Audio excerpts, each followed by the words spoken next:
All I know is this violates every canon of respectable broadcasting. What? Come on, we put on a good show. We put on a real good show. We put on a super duper show. I tell you, my sound effects are even trolling me now, Johnny. Hello, traders. Hello, friends, family, and of course, everyone else. So glad you can make it here today. You are at the right place at the right time. Yes, indeed. And yes, we've saved you a front row seat. Welcome to TopstepTV, the biggest and best names in the trading world on our show. You're not going to find another show like this anywhere on the internet that kicks ass and educates. So, this is opening call. He is Barnum, and I'm Bailey, and welcome to the circus that we call the market. Okay, enough of that. All right, we have an informative and educational show for you today. Each and every day, we're going to be your trading buddy, trading mentor, newscaster, fellow trader, good friend, neighbor, the guy walking his dog, reassuring you that he doesn't bite, but the dog does, and even that voice in your head that keeps reminding you. Love is when we discover ourselves in others and delight in the recognition. So let's spread some love here today. And it's a very good four-letter word. So let's get ourselves ready for some top-notch, up-to-date market know-how. Let's say hello to everybody's friend, and I mean everybody, the trading mentor, our very own man with the plan, John, a.k.a. the Hoagland. Johnny, how are you, buddy? I'm doing good, Eddie. Feeling good. Big week, big day yesterday here on TopstepTV, and it's not over by a long shot. Wednesday, June the 26th, as always, focus on the opening call is accurate context, good risk management, and remaining patient. It's great to see you, Eddie. It's great to see everybody, as always. Let's see what's going on. What? Okay, here we go. What is going on? Let's get some news here. U.S. stock futures edged broadly higher today. That was after the benchmark 500 and that NASDAQ snapped a 3-day losing streak in the prior sessions.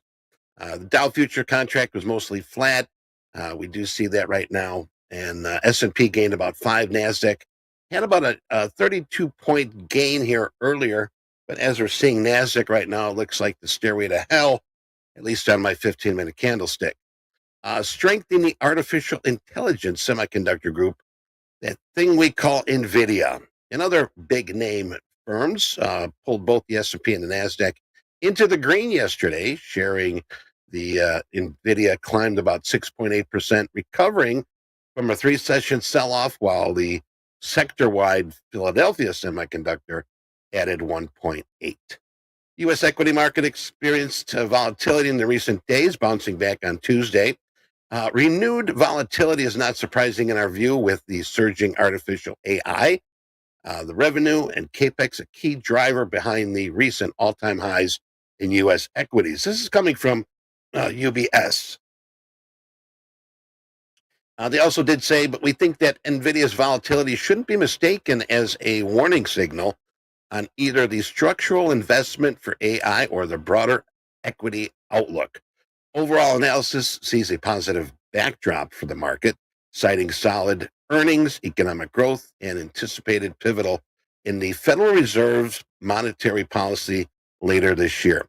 They forecast about 11% earning growth for the S&P 500 in 2024, supported by the broadening rally driven by companies with exposure to structural growth trends. Johnny, that's what I've got so far. And what can you bring to the table for everyone here? Well, as far as economic numbers this morning at 6 o'clock Central Chicago time, the mortgage rates and applications came out. The mortgage rates were down 1 basis point. No big deal. Applications were 0.1% lower than they were during the previous week. But 9 o'clock, we have new home sales. 9:30, the EIA petroleum status report, and they're expecting a drop of 2.8 million barrels. The API announced yesterday a boost of zero point 0.9 million barrels, 900,000 barrels boost. At noon, we have a 5-year note auction. They're going to be auctioning off $70 billion worth of 5-year notes. We have no talking feds on the schedule that I can see today. You never know when they might pop up.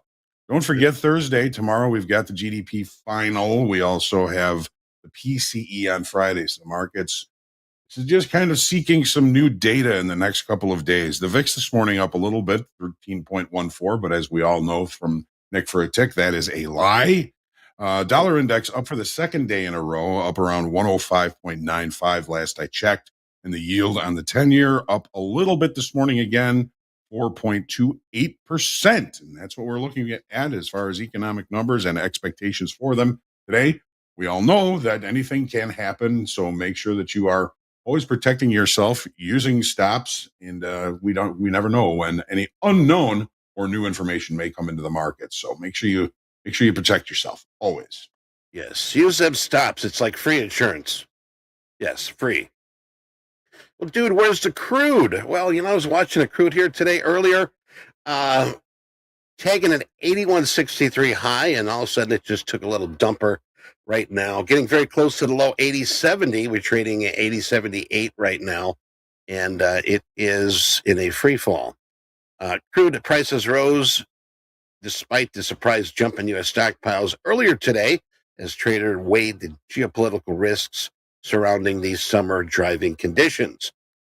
Data from the API yesterday showed that U.S. inventories grew about 900,000 barrels in a week for June 21st. Now, this was something of a surprise given the expectations for a draw of 3 million barrels, but it's largely being overlooked as investors anticipating the drawdowns during that peak third quarter demand season. The official numbers of the EIA are due out later today. All right, Gabe, you got the tip of the week? Do you got it now? Do you? There it is. There it is. Tip of the week, ladies and gentlemen. And tip of the week here today, we've got the triggers. Now, triggers are something that can help with stress. All right, trading can be stressful. Being aware of triggers can help manage and reduce the stress level, knowing what you got to do when the market gets to that level.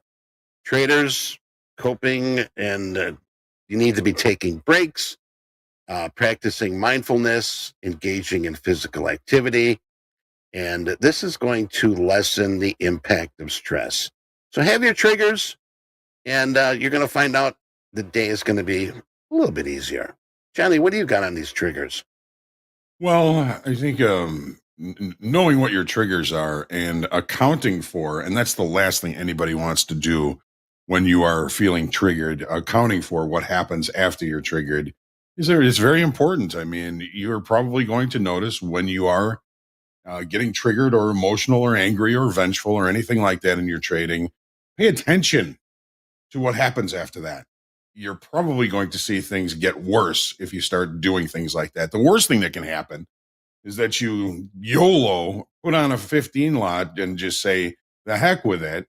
And then the market pays you for that. That just reinforces bad behavior.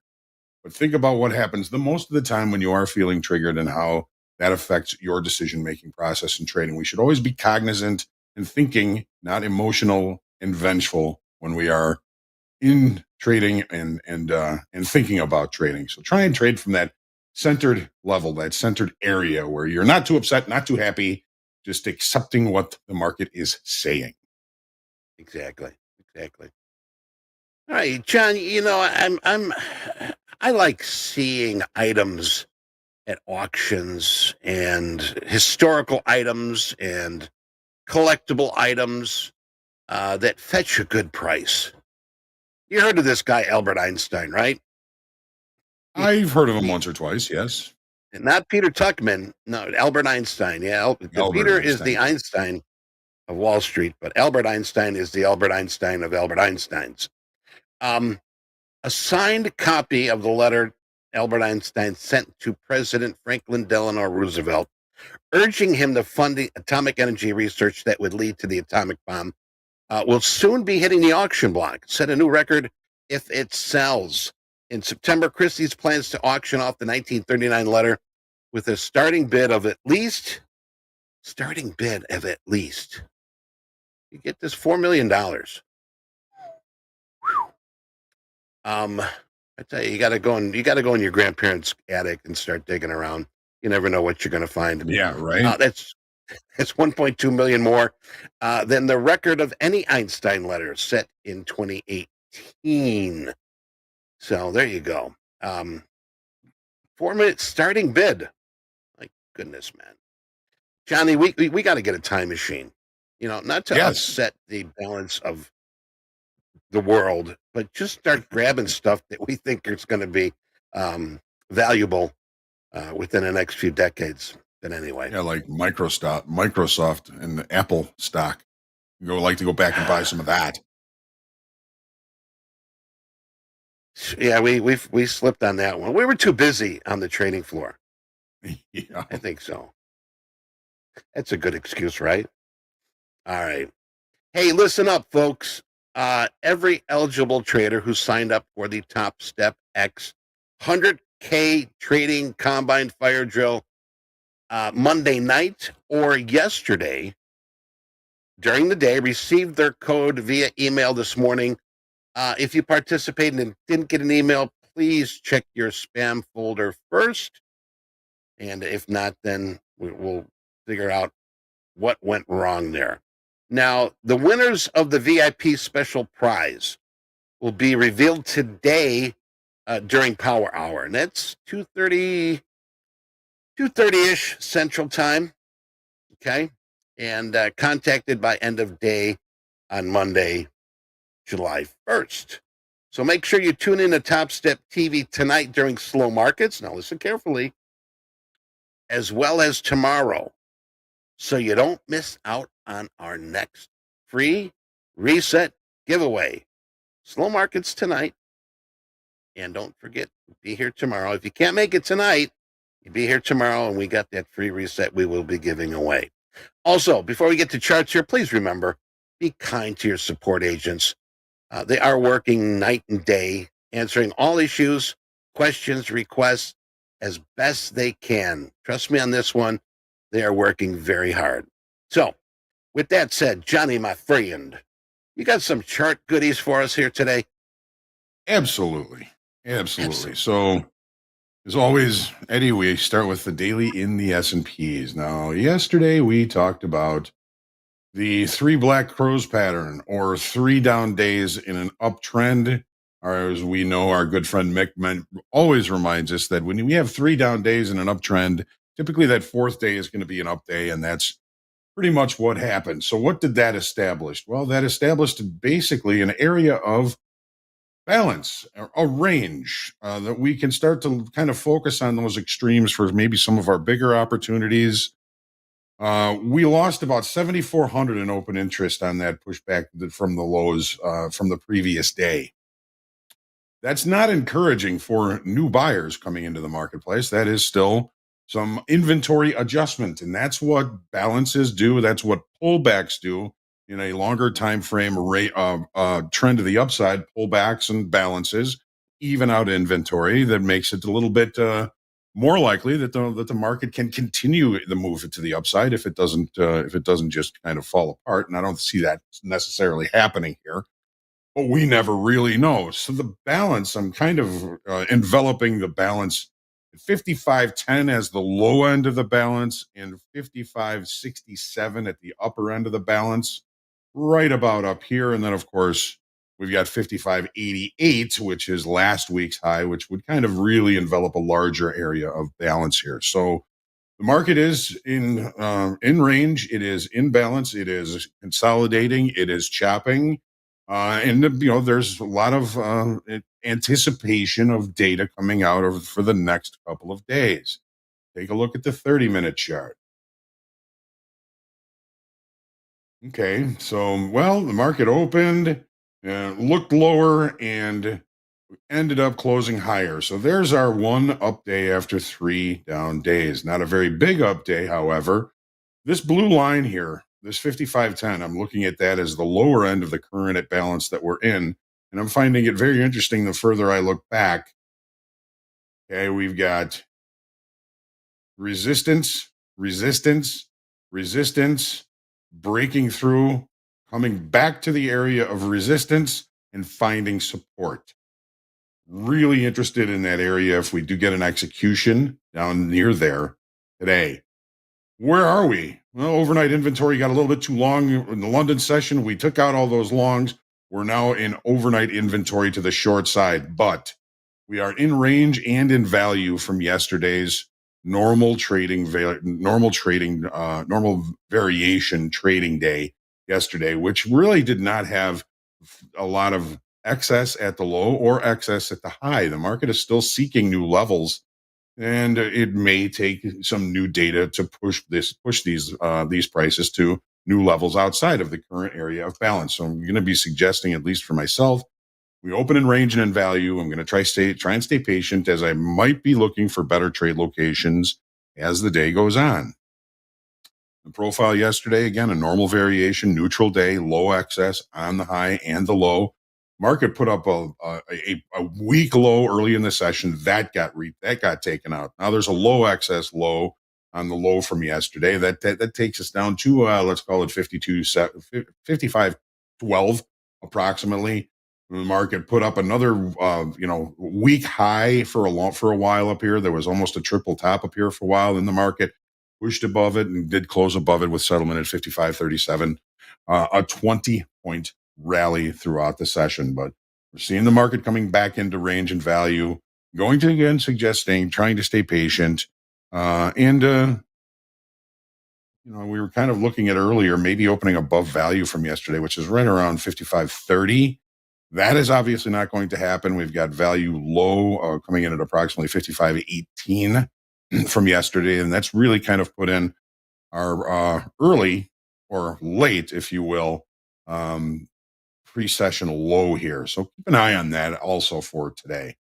Might be an interesting spot for us. So here's the NASDAQ. The NASDAQ, again, had 3 down days followed by an up day. And that was typical for when the market is in an uptrend in the longer time frame. We've got an area of balance that has begun to establish itself here. The low end of the balance, 19,728 approximately. These are all, of course, always going to be zones. There's never anything finite or perfect in trading. The upper end of the balance, 20,230, right at these highs, right up here approximately. And then, of course, we've got the weekly kickoff high that really topped off this upside move, 2370. That was the weekly kickoff move last week. The weekly kickoff high last week before it got up there. It went 4 ticks through it, and then we've just been seeing this little pullback to consolidation. Is this consolidation evening inventory? Well, we added 5,600 in open interest yesterday in the NASDAQ, indicating probably a little bit more of a opportunity to buy it cheap down there. Maybe we accumulated some longs down there, and we're going to see if that continues to play out for those longs. It's a little bit different than the S&Ps. Take a look now on the 30-minute chart. So overnight inventory was long. Overnight inventory is now looking a little bit to the short side. The market opening in range and in value if we were to open right now. So again, I'm going to suggest trying to stay patient, as we might see better trade locations overall as the day goes on. Whenever we open in range and value, that's one of my thoughts is, well, there's no real change to the value. Be patient, let the market establish its early range, maybe the initial balance, and look for those opportunities at those initial balance extremes. No gap rules, no nothing. The market's in range and in value. Normal variation trend. Kind of an extreme though. The point of control was very high in the profile yesterday. With an excess low, we got too cheap down here. Buyers took over and basically remained in control all day. Afternoon pullback low 19,838 19,838. That looks like a very interesting level. It's near value low. It's the lowest that the market was able to trade back down to after the open yesterday. I'll be keeping certainly an eye on that. All right. Now we've got crude oil. Boy, oh boy. Well, haven't we found a nice little comfy little area of balance here? We're basically in a 4 or 5 day range here. Price has been struggling to get up through that weekly kickoff high that remains from last week, 81.45. We've been talking about that area between 81.45, the trend line, neckline trend line from the head and shoulders, and last week's high as being a kind of a tough spot for this market to get through, and it certainly has been proving to do so. Yesterday, well, the day before, we added a whole bunch of open interest and we closed above those levels, that 81.45 and that neckline, but not above the previous week's high. Well, we saw a whole bunch of open interest pile in up there, and we talked yesterday about that may be creating some very laggard longs, and I think those laggard longs found out they were going to get whacked yesterday, and we lost about 10,000 in open interest. So we made a bunch of open interest on the way up on Monday, lost it all on Tuesday, very range bound, very indecisive at this level. We're going to need some new information or some new business to push this market either for acceptance above this area or for a stiffer rejection back down towards the weekly kickoff low at 78.80. Here's the 30-minute chart. That's a good question, John Jones. I just saw that. The afternoon pullback low was the low. It put in the low in the S&Ps. So no real afternoon pullback low. If there was one, I'd have to say it was right around 55.25 approximately. That's a great question, and thank you for bringing that up, Mr. Jones and me. Mr. Jones and me. That's a good song. All right, crude oil. Again, wrestling with this whole area up here. I'm going to put a little bit more time. The weekly kickoff high, we closed above it. We lost all those longs yesterday. The market traded back up to and failed again up against those levels. The market has opened in range and value and has driven to test yesterday's low, perhaps even the overnight low. Actually, this is yesterday's extended trading hour low, the overnight low right here at 80.66. If we can't find some sellers down there, this might be an interesting opportunity. And if we do start to accept, we do have, this is a naked point of control that was tested already. Maybe a little bit of space down below that. But what I'm really interested in is I want to see how gold plays this out. So yesterday we talked about this trend line on the daily chart. 1, 2, 3, 4, 5, 6. And at the time, yesterday morning, there were 7 points of contact. Once the market started to show signs of acceptance down below that area, longs, of course, should have been out. And then I thought it was a pretty good opportunity to look for some shorts. We lost 900 in open interest yesterday. That's not a very strong move, considering that volume was low. We lost open interest instead of gaining open interest. So I'm giving that breakout that occurred yesterday more of a grade of C, just average, not a great breakout, maybe even a little bit less than a C. But let's take a look at what happened here on the 30-minute chart. So support. We got the breakthrough. Now we closed below that level. Now on the overnight, we tested back to it, resistance, and the market is continuing to try and push to the downside. The market opened below, it created a gap. It did not close the gap. The idea in that case is to say, well, we're looking for opportunities to look for shorts, but we're pretty well into this downside move already this morning. Looking for this market to rotate back down to 2,300. There is a naked point of control, TPO point of control down at 22.99. That is the visual target for continuation. If you can find a way in, you can find some structure to lean on to help you limit risk in this, then, wonderful. There's no guarantees that it is going to do anything. This market, by all rights, could turn around and continue to come back to the point of resistance, which is that trend line. We don't know what's going to happen. Make sure that you're always limiting your risk and understanding where your risk is. Where does the trade prove to be wrong? Where do I need to get out? Where does my stop need to be? So take your deep breath, traders. Make sure you remain humble, grateful, creative, and centered in your trading today. Make sure you pray for peace. And we're going to have a fun day today. Let's do this. All right, we will do that. And there I am. Yeah, I'm here. Hello. Here he is. Coming up next, Fast Markets, we got the Hoag going to be driving.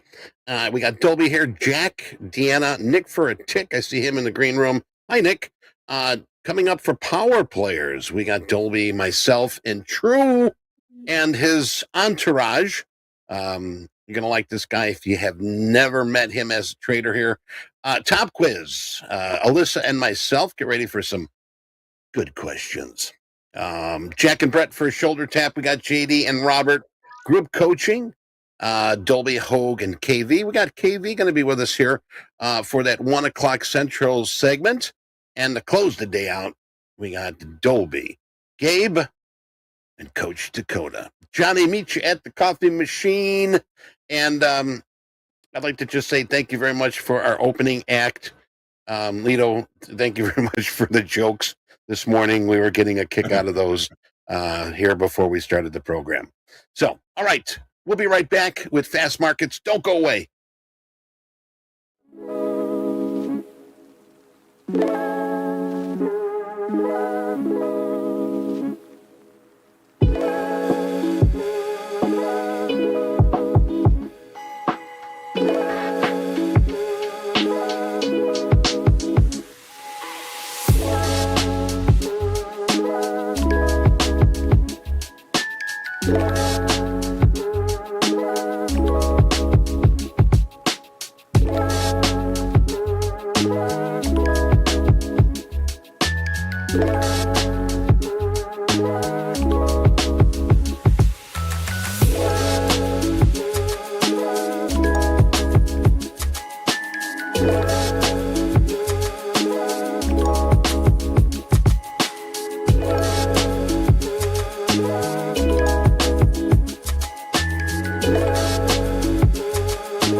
All right, let's get our Einsteins in the gate and going to pass it back to our good friend Johnny Hoagland. Thanks, Eddie, and welcome everybody to Fast Markets. I will be playing the part of Andre for Fast Markets this morning. Had to step away a little bit, so we're glad to be here with everybody. We've got that opening bell that just hit. The markets are open. Just below me, we've got our good friend Dolby, and everybody knows D, and we've got Nick for a tick down below. How is everybody doing this morning? Anybody in any trades already this morning? I was in a DAX short this morning, and then I took, a good chunk of the move down, and it just kept going. But, is what it is. It looks like it's a bit of an irregular day. So no trades for me on Topstep yet. I do have a level of interest in ES at 55.15, which is the average daily range low. So I'm going to wait and see what happens around there, but that's definitely a level of interest for potential reversal for me. And I think I'm going to be focusing on RBOB maybe today because crude oil is opening inside value. RBOB is opening just above value and kind of looking a lot more bullish than crude oil. So I'm going to probably look for opportunity in about an hour or so, maybe half an hour. After the initial balance. Yeah. Nick, what are we thinking here? Be patient today. I don't know if I'm still on mute. Still muted? Someone's muted. Gabe, am I on mute? Try reconnect. He may be muted, and it may be our issue. Let's see. So we'll spare you the $5 on that, Nick.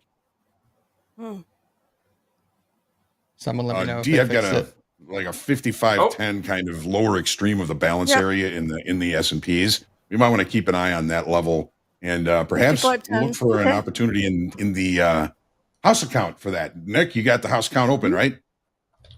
Wait, there's two Nicks. I'm Dolby, Hoag. He's Nick. Dolby. Apparently the chat can hear me. He's going to jump on that. Yeah, now we can hear you. Yeah. Yeah, now we're good. Okay, Great. not crazy. Yeah, so I'm going to be patient this morning. Tough day for me yesterday. Kind of just ridiculous price action. And, Monday I paid to be patient. Yesterday I was not patient and then got tilted after getting stopped out with a bias. So I'm going to try to be a little more patient today. That's good. Okay. Looks like the opening ranges have been left, in opposite directions. We've got the S&P leaving the opening range, that first minute opening range, which is 55.24 to 55.21 and 3/4. And we've left that at the high of the session in the NASDAQ. It's the opposite, of course. NASDAQ heading higher. We've got the low of the opening range, 19,921. The high of the opening range, 19,000, about 937. And we are headed opposite directions. That's always, usually, not always, a good sign for me to just try and stay patient and let this market settle in a little bit and look for opportunities as the day goes on. And that's typically, I think what D is saying, and I think what Nick is saying, the market is opening in range and in value. We're going to try and stay patient a little bit here. I'm really looking forward to seeing if the market gives us an opportunity around that 55.15 to 55.10 level in the S&Ps. We've got, I think, probably 2 check marks on that between me and D. We'll see what Nick has to say about that. And Dolby, what are you seeing? For ES, I'm talking to Jay in chat, and I think we all kind of like these levels here around 55.15 evens for the ES. Kind of has a nice little 5-minute range developing right now. We do have a series of higher lows on the 30-minute, so maybe buyers are stepping in on a longer-term time frame. That would kind of put us around 55.15 if we did decide to test or try to make a new higher low. So I would be interested in seeing if we can pull down a little bit to 55.15. For NASDAQ, kind of looks similar. I'm trying some new range-bound lines here, but we are kind of stuck between a higher range of a previous range and a lower range of a kind of older range that we've been in. So I'm kind of seeing how these lines play out, but so far so good. I did take a little short this morning before the show even started at 19,942-ish and got it down to about 19,912. Just some micros to feel out the market and see how these levels are doing. But I am eager to get everyone's opinion here on which market we want to trade for the house account, as well as some levels. You know, I'm always a fan of the S&Ps. So am I, Hoag. So am I, especially for the house account. So if we want to because I focus think on by the that time one, that we that'd be talked great. it through, it's slower. You can generally wait for some price action. And by the time that we talked it over and, got all the check marks and everything, I think it's just an easier market to work with. And we can limit risk better as well. I would definitely agree. Would definitely agree. A Much line easier to around trade. 15 to 10, right in there. Mm-hmm.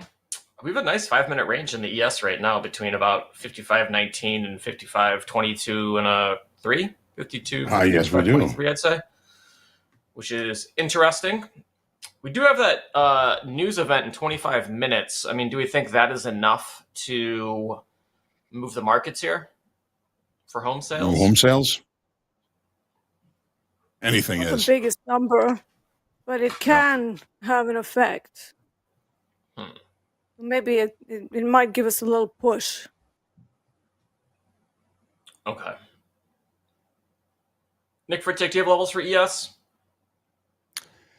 For ES, not really. I'm still looking. I mean, we were inside basically yesterday's 30-minute opening range. So for me, it is kind of a wait and see. I would have loved to have been awake for the Euro Open to potentially look for a short around 55.50 again, just because we saw some larger players interacting with that level. So unfortunately missed that. And we are now kind of back into the last 2 days range, basically.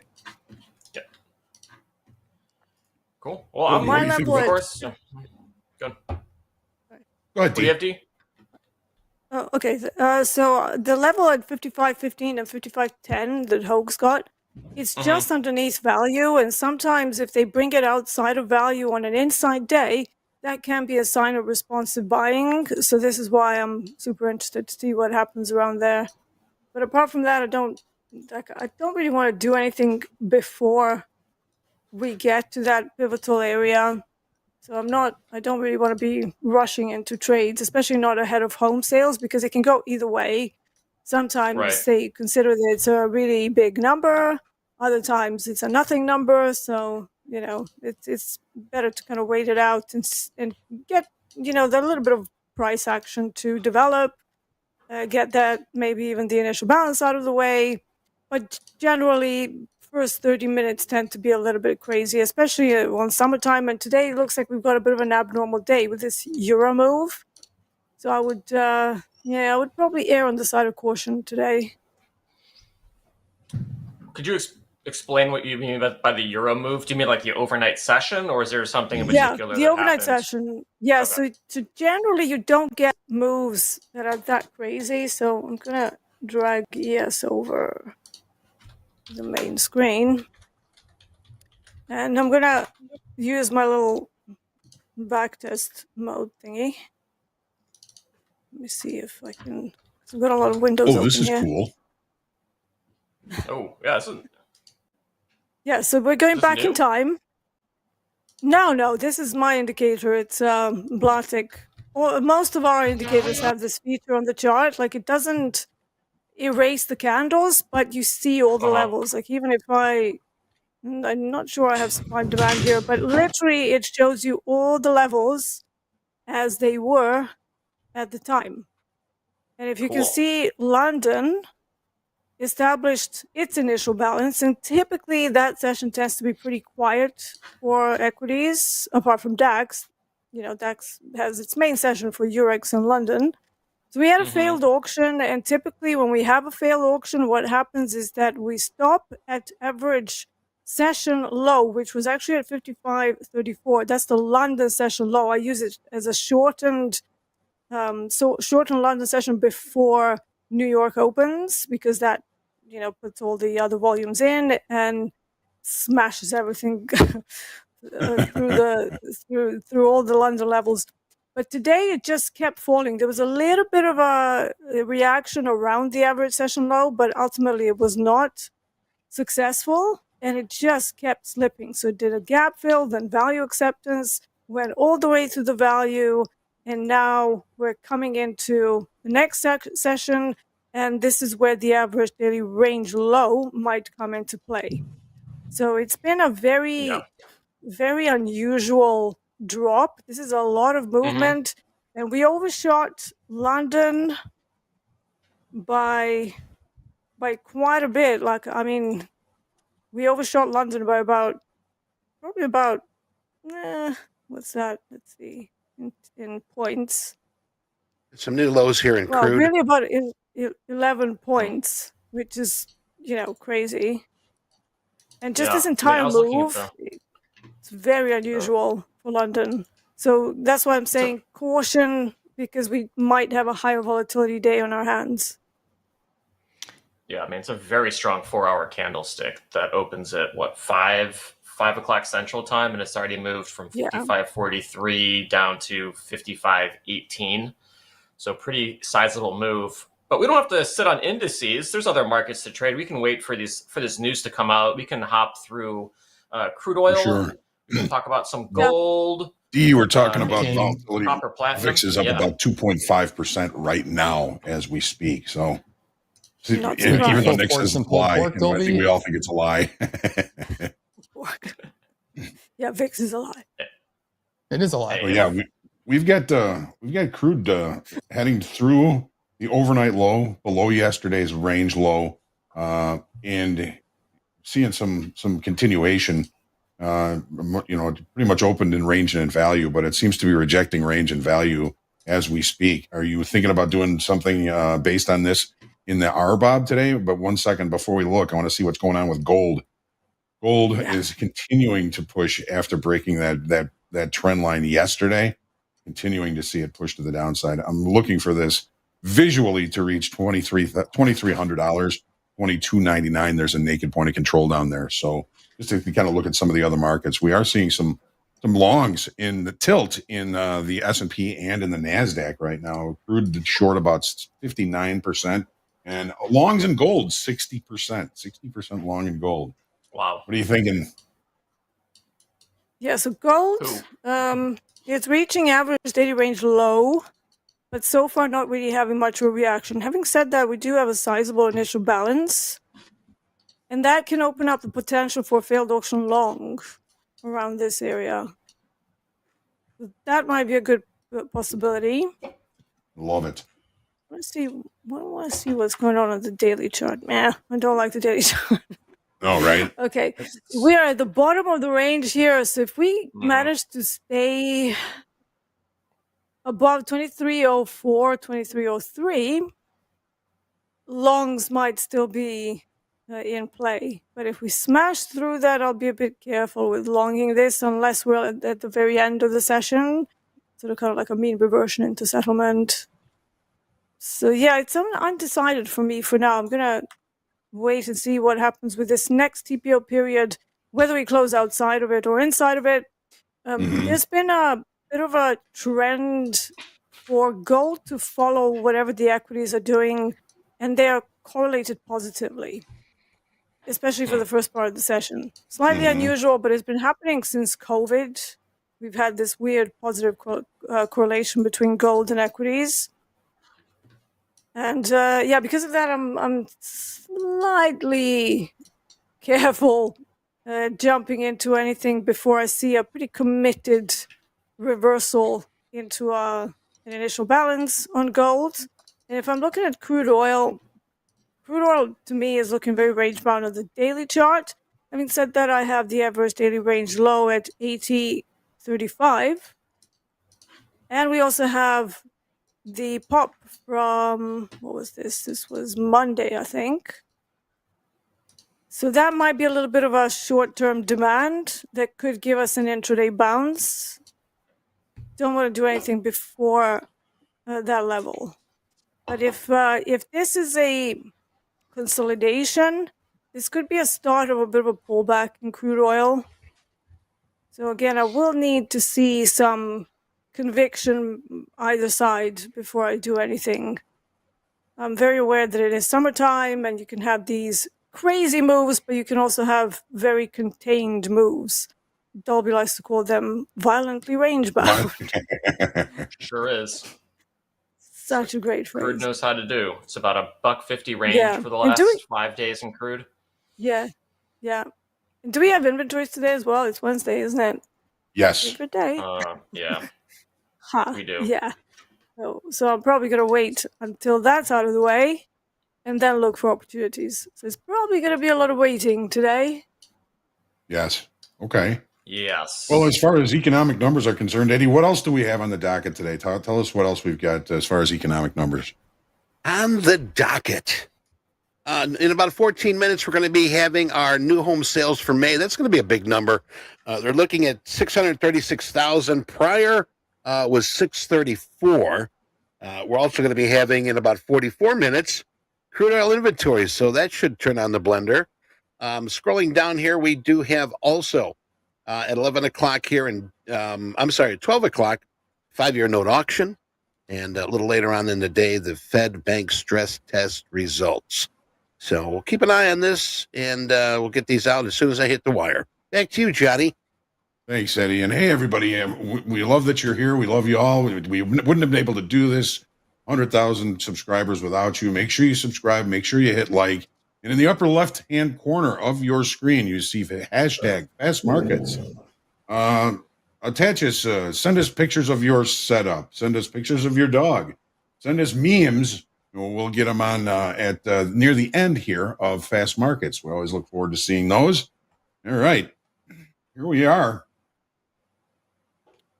Seeing the NASDAQ already heading towards that settlement gap close. I think gold might be the market today. I mean, we're only about 4 or 5 ticks off low of the day. It seems like it's the only thing that's really trying to test any sort of major structure between any of these markets while we kind of wait for news releases or EIA. But gold is really starting to roll over. It typically doesn't move that fast. I mean, we were talking about gold a couple of minutes ago at 2308. Well, now we're already back down to about 2305.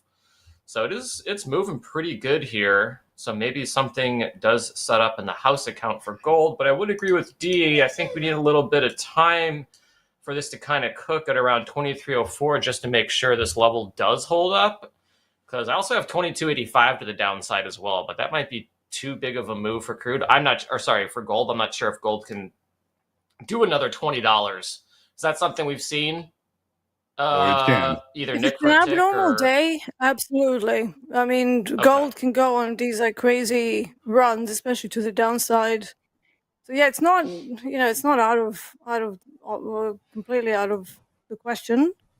Would it be an unusual day? Yeah, because we are sitting at the statistical average range to the downside at 2308, which we've gone through, and the average session range was right around there too.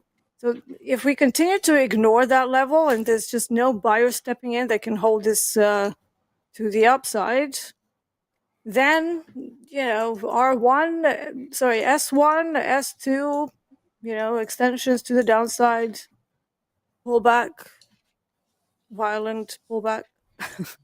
Yeah. It's definitely I think what you're possible. saying is if we're going to be looking for longs in gold at any time, we're going to need some sort of structure to lean on, which Absolutely, we don't currently yes. have. Very Well put. No, it's just in a downtrend right now. So maybe if it stops freaking out for about 30 minutes, we can have a look at it. Well, All right. that doesn't give us a lot of trade right now with so many with home sales coming up and then EIA. It seems like every market is waiting on a little bit of news. Yeah, Nothing wrong with we're that. in a 3-point range basically in ES, which is not spelling jumping out and saying, please trade me. Yeah. I mean, Dow's like kind of an interesting spot. It's at 39,306. That was a previous area of resistance that maybe now has become support here. I think Stop trying to make the Dow happen, Dolby. It's not going to happen. No one can make the Dow happen. I'm going to do it. Dow is fun to trade, people. It is a fun market to trade. It doesn't get any love. It's like the RTY. No one cares about it. It's very frustrating. I mean, I think you can trade the RTY, use it to short it, since you're just betting on unprofitable companies continuing to be terrible and unprofitable, and just Right. bounce up and down around 2K. I don't think that index is allowed to go much higher or much lower than that. It just pretty much stays there, because the good companies, once it gets above it, pretty much get bounced out into the S&P, and then the bad ones just continue to keep it hovering there. Yeah. Yeah. We got some people in chat who love the Dow. Look at all these people. Look at these with people. Big hearts. Good for you guys. With big hearts who love America, and you would never short the Dow. What a great chat we have.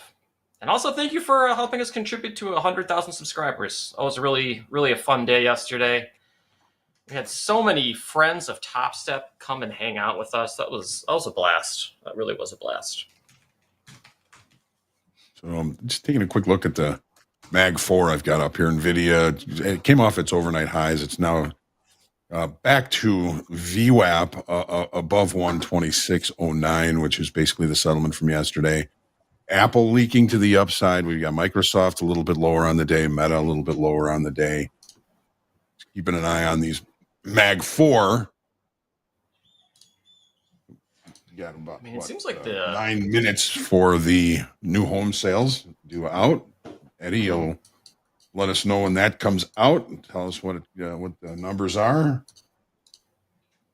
But I'm thinking, and I saw somebody in the chat mention, it looks like maybe we'll get a settlement gap close, and it's already happened in the NASDAQ. I'm going to be interested to see if that happens in the S&Ps. Man, we got so close to those 15 to 10, 55.15 to 15.10 level. I hope we didn't miss it. Hope we get another chance to see what the market looks like down there. Yeah. I mean, it definitely offered up a cheap trade, Hoag, with that 5-minute range. Could have defined risk pretty easily. Just put it somewhere outside of 17 and a quarter. Oh, that number sounds familiar. I think we tried a long there a couple days ago and ended up getting stopped out. But I think that was a pretty decent. I think like all the indices have actually kind of caught a bid. Even gold, which we were kind of poo-pooing earlier, is already up about $4 from 23.05, now trading to 23.09. So it seems like everything is in concert right now, maybe besides for the YM doing its own thing. But NASDAQ has certainly perked up. Another 5-minute range that's kind of bounced out. Nick, for a tick, when you have all these markets kind of simultaneously catching a bid 8 minutes before a news event, provide us any insight into what's going on in the markets? I mean, NQ is just cruising right now. I mean, tinfoil hat would be, hey, someone leaked the number, and these are institutions pressing their buy algos on. But no, the logic is it's just, I think we're seeing just kind of a passive bid to start the session here. It's a good reason to be hands off right before news. You may get a cheap entry to short it if it continues to kind of grind higher.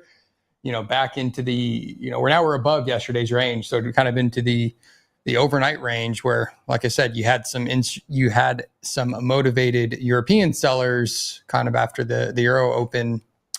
So you may get a decent entry short. Otherwise, we may be shaping up to another trend day higher, kind of like yesterday. So not a lot to do yet. I would wait for the news. Yeah. So gold is attempting to create a bit of a range. So one thing that tends to happen is once the range is established, sometimes they do these stop runs before they push it back up. So I will be looking around 23.05 after the news if we can grab a trade there. Long on a pullback. I dig that. It's a good round number as well. We do like the round numbers as traders. That is for sure. So do the algos. A little psychological on algos. Yep. Big round numbers. So it definitely seems like the market is waiting here. I mean, if let's say, Nick, for a tick, you're not on air. Are you just hanging out, journaling, waiting for the big number before your trade sets up? How are you normally playing a morning with a 9 o'clock news event? Most likely would have already tried to take a stab on a trade.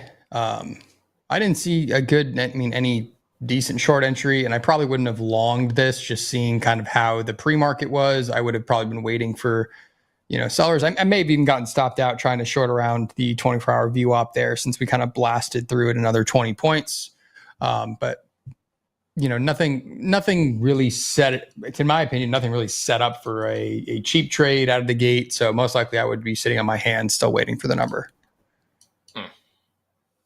But I am potentially interested in a short around 20,000 again. We did just kind of wick, a tick right off of it, a little higher.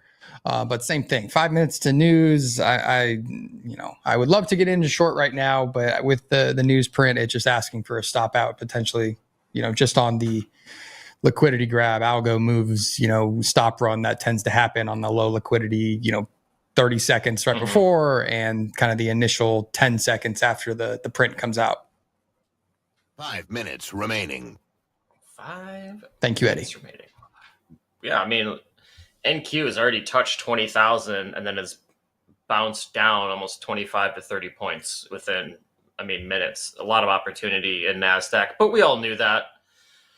Double-edged sword, that opportunity in NASDAQ. It can really kind of bait you into a trade and then whip you around a little bit. Yeah. Especially for news events. If we can Just get back watching down. watching the domes to see how thin they get before this number. NASDAQ always looks thin to me. Single digits. Yeah, right. It's like a receding hairline. That's about the number of hairs on our head. What is that about? 4 at the bid, 6 at the offer. Oh, definitely speaking for Hoag and I here. You got a lot of hair there, D. Wish I had that much hair. Yeah, it's not too bad. Well, gotta take care of it. 2,700 in the S&Ps, 2,900 in the NASDAQ. That's regular trading hour session only. Yep. Oh, nice bounce in crude oil, too. Hey, if you're a range trader today and you're not afraid of taking trades, 15 minutes before a news event, there were a lot of good opportunities that offered some cheap trades. A lot of nice little 5-minute consolidations on like large time frame lows that would have offered some really nice opportunity if you were willing to take the risk. NQ had one at around 19,920. ES had one at around 55.20, and then even crude oil a little bit, kind of a stop run there, D, down to the 80.55s, but quickly caught a bid and already up 50 cents. Mm-hmm. I think Andre would say that's up to the moon, being up 50 cents like that. And then, that can be a sign of a range-bound day, though. So we need to be, again, on the defensive today. Yep. Gold has offered us a 5-minute range down by a major level. Thinks is kind of close to D's level of 23.05. It has not caught the big bounce that the other indices and markets have. So I'm not big into correlation trading, but it looks like gold so far is the only thing that hasn't been responsive to catching a bounce. And we do have 2 minutes to the news event. Housing. And about a minute and a half here. Real quick here. Check to make sure. If you got a position on, you don't want it. Check, double check, triple check. Make sure that you're flat. You want a position on? Good luck. About a minute left here. Thin. Thanks, Eddie. So I'm looking at Bookmap. It just, everything went away. All the institutional kind of liquidity algos are sitting there are gone. Yeah, dome's getting thin in the S&Ps as well.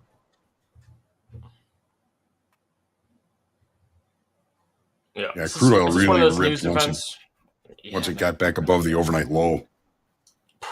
Well, that that short that I wanted to get into would have worked, but who wants to get into it a couple minutes before news? Right. Nah. I would have been, that's one of the situations where I could have jumped in and I probably would have been out, but right before the print anyway, right now, being up about 30, 40 points on NQ. 30 seconds. It's just one of those news events where good news is bad news and bad news is good news. I don't know anymore. I don't know.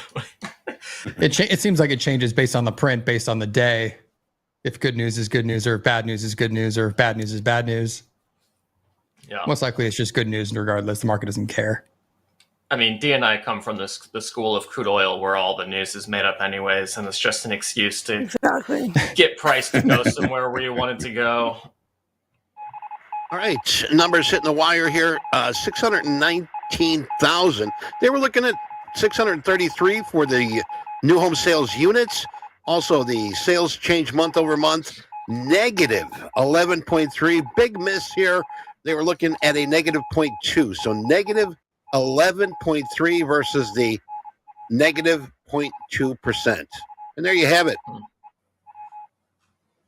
Gold is All right. So how do we digest this? Because the previous release was 634,000, and that was adjusted to 698,000. The previous release was adjusted by that much. Wasn't that much of a miss as far as what happened from 636,000 to the 219 that they're saying it hit. What's it all mean? No one knows. It doesn't seem the market. Gold is catching a bid. That's the only thing I'm seeing. We're up about $5 right now.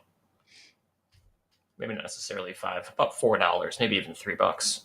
So still in that 5-minute range in gold. There might be an opportunity there, either to the short or long side. Just depends how do you want to play it. But there is a cheap trade available. I mean, ES longs might be kind of interesting.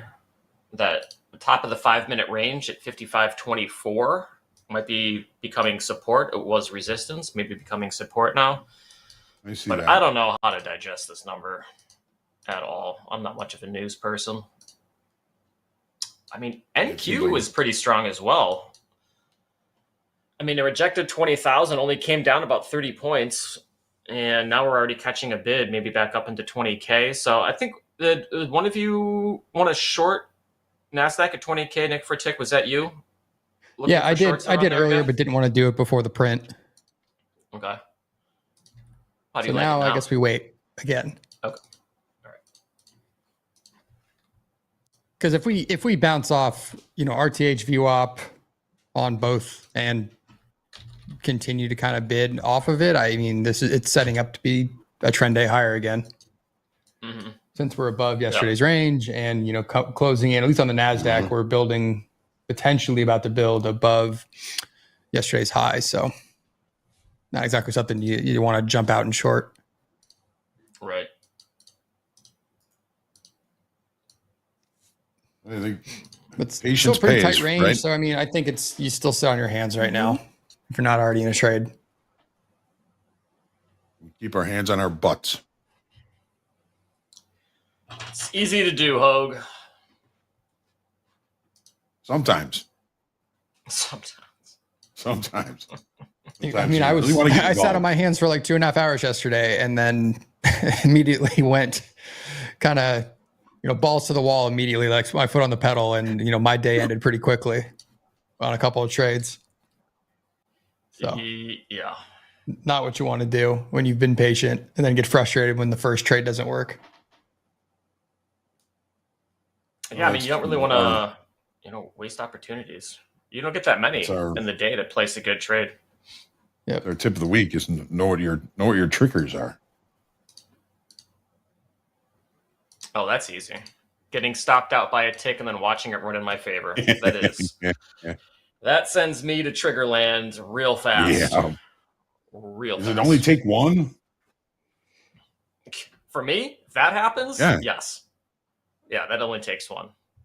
I've ended trading sessions because that happens. Because I just know that what's about to happen is not going to be good for the trading account. That one really gets me. Really gets me. You were seeing gold back to the initial balance low here. Ooh. Oh. Yeah, it's back up. Trying to get to that top of the 5-minute range in gold, right about 23.11. Yeah, if it's a failed auction, we don't want to step in front of it. We want to catch it on a pullback. I mean, is there any arguments to short at 23.15, which is like support becomes resistance and is kind of like the lower end of this channel that exists of lower lows and lower highs? Just theorizing. That's all. Hey, a little news sharing from our chat here. Thank you, Ryan. Chipotle split. Chipotle stock jumps after a 50-for-1 split. Wow. Jumps. The phenomenon continues. Nick Fruitic is not going to like that. Not a fan of Chipotle, huh? Not a fan of Chipotle and not a fan of stocks, running up, whatever. I don't know how much it's up after the split, but running up, let's call it 5% on average after a stock split for, no innovation, nothing new, no new forecasts, and just the stock goes up 5%. Options, but baby. Real bulls. Gotta love it. Real bulls, man. Now it's good. You're back to. I mean, yeah, it's a game of delta squeezing in bull markets for somebody. I'm probably more bullish smoked Tabasco sauce than I am Chipotle. That's really what carries. You like the smoked, huh? Oh man, it's delicious. Yeah, smoked Tabasco. It's like a smoked Tabasco sauce. It's delicious. It's at Chipotle. That's where I got introduced to it, but you can get it at the grocery store too. But I tried using a different hot sauce. Totally failed. It ruined everything. I'm still in the camp. Like, at least in my friend group, like, who's eating Chipotle? I got to be honest. I don't know who's eating there regularly because it ain't me. It ain't my friends, apparently. Me either.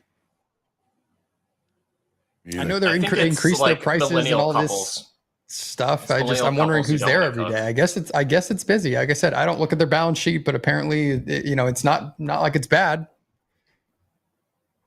Yeah.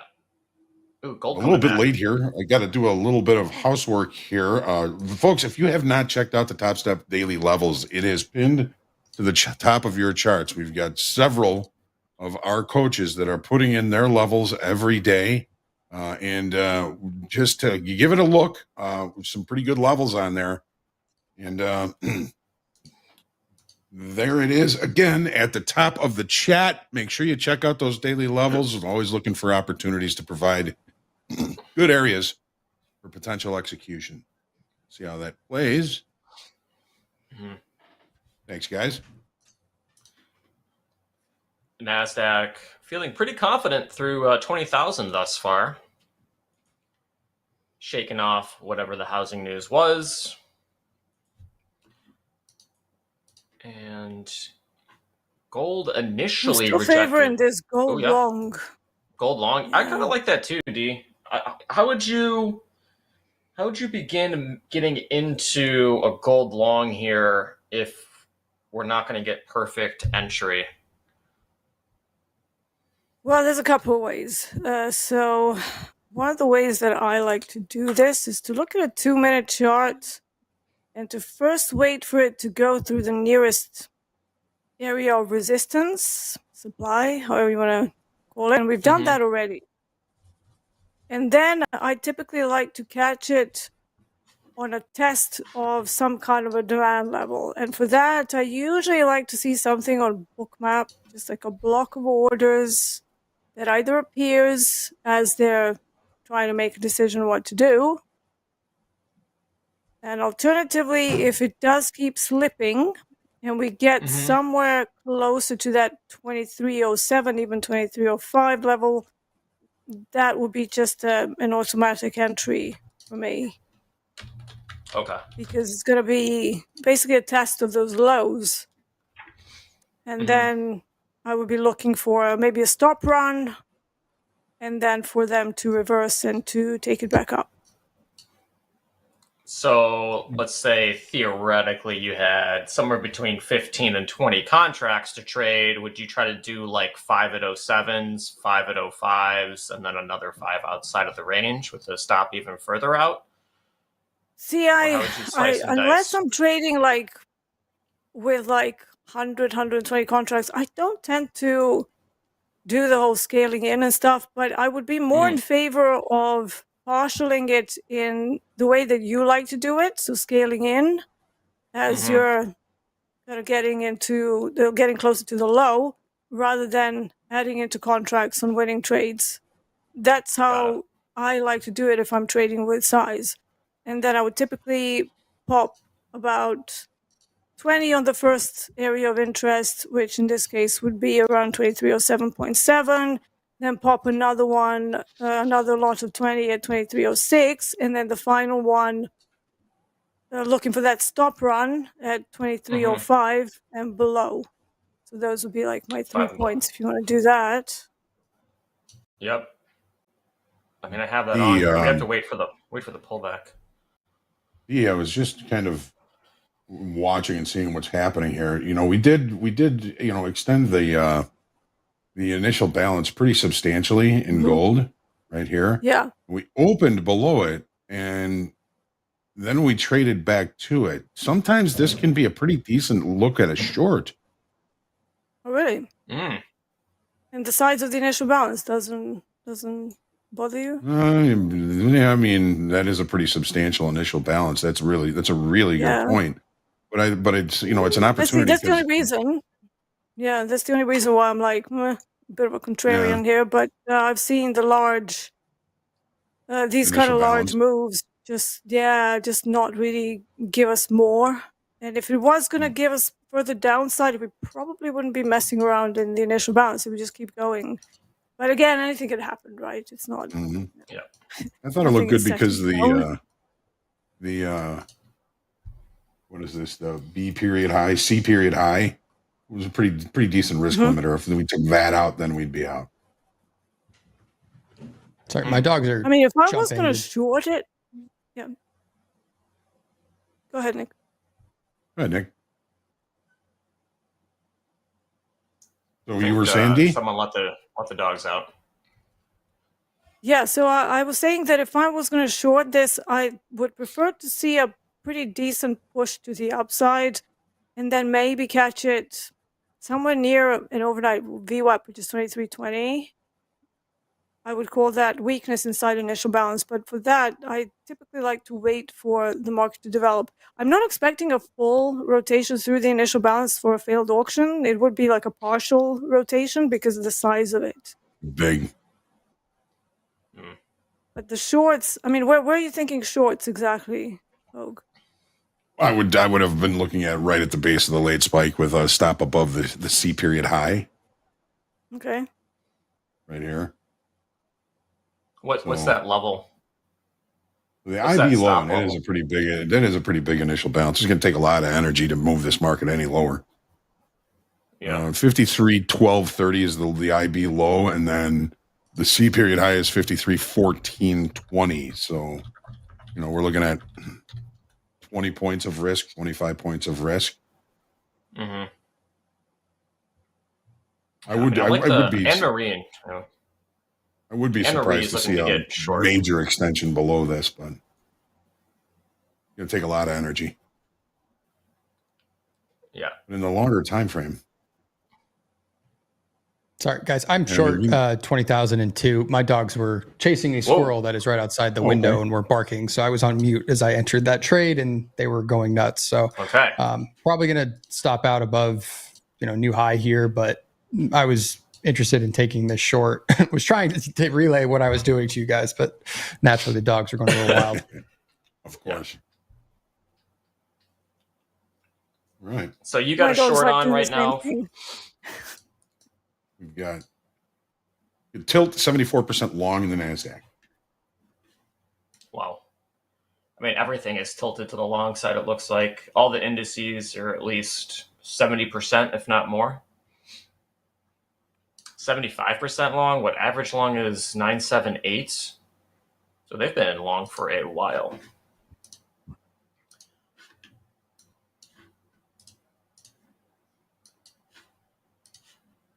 It looks like gold has really gotten pretty quiet, unfortunately. Mm-hmm. Still managing to make higher lows and higher highs, which has me leaning a little bit bullish on it. It looks like Anne-Marie was looking for two scenarios. One was short and one was long in the gold. Looks like Anne-Marie's on the same page with Nick for a tick. Also looking for that 20K short.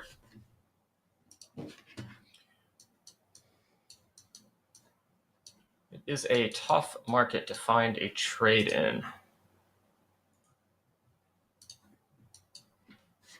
What about ES? I mean, ES is bouncing nicely. This is tough. Like, it's hard to, well, it's, you know, when you have like news events, you know, it kind of puts you on the sideline a little bit. And then if price starts running away from your level because of a news event, you're kind of in a pickle because you probably don't have the setup that you want, but you probably have the momentum that you were desiring before the news event happened. And so I think it can get pretty easy to chase a trade that you wanted to have that maybe got blocked by a news event. Yeah, that's when the FOMO comes in. Big time. Big time. And for tip of the week, know your triggers. Is FOMO something that gets you going? Is missing a trade because a news event kept you on the sideline? Is that giving you FOMO? Is that a trigger? Are you journaling that one? It's good stuff to know. Good stuff to know if you're a trader. Man, CL is still really strong. ES is strong. Gold, you're boring. Ooh, we got JD coming in. With stats. With stats. Ooh, Nick for a tick. Nice price action on your NQ shorts thus far. Yeah, that's looking good. Yeah, unfortunately, I scratched it. It looked like it was going to build back above 20, and I was trying to get out. So I'll reset. Readjust. Scratch is okay. Nothing but a flesh wound. Second best trade. That's right. Little paper cut. Yeah, we're at the midpoint in the NQ. So this between 19,912 and 20,083 is like the massive 4-hour range in NQ that we've had for a long time, going back to about mid-June. And we are stuck right dab in the middle of that really big range. So I'm not too surprised that we're getting some sort of consolidation around a round number plus the middle of a range. You know, maybe there's a continuation trade to the upside if you're very bullish. Maybe some people in chat like long NQs. Always curious to see what chat is thinking. It looks like we've got JD coming in here for some stats. JD, are you ready?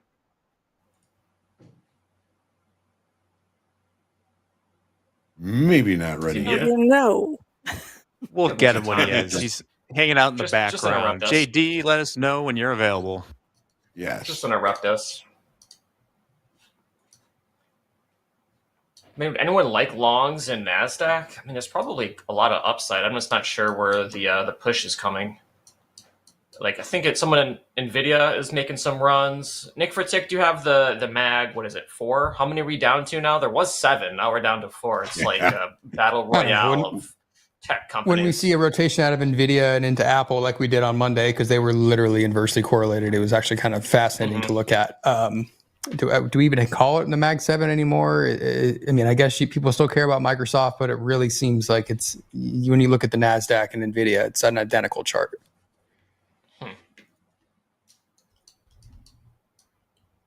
And NVIDIA is basically, I say basically flat. I guess almost 1% is basically a flat day for NVIDIA when it's giving you 7% returns. Yeah, right. Get a nice bid here in Meta. If that even matters anymore. And Meta? Who's Meta? Oh, Facebook. I forgot about them. That's like boomer tech. I don't know if anyone cares about Facebook anymore. Isn't that MySpace? It might as well be.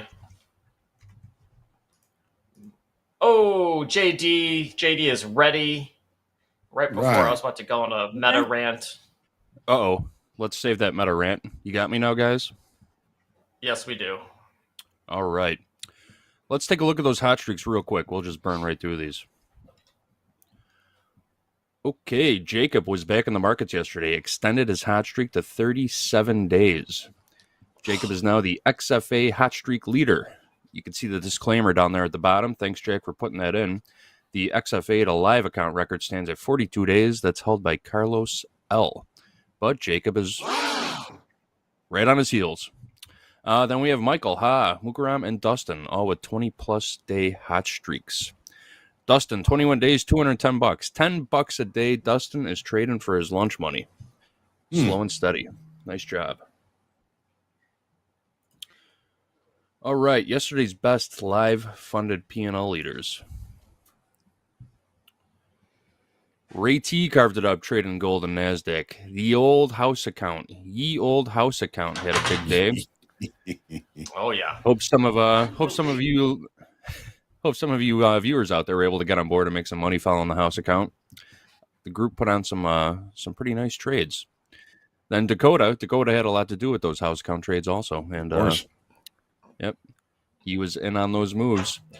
Brian P, who was on our leaderboard, and Pinson, who is no stranger to this list either, both with nice days trading the ES. Oh, you got Ray T's in chat, JD. Hey, what's up, Ray? How we doing, bud? One last thing before I go. Thanks, JD. Yep. Tuesday's You guys hear me? payouts. Tuesday's No, I payouts. muted. Look at that. I hear you. Carlos, 23 grand. Risen, Benjamin, Shy T, and Dagoberto. Dagoberto was on the Oh my god, dude. he was on our hot streaks list for quite a while, but it's good to see his name again. Taking payouts. Don't forget to pay yourselves, folks. Great payouts. Yeah, we can hear you, by the way, Thanks, Dolby. JD. So don't Yeah, say anything sorry, bad about my- powers that be. No, my cat was doing somersaults on the cat bed and then pressed one of the mute keys, one of the F keys. Just so you know, I will not be using hotkeys on Topstep X because Gus sleeps on my table and he rolls around and slams the F keys all the time. So So the cat was no found. hotkeys. Yeah. So I actually am blaming my cat. So Gus, $5, pay up, buddy. Got to contribute. Can't just be shedding everywhere. Kind of funny. My dog came up and started messing with me about that same time, Dolby. Huh. Does that mean But if she- pets are bullish? Yeah. If she well, gets hey. up here and it puts me on mute, I'm going to have a bigger problem. Yeah. Well, I mean, man, this 5-minute range in NASDAQ has been offering opportunities on both sides. I mean, whether you want to get short like 20,010s or get long 19,990s, I mean, there was still, room for 20-point scalps on either side there. Gold. Do you see a little bit of a basing in gold right now at around 2308? Is that enough of a support area for you to? You know what? I've try seen longs? these sort of events happen before, and unless we get that stop round first, what we might get is just it's getting stuck in the range and not actually going anywhere. So I still want to see that stop run to the downside first. Gold has a Technically, we tendency do to have a do that. field auction. Yeah. And that's why I wait for those. But also, the velocity or lack thereof of the price in gold makes me think that this is probably going to be more rotational than anything, which has a different speed to the failed auction. Failed auctions are quick momentum trades. Yeah. Rotational trades sort of look like a failed auction with the difference that it's just kind of meandering, then typically goes outside of the initial balance, does the stop run, and then very slowly just reverses and starts slowly meandering back up. So it's quite annoying, but knowing the difference between the two can save you a lot of problems with entry. Because if you assume that this is a failed auction and just plow in there, you'd be in a very painful trade right now. It would be challenging you by like at least 36 ticks and possibly even more. Yeah, it's, pretty much dead middle of range if you're on the 5-minute. Yeah. So, you're right. The extremes is where I'm the in good favor. value is. Yeah, I agree. D, you're so good slow at kind of remembering like details about specific products. The Yeah, I size do of the have- initial balance. Yeah, I And- have. I I do have a slight superpower, which is the photographic memory, which is pretty freaky, actually. So that enables me to have quick recall and to remember a whole bunch of stuff all at once. Why is it that But it gold does- has that tendency to run one direction and then just sit there? It's a different market, I think. There's always a bit of a lull after the initial balance. And then whatever they've done up until then, you have the Forex option expiries in Australian dollar and a whole bunch of other Forex pairs that tend to bring a lot of volatility around 9 a.m. And then things sort of slow down. And they sort of pick back up about an hour later, which is incidentally around about the time when we establish the low of the day or of the session. So all the more reason to wait a little bit longer for a better trade location here. Because I'm guessing this is going to be like a nice rotation. If we can contain this 2303, 2304 area from the larger time frame, then that would be a very nice little trade. Yeah. Well, we can keep an eye on gold. Maybe keep it on the back burner. Obviously, NQ is the one doing all the exciting stuff, zooming around 20,000. Testing 20,020, coming down. NQ is at a rave. 90. It is at a rave. Yeah, typically it is. What's your favorite rave artist, D? Do I have to have one? Yes. There was a guy who was like a DJ back in sort of late 90s and beginning of 2000s called Sasha. He was pretty fun. So his raves were pretty. That sounds pretty familiar. Awesome. Yeah. Was he like a big figure? He's pretty big. But, okay. He's tall, but he doesn't have any hair, and that's been like that for a long time. So. Nice. Is it wrong? Everybody in chat, put in your favorite rave. Favorite we should rave table this artist. for when Andre's here. We need to know Andre's favorite rave artist. I think he's tuning in with his third eye. He actually knows this conversation is happening. I think he's getting photocopied right now for some more clones. What's a rave? Andre and his third eye. Yeah. What's a rave? I got to go with Prodigy. Yeah. I'm a Prodigy fan. I don't know if that's rave technically, but... Yeah. It's an all-night dance party, Hoag. For the Utes. Yeah.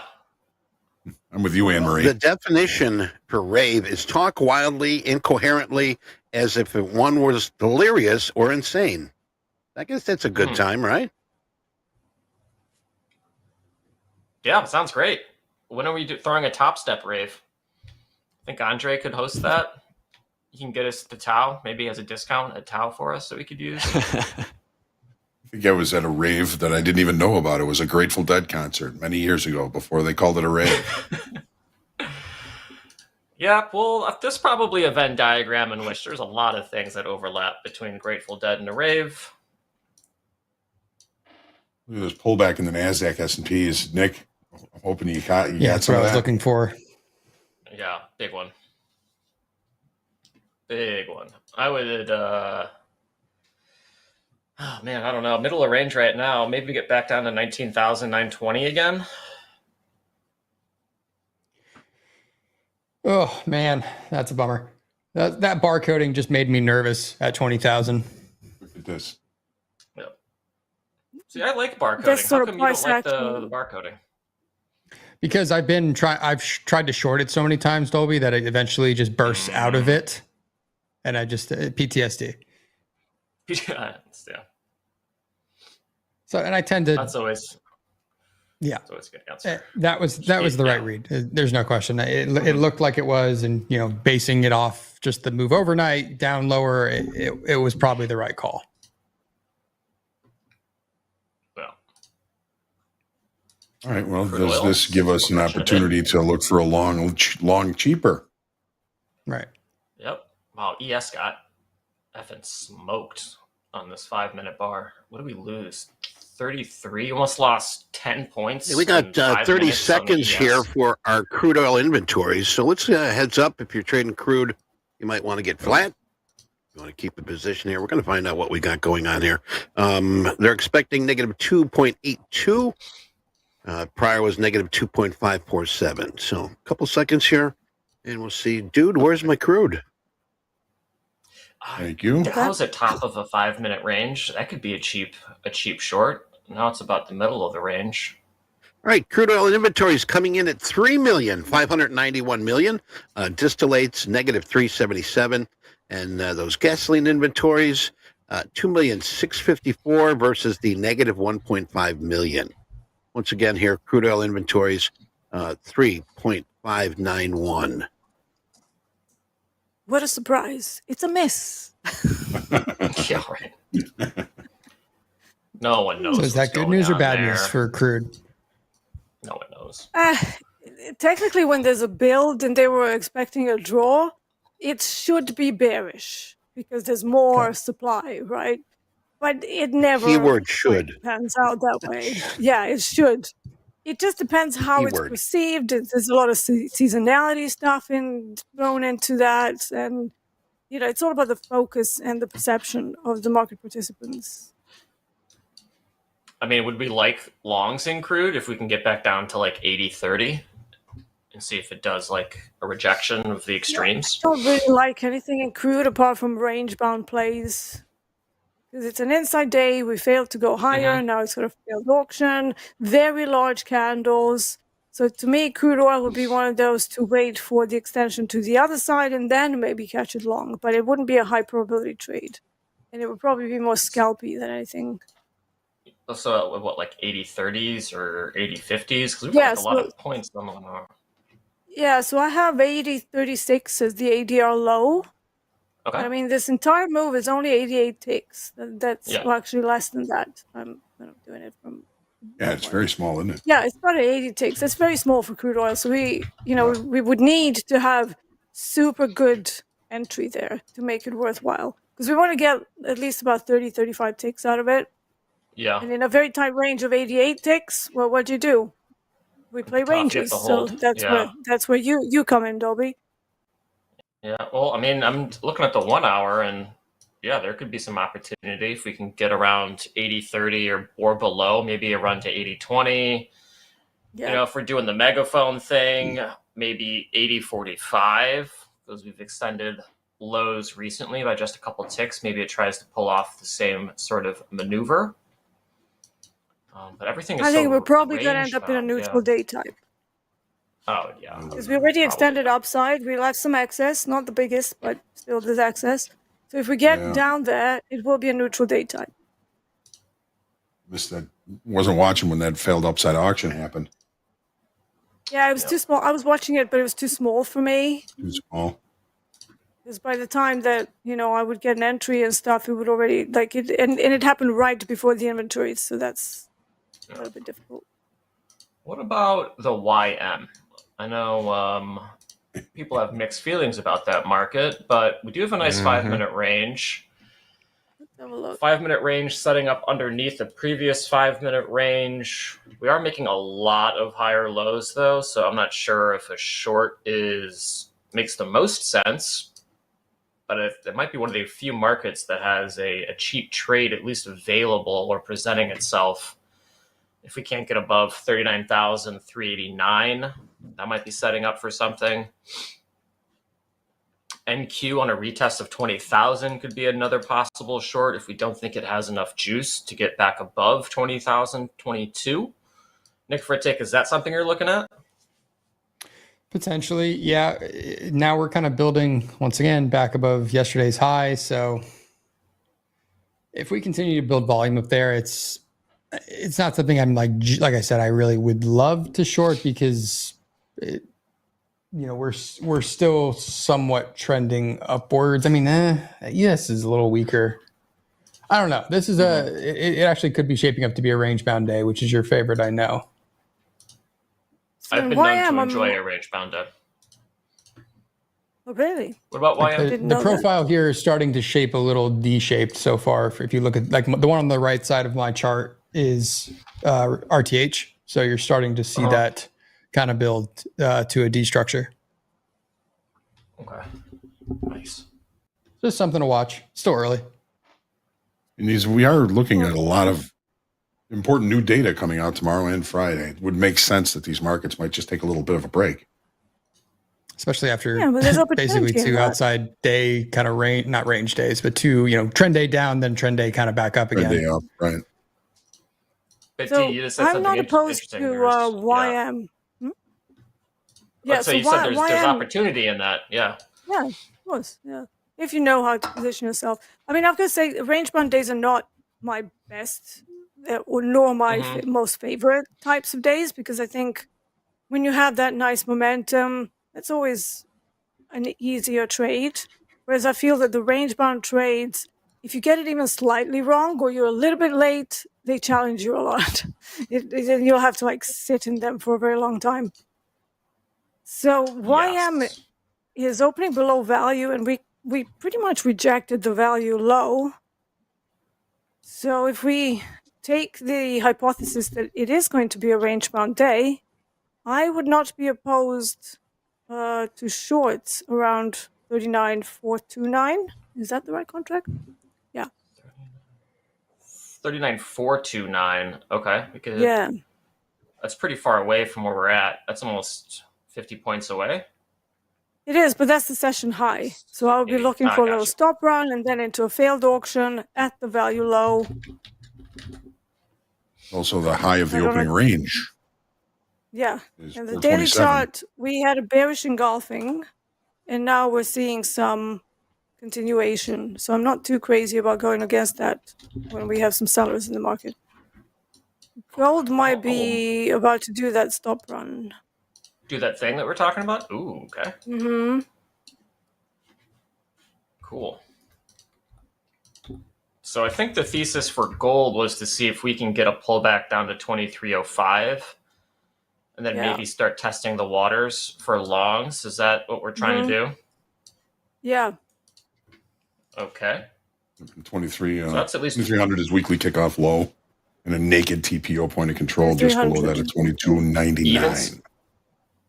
Yes. Okay. Big fat round number. So we said weekly kickoff is 2300. Right. High or low?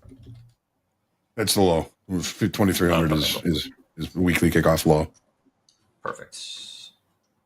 And then just below that, 2299, there's a naked TPO point of control sitting there waiting, looking at us, saying, "Hi, come get me." Nakedly. Just come Make pick me put me some up. clothes on. Yes. Been on here for a while with no clothes. Company's coming. Please Put some come clothes get on. me.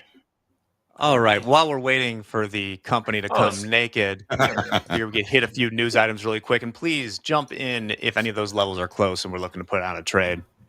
The first thing I wanted to cover is I love the retail investor. They are my favorite. Interesting chart here. Few consumers. Let's see once we get this up here, Gabe. There we go. I love things like this. Very few consumers are anticipating better business conditions ahead, yet they are increasingly bullish on stocks. So we have folks thinking that business is going to be bad, but stocks are going up. Something to keep an eye on. The next thing, there's kind of an awesome story in Bloomberg today that chronicles the last 72 hours of Archegos. I believe that's how it's pronounced. Bill Huang's doomed family fun.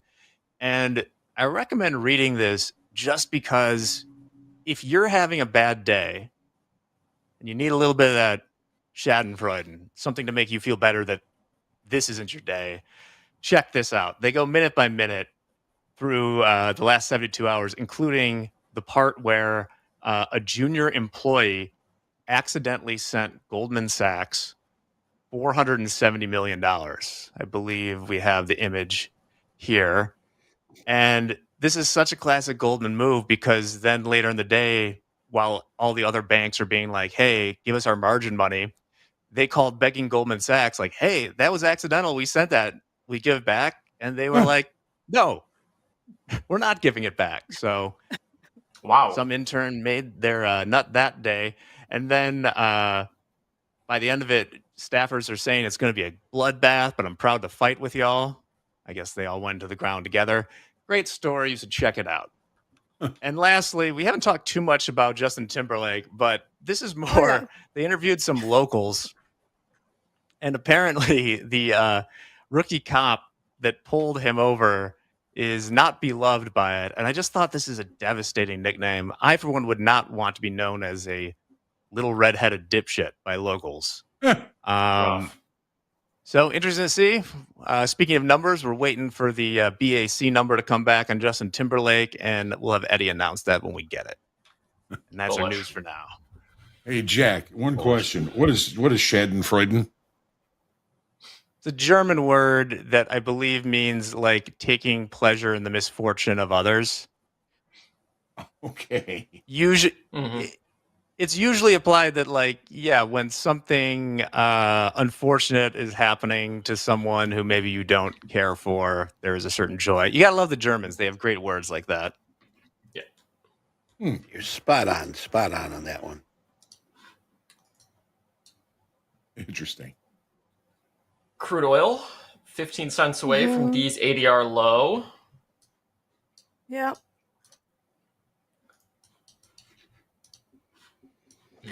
Yes, range bound.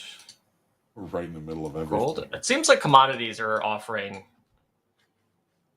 some more interesting opportunities compared to indices. They just seem to be at more extreme levels, which might give us more opportunity to find something. Someone's saying RTY is flushing. I'm glad that someone is still watching the RTY. It's not me.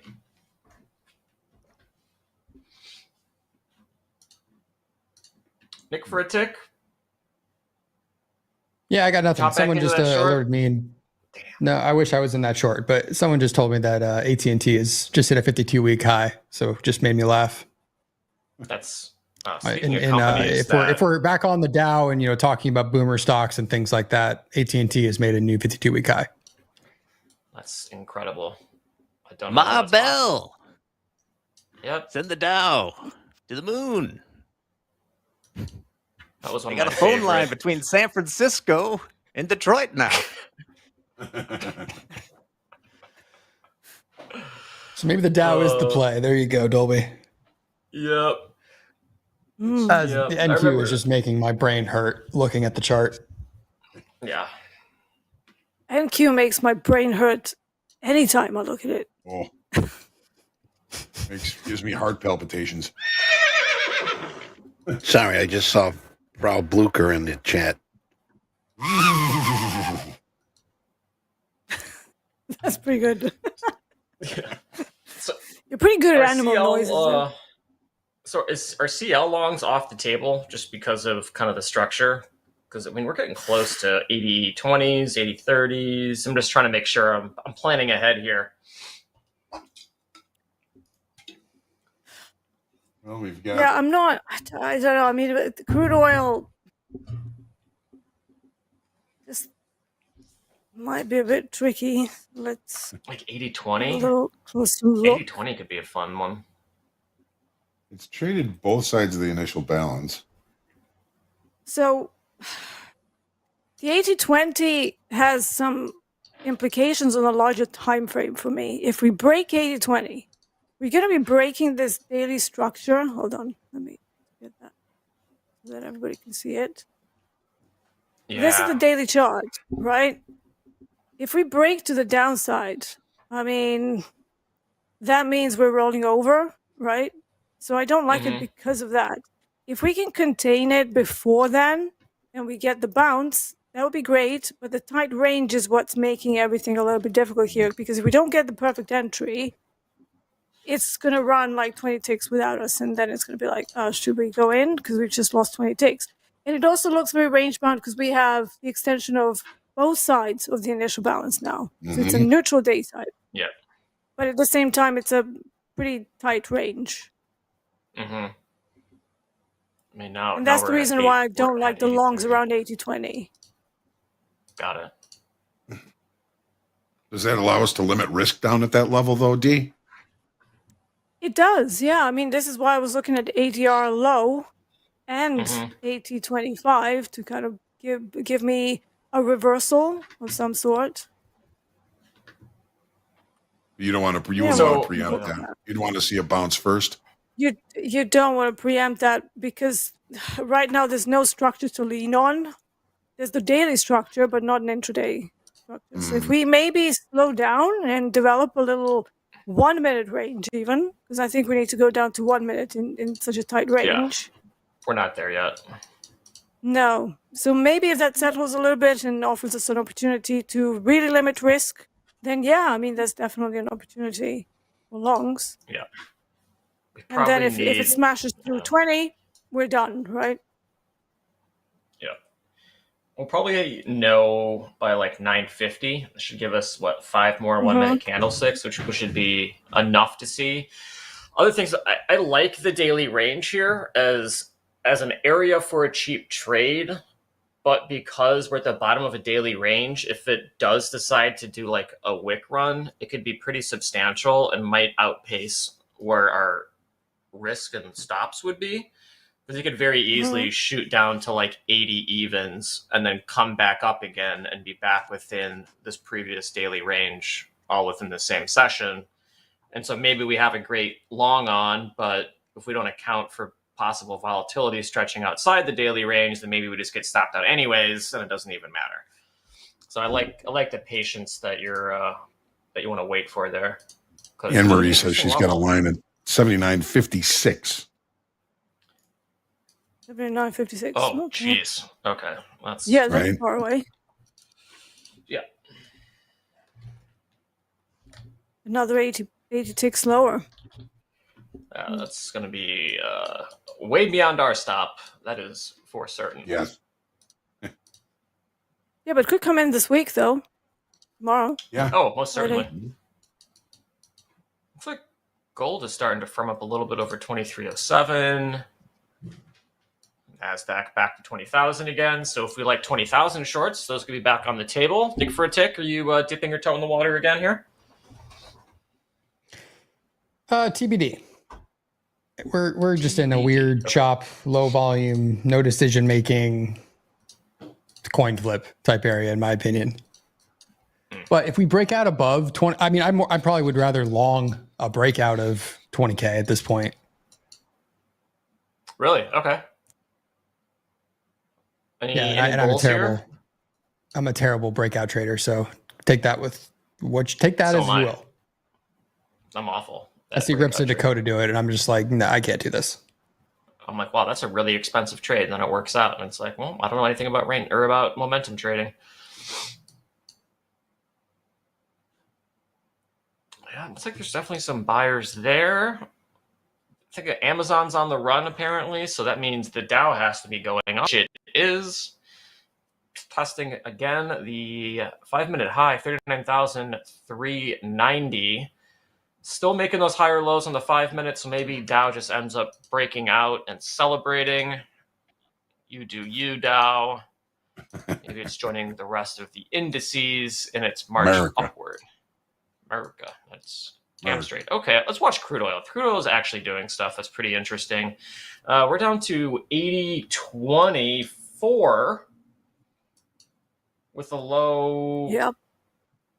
The low being 80.20 on the dot. So definitely some movement in crude right here. If you pull up a daily chart on the crude, we are just testing the lows there. So kind of lower lows and lower highs on crude oil. I do believe in 80s, 20s, 50s, and was it evens, 20s, 50s, and 80s? We did bounce at 20s. So D, what would it look like for crude? Yeah. Well, yeah, to the tick for now. So what, a couple more minutes here, D, in crude, and maybe we try a long, or is it still not good enough price action? I mean, it's not exactly screaming to the downside, and it sort of bounced a little bit from there. If we don't get single prints to the downside, then longs are still in play here. If we do, that means we're rolling over, and it's just going to keep falling after the news. Yeah. We got about 10 minutes to wait. For more news? We've got more news coming. Okay. No, just for the this period to be over so that we can see whether there are single prints left on the profile. Got it. Yeah. because that's generally a bad sign. If you're going to run a reversal trade, you don't want to have single prints left behind. That's market profile, Especially, right? yeah, it's market profile, especially not when you've extended the first hour trading range to both sides. It's kind of like stretching the elastic band, yeah, to both sides. And then one side just kind of lets go and goes ping. But, generally, if you get it wrong, if it's, just going into another trend, you don't want to be in the way. Yeah. So, got some questions in the chat. Define a single print. What is a single print? It's basically a very strong movement that is typically much larger than most of the other areas, and it kind of jumps away from any kind of nearby structure. They're easy to see on profile. Let me see if I can find an example. Okay, here we go. So if you focus on this big move down, you can see this massive candle that just went down. So this graphical overlay looks pretty thin. Those are single prints. So that's price jumping away and leaving everything in the dust. Typically, those are very strong moves. I think ICT traders sometimes call it the fair value gaps, but it's all the same thing. Yeah, so it's exactly the same thing, except the single prints have existed since, 1985? So they're an older concept, but it's the same concept, basically, yeah. And similar rules apply. If you see single prints, generally try not to go against them. However, there is a setup called the single print fade, where they just run out of steam and they start chewing into the single prints, which means that whoever sold to the bottom is now no longer there. So sometimes there might be, some chance for a single print fade. Not always, because the bigger the single print, the less chance of a full single print fade. Although I've seen weirder things happen. I remember, quite a few crude oil trades where I'm like, well, I'm going to run a single print trade. And then I would take profit in the middle of it. And then it would run all the way back to the initial balance, which is pretty sizable.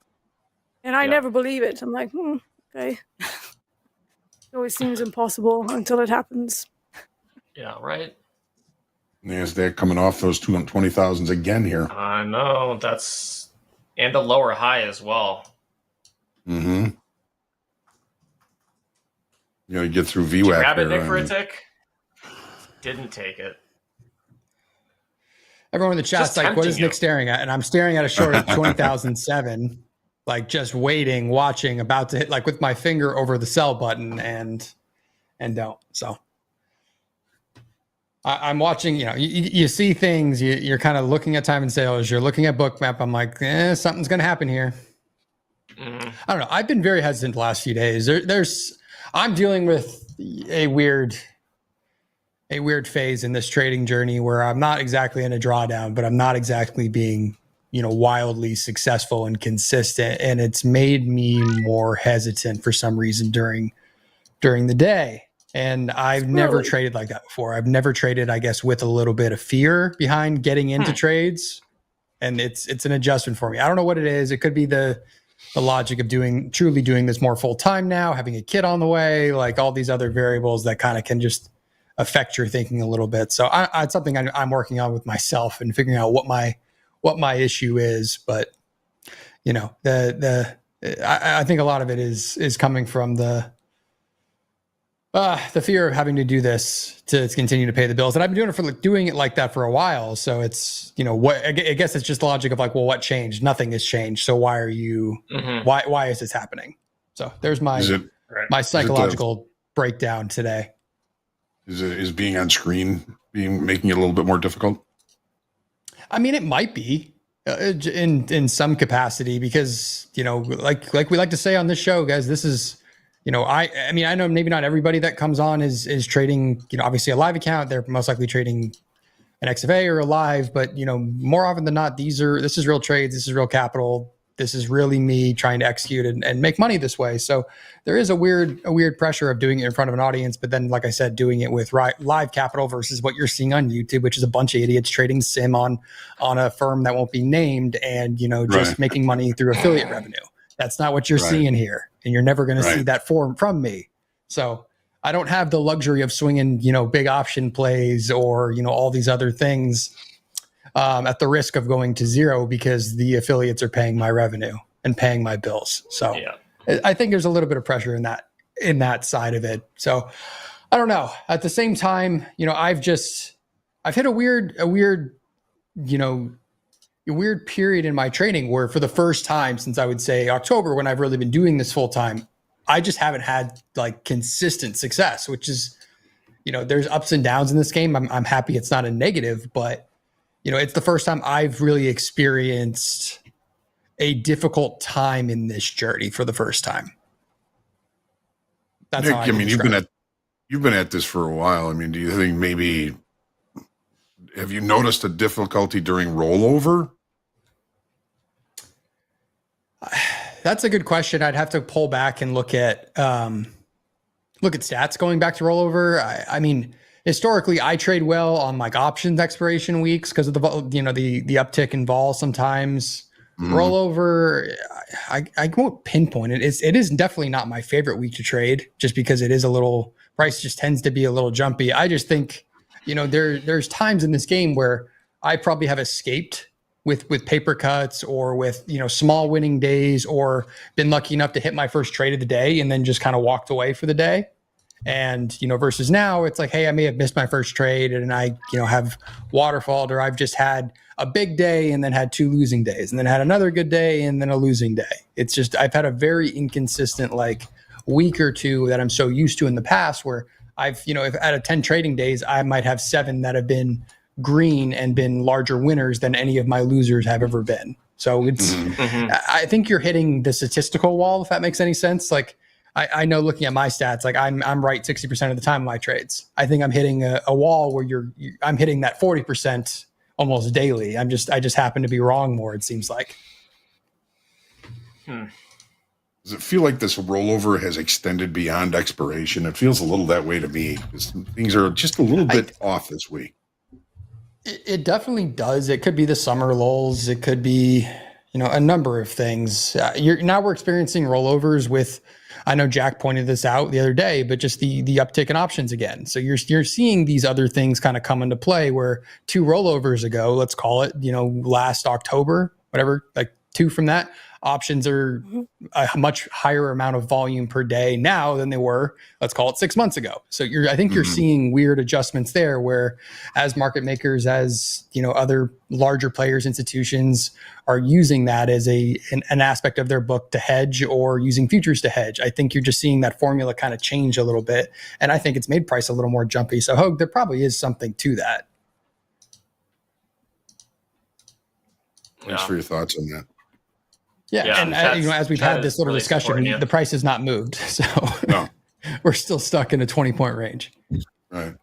Yeah, crude oil did bounce, but again, it would have been quite like, how do you catch this without guessing? What's the limit order and a stop below $80? I mean, you kind of just have to hope that buyers come in.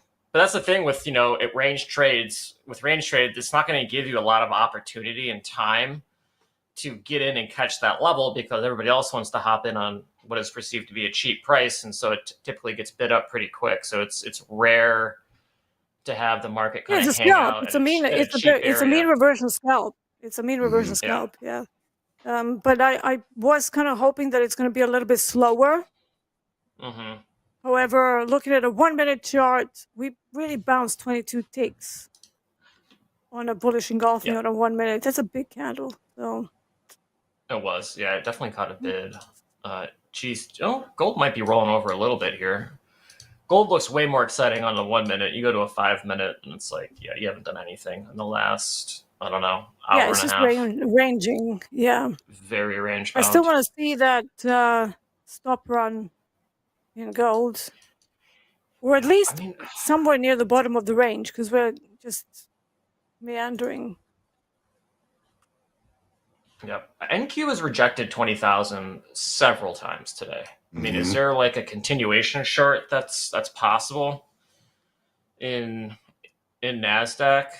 Although I'm going to be tapped out here pretty soon. I think Jack is taking my spot, so he's going to be in charge of the house account. Exciting stuff. Maybe not exactly at 10, but I mean, that's offered some opportunities.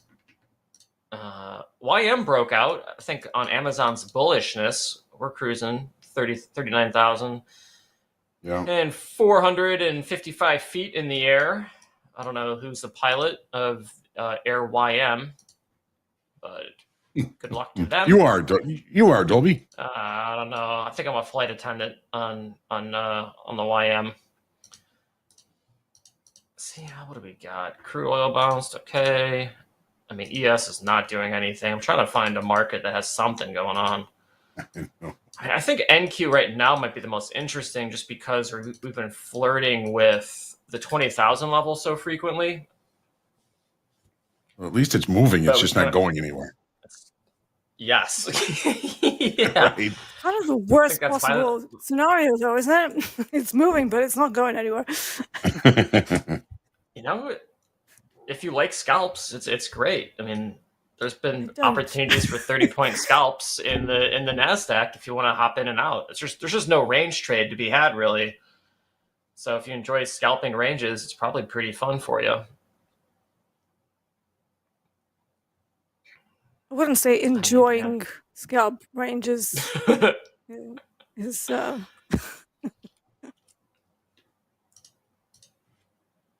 okay, gold might be getting down to 3307, so that's an interesting market. I mean, do we still like longs in gold if we can get to 2305, or is it still a situation which we're waiting for something? Yeah. But if we extend the range, there might be some opportunity. Gold, crude's coming back. For shorts, you mean? I was thinking for longs, cheap longs in gold. Mm-hmm. If we can maybe start like 2305. What size of the stop you want to use? You know, we could pop in a trade here, but we would need 40 ticks. This is suppose not that expensive.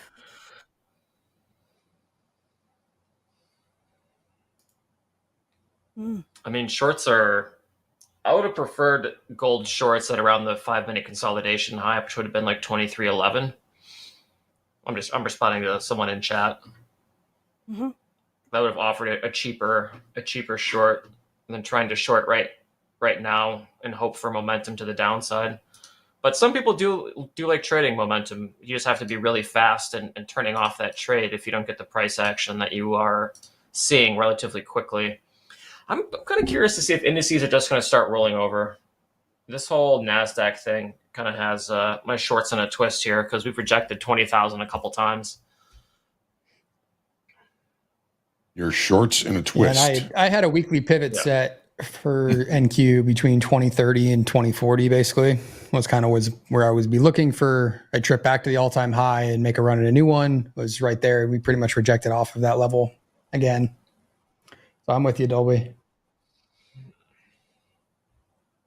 I'm just trying to see some patterns here, but it might even be doing a wedge, right? We could be doing higher lows and lower highs in NASDAQ, especially if this it looks like right 5-minute candle kind of firms up. You know, this might be one of those days where we don't get a really big move until like the second half of the trading session. Yeah, it definitely could be a bummer. Crude oil is up 60 cents off touching 80.20. So that range is held very nicely.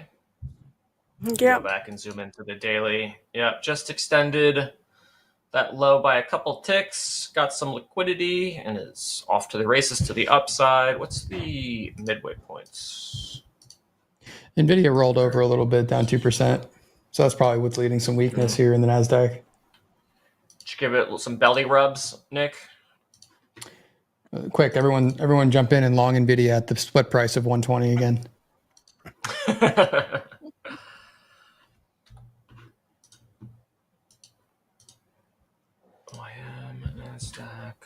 Yeah, this is definitely shaping up, at least maybe until the second half of the day, where we might break out of this range, but it is looking very much like a range-bound day. Yeah, I mean, even gold immediately catching a bid off of 2307, up $3, back to 2310. I mean, hey, if we were with it, we could be chopping up gold in these 3 or 4 point ranges, just selling the high of the 5 minute range and buying the low of the 5 minute range. I don't know where our P&L and I would guess be after that. Even describing it like we were talking earlier, Dolby, it's like there's no reason not to take that 208, 207, or sorry, 208, 20,007, 20,008 and Q short that I was eyeballing with a stop above, a new high. If you're going to make the cheap trade, the range play type trade that we've talked about a few times, that's really where you do it. Yeah, I mean, you can define risk really clearly. Yep, your stop above initial balance high, and you kind of just let it ride. And if you're right, you could potentially get that full rotation down to at least VWAP. But I don't know. I'm thinking this is going to be a range bound day for the time being. Like what, between 19,912 and 20,000? So about like a 90 point range approximately.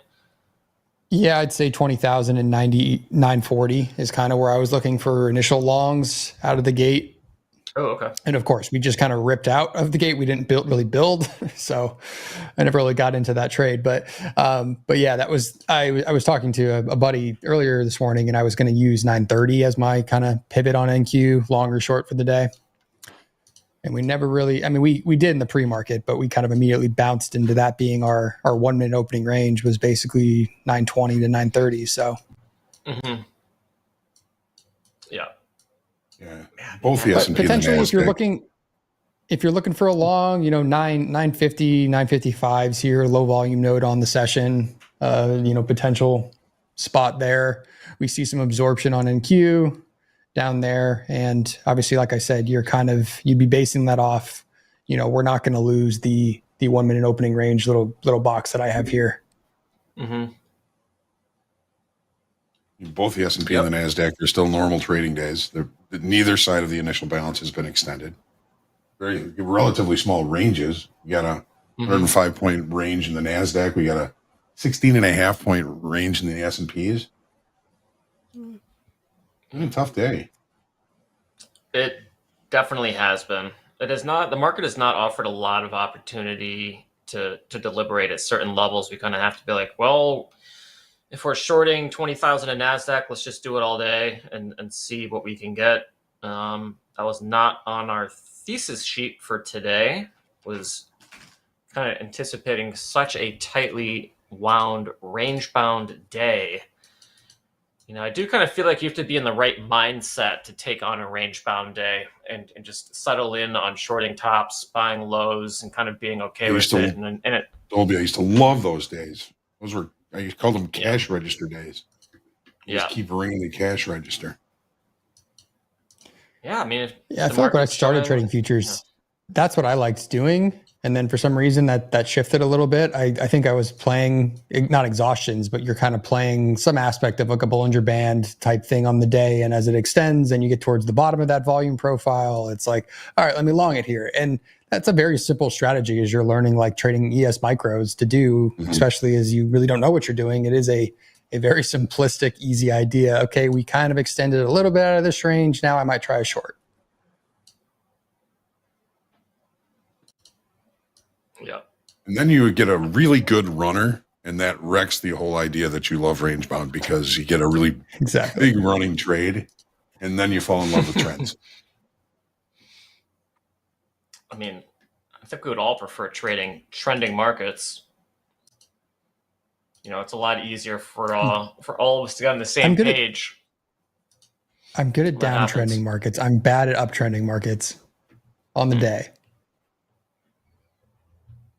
I don't know, when it goes to the downside, there tends to be a little more volatility. There's reoffers, there's good dips to buy that kind of get boosted out of. But when we go up and you kind of just get, like portions of yesterday outside of the V-shaped recovery we kind of had, but even the second half of yesterday or the early part of yesterday, when you don't even get a 10-point dip on the NASDAQ to buy into. It's just like the type of day that I just struggle to trade because I'm waiting for that. Let's call it a 30 to 40% rotation back down that I can then long. And that never comes. Mm-hmm.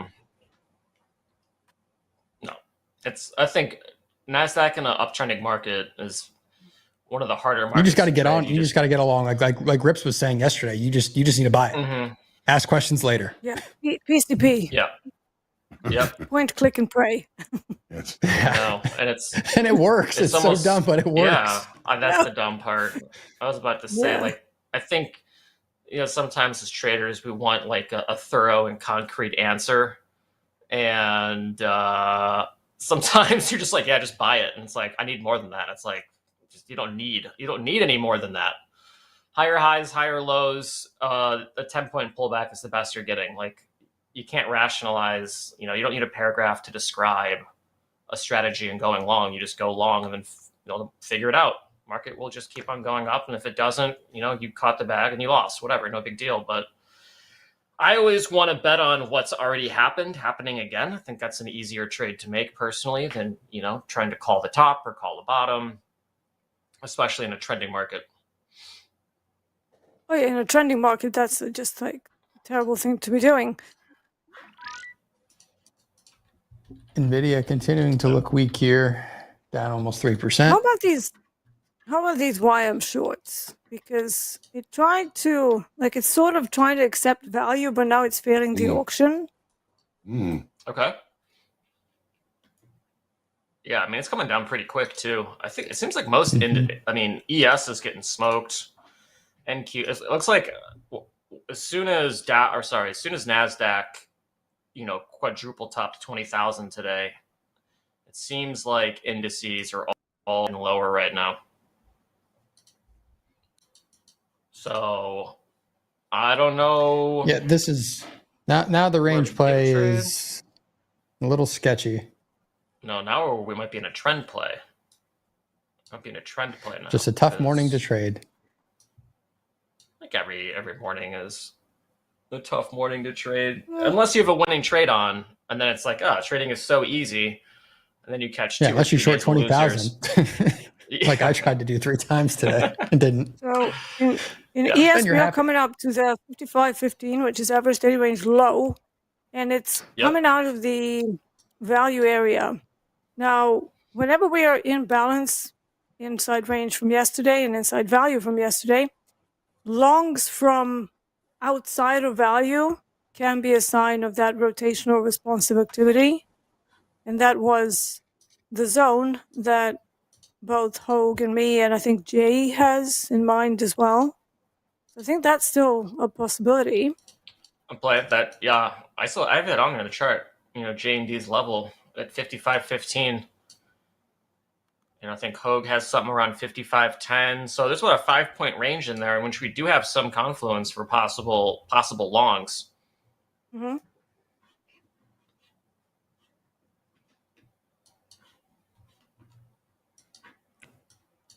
But I mean, it's not going to offer a lot of opportunity to get in because markets like moving fast. You're not going to get good prices for a very long time. But this might be a dead cat bounce. I mean, even NQ caught a bid off that 19,912 level that we were talking about earlier. Gold might be breaking out.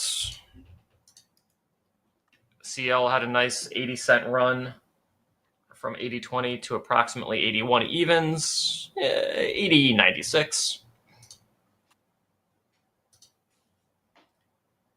I mean, are buyers stepping in now? I mean, who in chat is now a buyer in indices? Who in chat likes longs in the indices?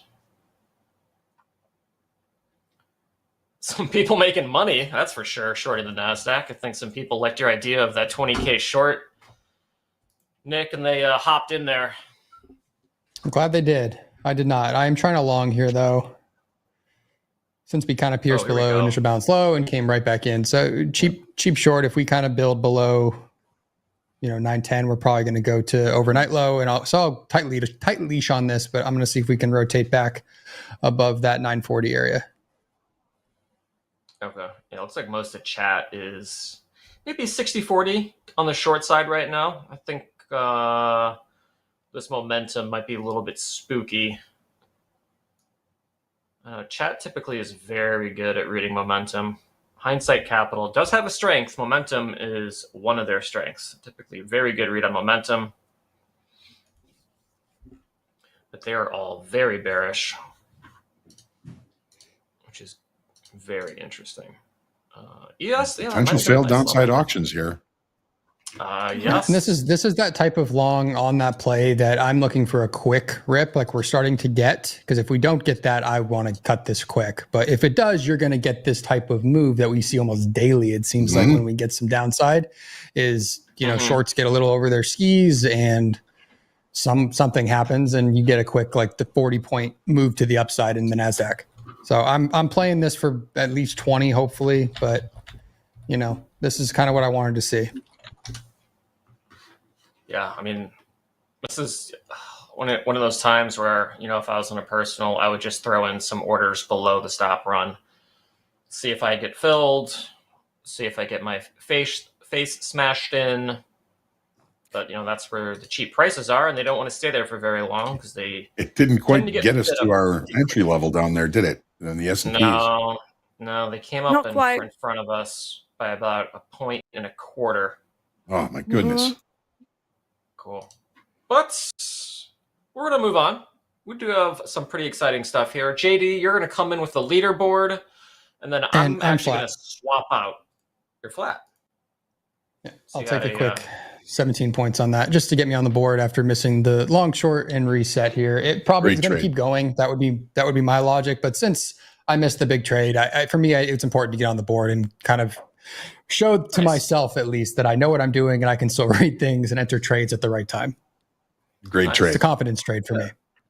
All right, hell yeah, that's a great one. Love seeing nice trade. Winner is a winner. JD, right?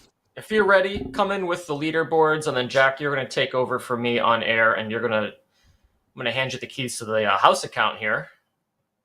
And maybe you'll have better luck than myself. So first, I'll see you guys.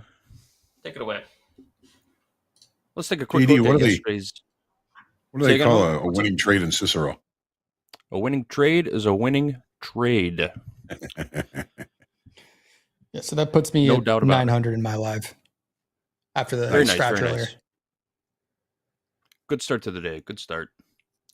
All right, let's take a look at yesterday's XFA P&L leaders. Second day in a row that the live funded traders outdid the XFA traders in highest P&L. That doesn't happen too often.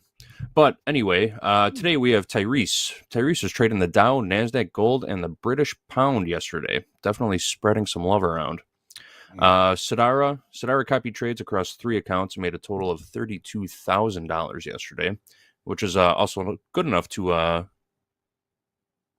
make his way onto the leaderboard today. We'll see. We're going to see Sidara's name again in just a minute. Then Wanbing, Joshua, and Philippe, all with solid days trading the NASDAQ yesterday. All right, here is the bottom half of the top 10 list. Okay, Shane. We met Shane yesterday. He made his way on the leaderboard with that $39,000 winner on Monday. He picked up another $3,000 yesterday to hold on to 6th place for another day. Sidara, who we just mentioned, saw him on the XFA P&L list, jumped from 14th place up to 7th after yesterday's $32,000 winner. Carlos joined Shane as a newcomer on the leaderboard yesterday. Did not trade, though, but still held on to 8th place. Kingway took a $1,000 drawdown, dropped from 8th down to 9th, and David A. rounds out our top 10. David picked up about $4,000 trading 1 live account and 3 XFAs. All right, here's the big 5.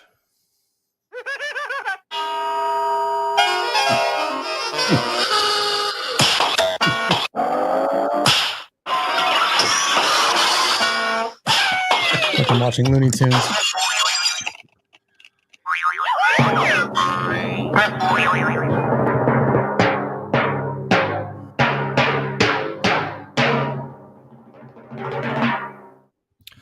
Curious, Eddie, did you have to hit 50 different buttons there, or is that just one soundbite? Yeah, I took my shoes off, used my feet and my hands. Nicely done. All right, starting at the bottom, there he is, Nick for a tick in 5th place. Nick is trading in 1 live account and 5 XFAs. He did suffer a drawdown yesterday, but he's hanging tough in the top 5. Up $900 right now. We just saw that. Nicely done, Nice. Nick. Soren, who we mentioned, made $14,000. Pardon me, made a $14,000 donation back to the markets yesterday. Fell from 3rd down to 4th place. Raphael hit the daily loss limit in his live funded account, but was still able to take over 3rd place from Soren. Brian P was on the live funded P&L list a little while ago. His $3,600 winner yesterday helped him hold on to 2nd place for another day. And Dakota, Mr. Slow Markets, had another $12,000 winner yesterday and is sitting safely in 1st place for now. There is your Top Step leaderboard, folks. Thank you, JD. Thank you, JD. Nick, it's got to look good. It's got to feel good to see your name up there, doesn't it? It give you some confidence. It does. I'm not going anywhere. I'm still a half decent trader, is what I've learned about myself. But you get into these, the ebbs and flows of this game. It is a, I think here's the thing. Like, even being being right, let's call it 60% of the time, like I usually am with my stats going back a very long time, like that's awesome. But that 40% does kind of come back here and there. And, it can very easily come back in a month stretch, and you can be in a drawdown. I just happen to be operating more, from instead of 60, it's more like 50-50 these days. And that's happened to me for the first time in this game, that I'm really kind of playing into, a lower statistical, trade period where I'm just, it's a grind. And I think it's no secret that the last month or so in this market has been very difficult to trade. If you've been very long biased, you've kind of been rewarded for it. But if you've been trying to actively day trade and, play more ranges and rotations, it's been a tougher slug. And then that's the type of trader I am. Trending markets, usually when the VIX is going to be a little higher, but when we get in these slow melt up, grind up summer days, it's a little tougher for me. Hello, everybody, by the way. I'm subbing in for Dolby now. Hey, I don't have sunglasses. Yeah, no, I'm here to execute any house account trades that fit our desires. Oh, we got a near miss on the low in the S&Ps here a little while ago. Yeah, literally by like a few ticks. Seems to be the name of the game today. Mm-hmm. Miss a level by a few ticks. And that, if you took that long with me, that's, hopefully you're still in it. Like I said, I was covering to take some points off the table, and I said it could very easily keep running here. So hopefully if you took it in the chat, you're still holding that trade. If we do, I would prefer actually to take the ES trade just because I think it's a little easier to manage. I like those nice thick volumes. Mm-hmm. Yeah, Jack, we really did have, I think it was even cleaner on ES because you had that pierce below the 30-minute opening range low at, 18, 17 even, and you didn't even get the whipsaw. It pretty much bounced right back into range.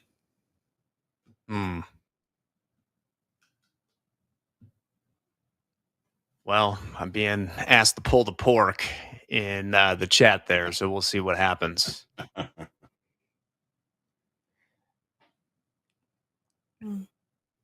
And that kind of, I would say, that move right back into range continues to kind of give us our initial lean that, Dolby, Hoagland, and D were talking about, which is, range rules type apply, potentially for the remainder of the session. We saw a nice little flush there for almost 100 points on the NASDAQ, if not 100 points. And there was no seller interested in continuing to push us back towards or back below the overnight low and sell down there. Dip buyers came right in and pushed us right back into range. So clearly not a ton of interest in the auction in lower prices from, today's session or even yesterday's session for that matter, as we are building back above.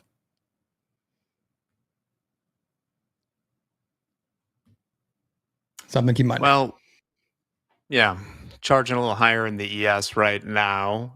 If we are playing the range rules, maybe something at the top of the area where it's been since 8 a.m. or so. Getting my eyes adjusted to Dolby's charts here.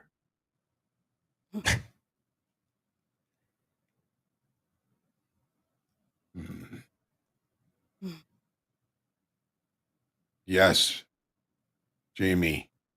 The flush to the downside that went below the initial balance low is a failed downside auction. Not a big one. Yep. But it is a failed downside auction. Someone commenting my hair looks extra black today. I think it's just my lighting in here is goofy. I swear I'm not this pale white in real life. You didn't dye your hair? Not yet.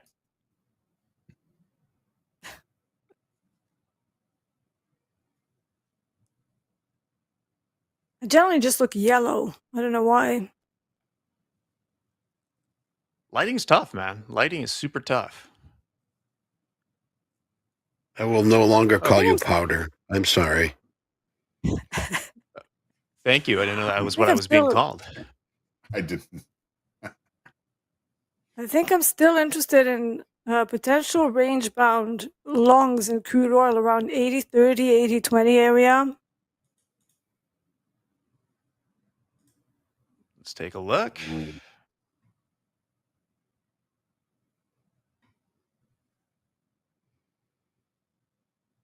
Yeah, I see Dolby has it in the charts here. Mm-hmm. We were looking at that, but then it kind of ran for 20 ticks in literally like a minute. Equities are wrestling with VWAP right now.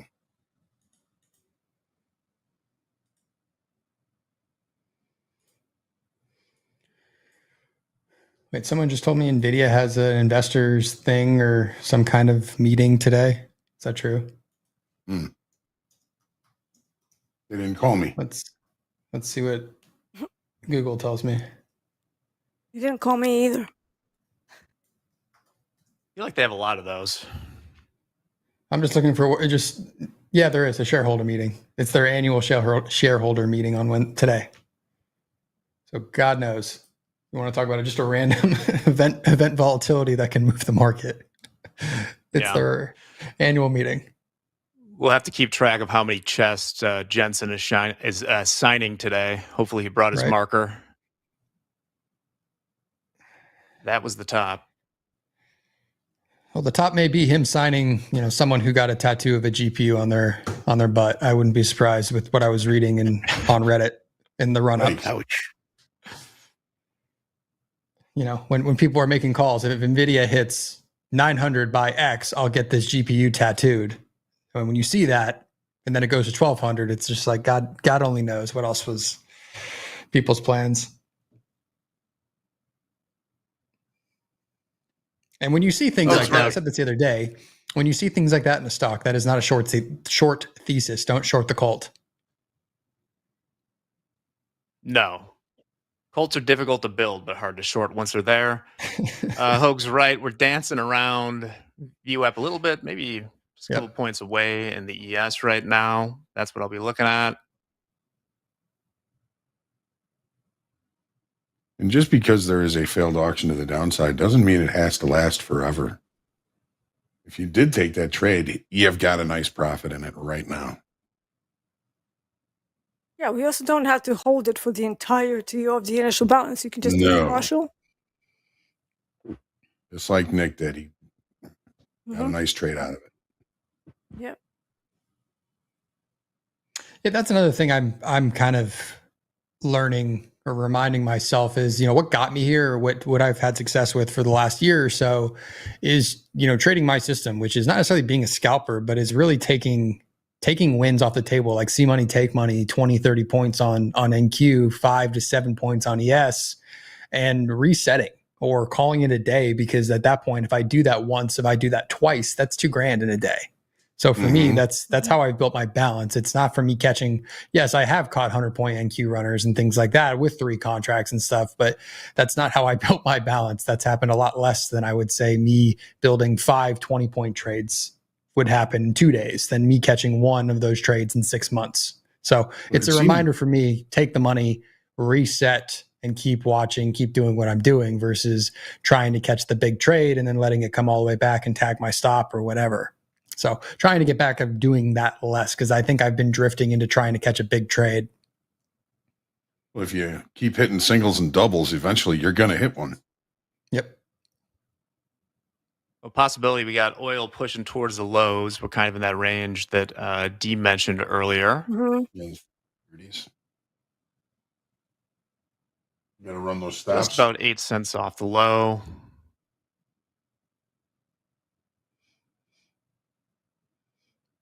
So what are we thinking here? If we were to make a crude oil trade, do we let it play out, run the stops, and then think about buying, or what is the thesis Yeah, here? that is the idea is to play a range because we have the initial balance extension to both Right. sides. So once it runs the stops, we want to steer it back into the range quickly and then just buy. Okay, well, just push the lows there. It just did it. Yeah.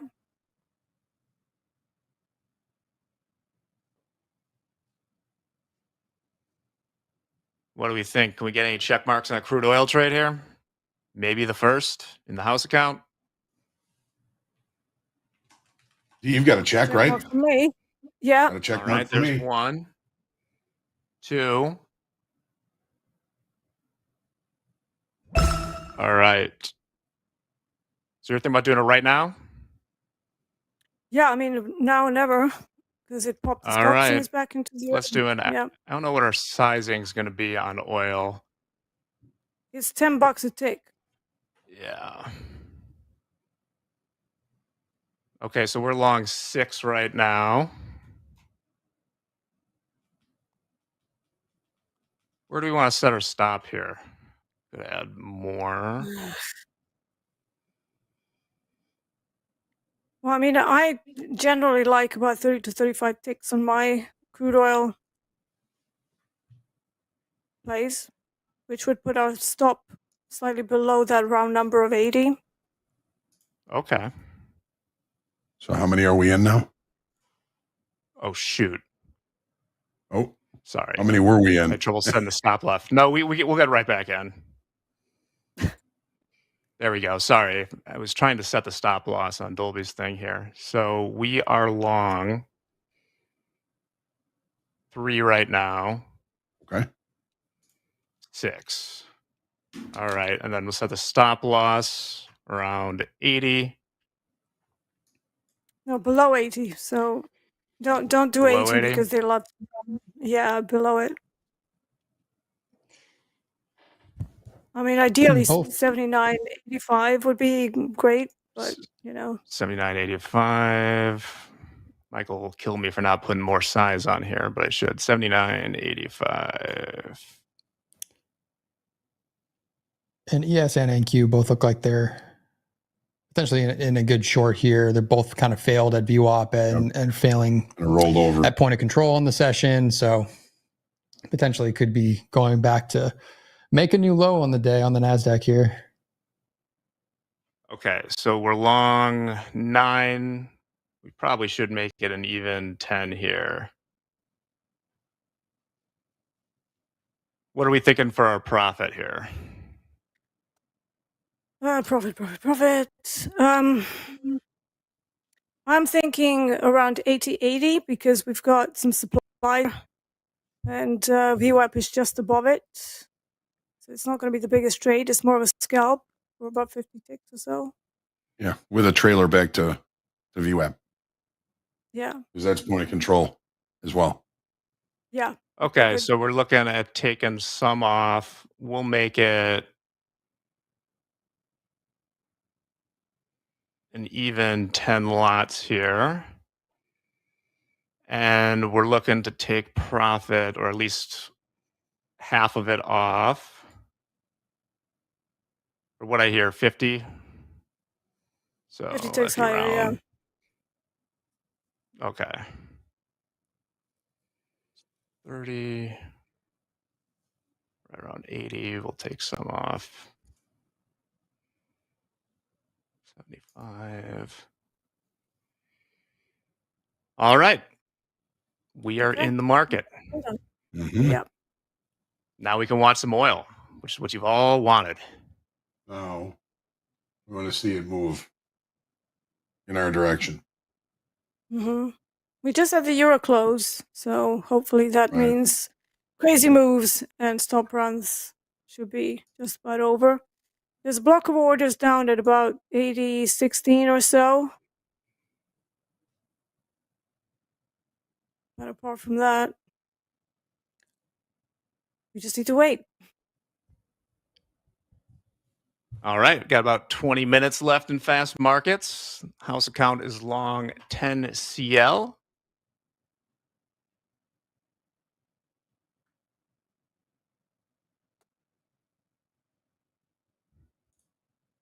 From around 80.27. 27.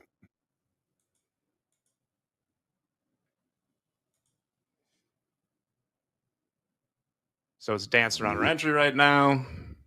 In a little consolidation down here.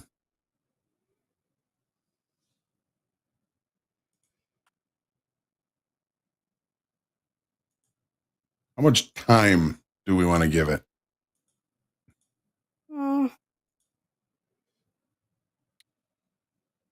Well, since it's a range-bound trade, I mean, they're never super quick.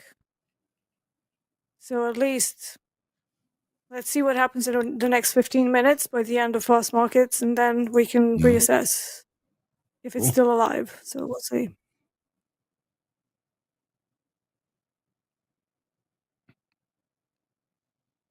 Oh, this is my first time ever trading a crude oil contract, so this is exciting.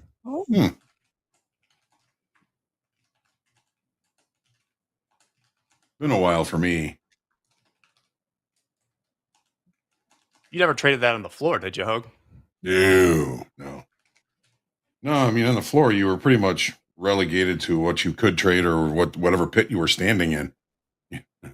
And, on the Chicago Mercantile Exchange, we didn't have crude oil pits there. So, could have traded NASDAQ, Russell, mid caps, options on anything. But I didn't have a full seat, so I couldn't just march into the hog pit and start trading hogs. There are different memberships for different products.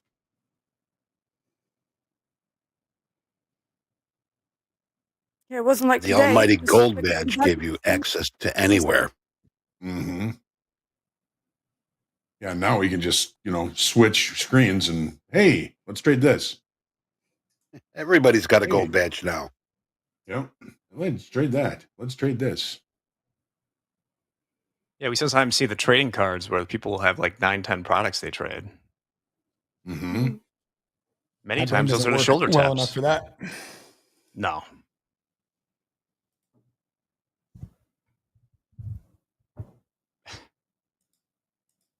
There's a guy, Batman Bowman. He was a crush spread broker.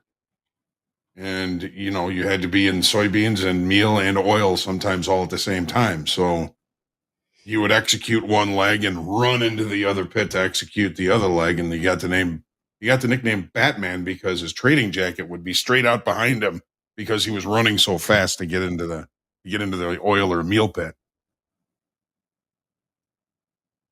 Who was the guy that had that cow trading jacket? You talked to him a lot on Johnny? Squawk Radio, right? No, he did a lot, but his pattern on his trading jacket was like a cow, black and white. I think I saw him around. I never was on the floor, but I'd be in the elevator and see all the people there's that one guy that always wore the cowboy hat. There was the cow guy. I worked with a whole guy bunch that of had colorful characters. The Punisher painted on the back of his trading jacket. Oh, yeah. Don't mess with him. He's tough. I painted a few jackets for some people there.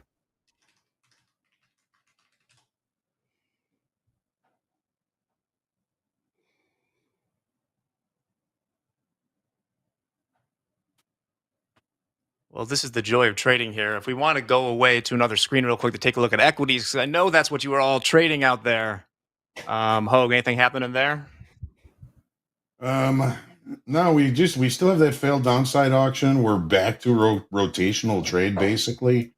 We're seeing probably one of our biggest pullbacks off that failed auction now in the Nasdaq, but we're right at the point of control in the Nasdaq. We're right at the point of control in the S&Ps. Just not a lot of movement. It's moving, but again, it's not going anywhere, which makes things a little bit difficult. Mm.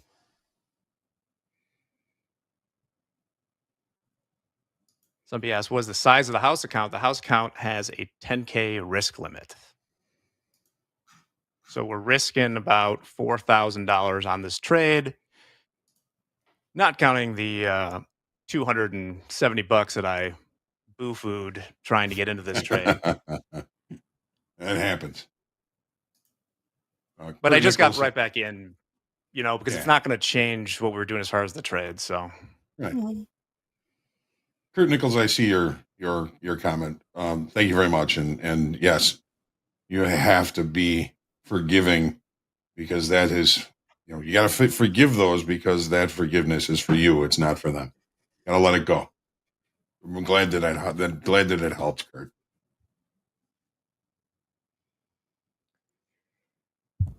Still making lower highs here in the equities.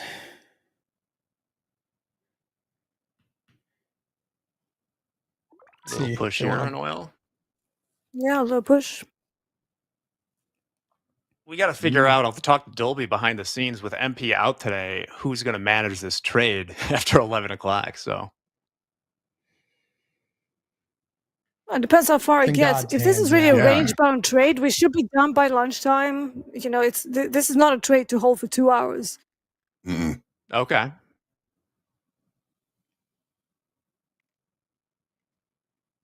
Oh, Dolby's going to be on air next for Power Hour with Oh, there True. you go. So we do have safe hands watching this oil trade. Oh, okay.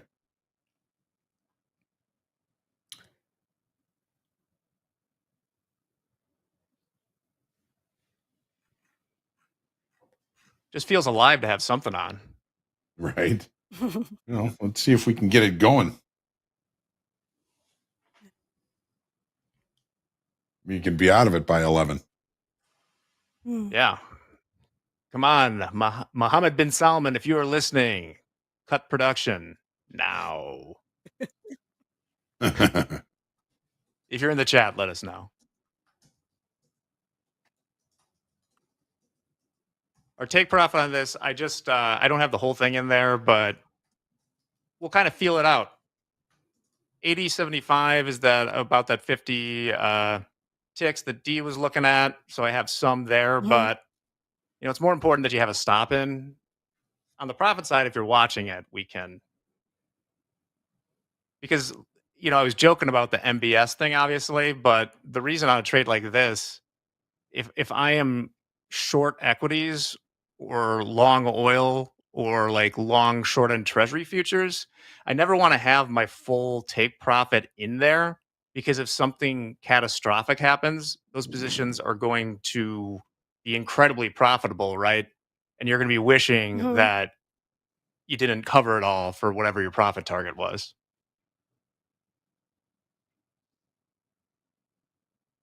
In crude oil, usually when something like that happens, it's rarely sustained.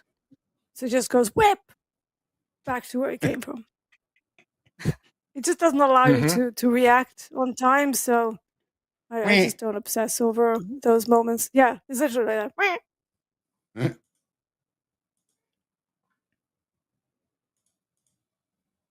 okay, let's push.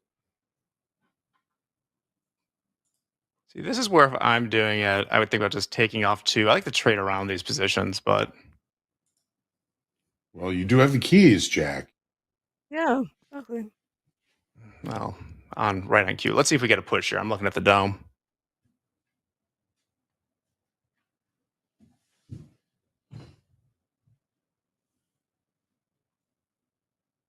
Yeah, you can take a couple off, Yeah, that's what I'm thinking. Yeah, do it. If it'll let me. It should let you. When you It's only two. when you It's not join like the you're taking ask, out 200. I know exactly. Taking Dakota's thing of join the ask. Let's see what we got here.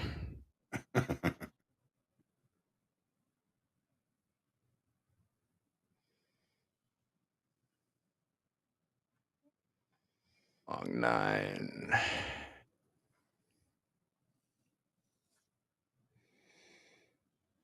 Okay, we're down to 8. I've made up for my earlier indiscretions. That's good. Woohoo. Didn't do anything, Jack. That's why it's important to be familiar with your setup too. The numbers here on Dolby Screen are really big, probably so they can be viewed right on it. So he's dragging that stomp way closer than I wanted to.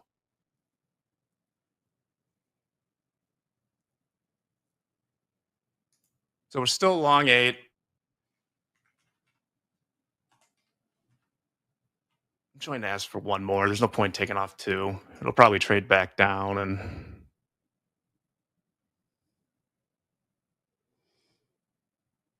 okay, we're long 7. We don't want to Lenny this trade. I mean, we don't want to overmanage it. We're not ready to move a stop, are we? No. We could probably move it. We could probably move it below the low of the session. Okay. Low is okay. So because now we've made some space between the round number and we kind of have some price action to justify it. So where are we and thinking? We already had the stop run, right? So we had the range that got established. We got a pop all the way up to VWAP, back down, ran the stops. We got our entry. So now it's safer to move the stop. Yeah, I would say like we wouldn't want to hold it. Would it be okay? 80-13. I'm fine with that Yeah. because if we we don't want to take the. We're even trying to get smarter about this month. Stop. Yeah. What's up? Absolutely. Yeah, absolutely. I agree. So the first stop loss is always a disaster stop, just in case that it doesn't quite go our way, so that it allows us to manage the trade in case it starts to challenge us and to go against us. But once it's moved in our favor, it's safer to move the stop somewhere a bit closer, obviously. I'm not in favor of moving it to break even because it's a range-bound trade. So, we don't want to, like Hoag says, we don't want to Lenny it. But yeah, moving it somewhere closer is absolutely fine. We do have to be better in general. I was talking about this when looking at the house account performance of managing our losses better, right? It seems like we're always willing to take that full loss limit on it, but not to, we took way too big a swing the other day where I think it was like a 28K P&L swing. There's a difference between just like moving stops willy-nilly, and then you shouldn't let something, if it's way in your favor, come back and lose it. I don't think that that's a winning formula in the long run. So I'm really trying to make sure, like, we started this trade with about $4,000 in risk. Okay. Now we have $1,000 we could lose, so like not that much. It's not going to hurt us. So hopefully we get the push here. And I agree with you 100%, Jack. We need to be smart about management of these trades.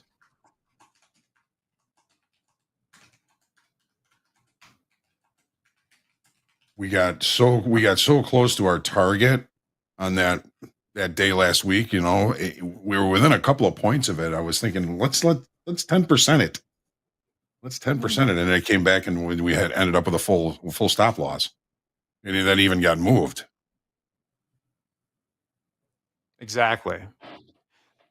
Like, we have the authorization to move the stop loss to 15, but like, we're not going to do that. I don't think we should do that until we make more than 15 on a trade. Yesterday was a good day. 2 separate trades without, I think it was maybe 5. Dolby could say when he got on, but I thought it was about 5K risk. Like, we should go into these looking for things that risk half of our limit or something.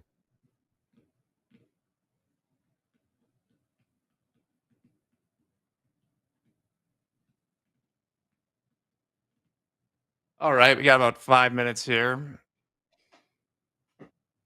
until the end of fast markets. Stick around. I can see in the waiting room we already got True, and the True crew are ready to do power players. Eddie and Dolby will be on with him. We want to do the Series 3? Oh, yeah, let's do it real quick. I forgot. Yeah. Usually in the background. Yeah, Gabe, let's let's do Series 3 it. All right. Today's Series 3 question is as follows. Oh, this is good. We were just talking about stops. A customer's sell stop limit order is at 140 half. May be executed at all of the following except. Which of these prices can a sell stop limit order at 140 half not be executed at? This is easy. Hey. You know, whenever I say it's easy, I get in trouble. If it's a limit order, it's going to be A. I was a filling broker. I had a lot of issues with some of these things, so I know this one very Sell well. stop limit order. It's got to be A, right?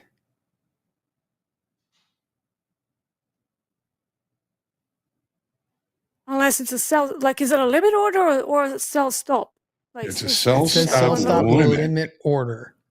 Limit order, okay. This is one of those, I think the verbiage is how they would trip you up if you're reading it too fast, but that's my initial gut. So if it's a limit order, I they got to have finish to reading this give thing. it that one or better price. Or better. But it cannot Right. be worse. Right. So by that logic, it's A. All right, let's see what it is. It is indeed A. If you have a Boom. sell stop limit, it just sits there. It can't be filled below it. But with slippage, etc., it can be filled above it. Okay, we are down to, we hit some of this. We're down to 7 contracts. Nice Hopefully we trade, can fill guys. them this. Yeah, Nice job. now I will pull, if you guys are cool with it, pull this stop to break even. You What do know you what? think We're about getting that? so close to the lunchtime. At this point, I mean, we might as well just take the whole thing because once lunchtime hits in like 10 minutes or so, it's going to be anyone's guess where this thing will go. But how much? I can't see how much have you got left now. We are long 6. Okay.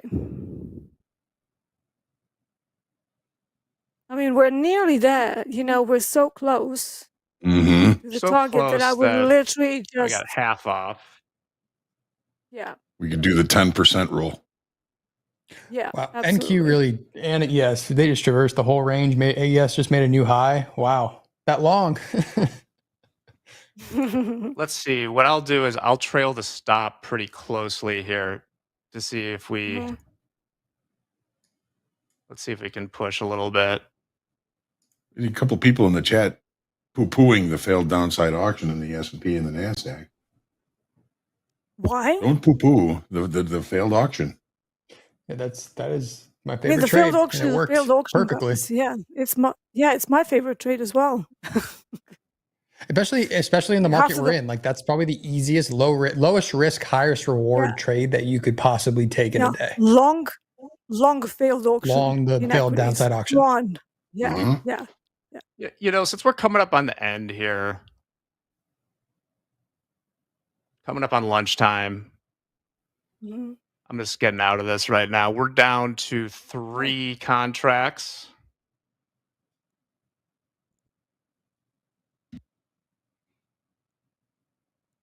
Let's see what we can do. I have a tendency to, from my old trading days, Hoag, to completely overmanage the scaling. I don't even know it's overmanaging. I just get very granular about getting out of trades. Okay, running away from us a little bit.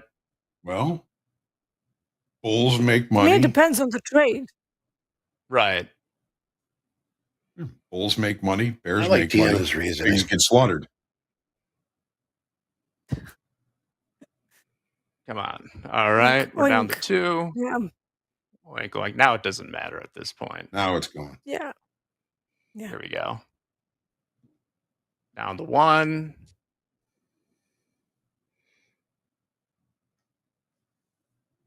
Good trade. Yep.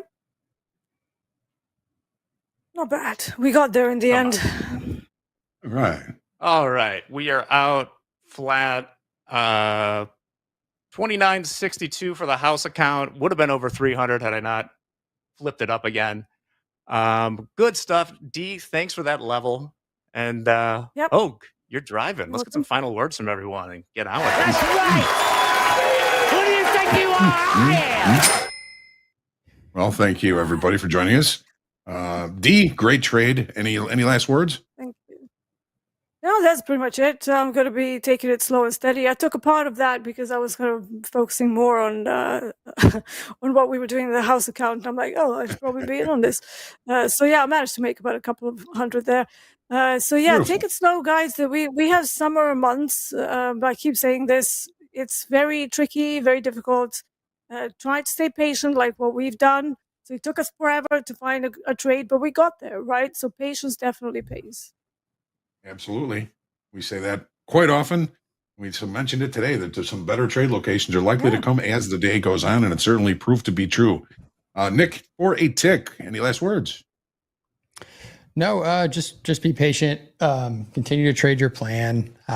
For me, I don't know if I'm going to take another trade today. I will be going back to my therapy session, is what I would call it. I will be sitting in the tattoo chair later today, continuing to work on my sleeves. So, I probably will be sitting in the slow markets chat as I, get stung with needles without actually having to trade NQ. So it's a good correlation to the trading this market lately. But yeah, just trade smart, be safe. If you're up on the day, no point in giving it back.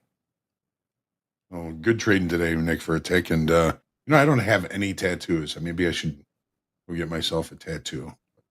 I don't know. It's getting up, Hoag. I got room. Full. Yeah. Got Jack, anything else you want to mention?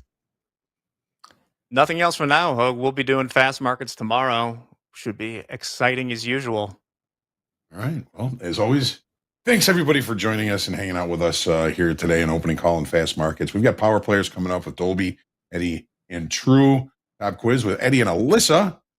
Shoulder tap with Jack and Brett. Group coaching with JD and Robert. Always a great session. The patience with KV today is with Mr. Dolby, Mr. KV, and myself. And we've got Power Hour at the end of the day. Dolby, Gabe, and Coach Dakota. See how his day is gone and how his afternoon goes. So just stick around for a couple of minutes. We're going to take a short break. We'll be back with True.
It is. It is time for power players. We got True in the middle with Squad in tow.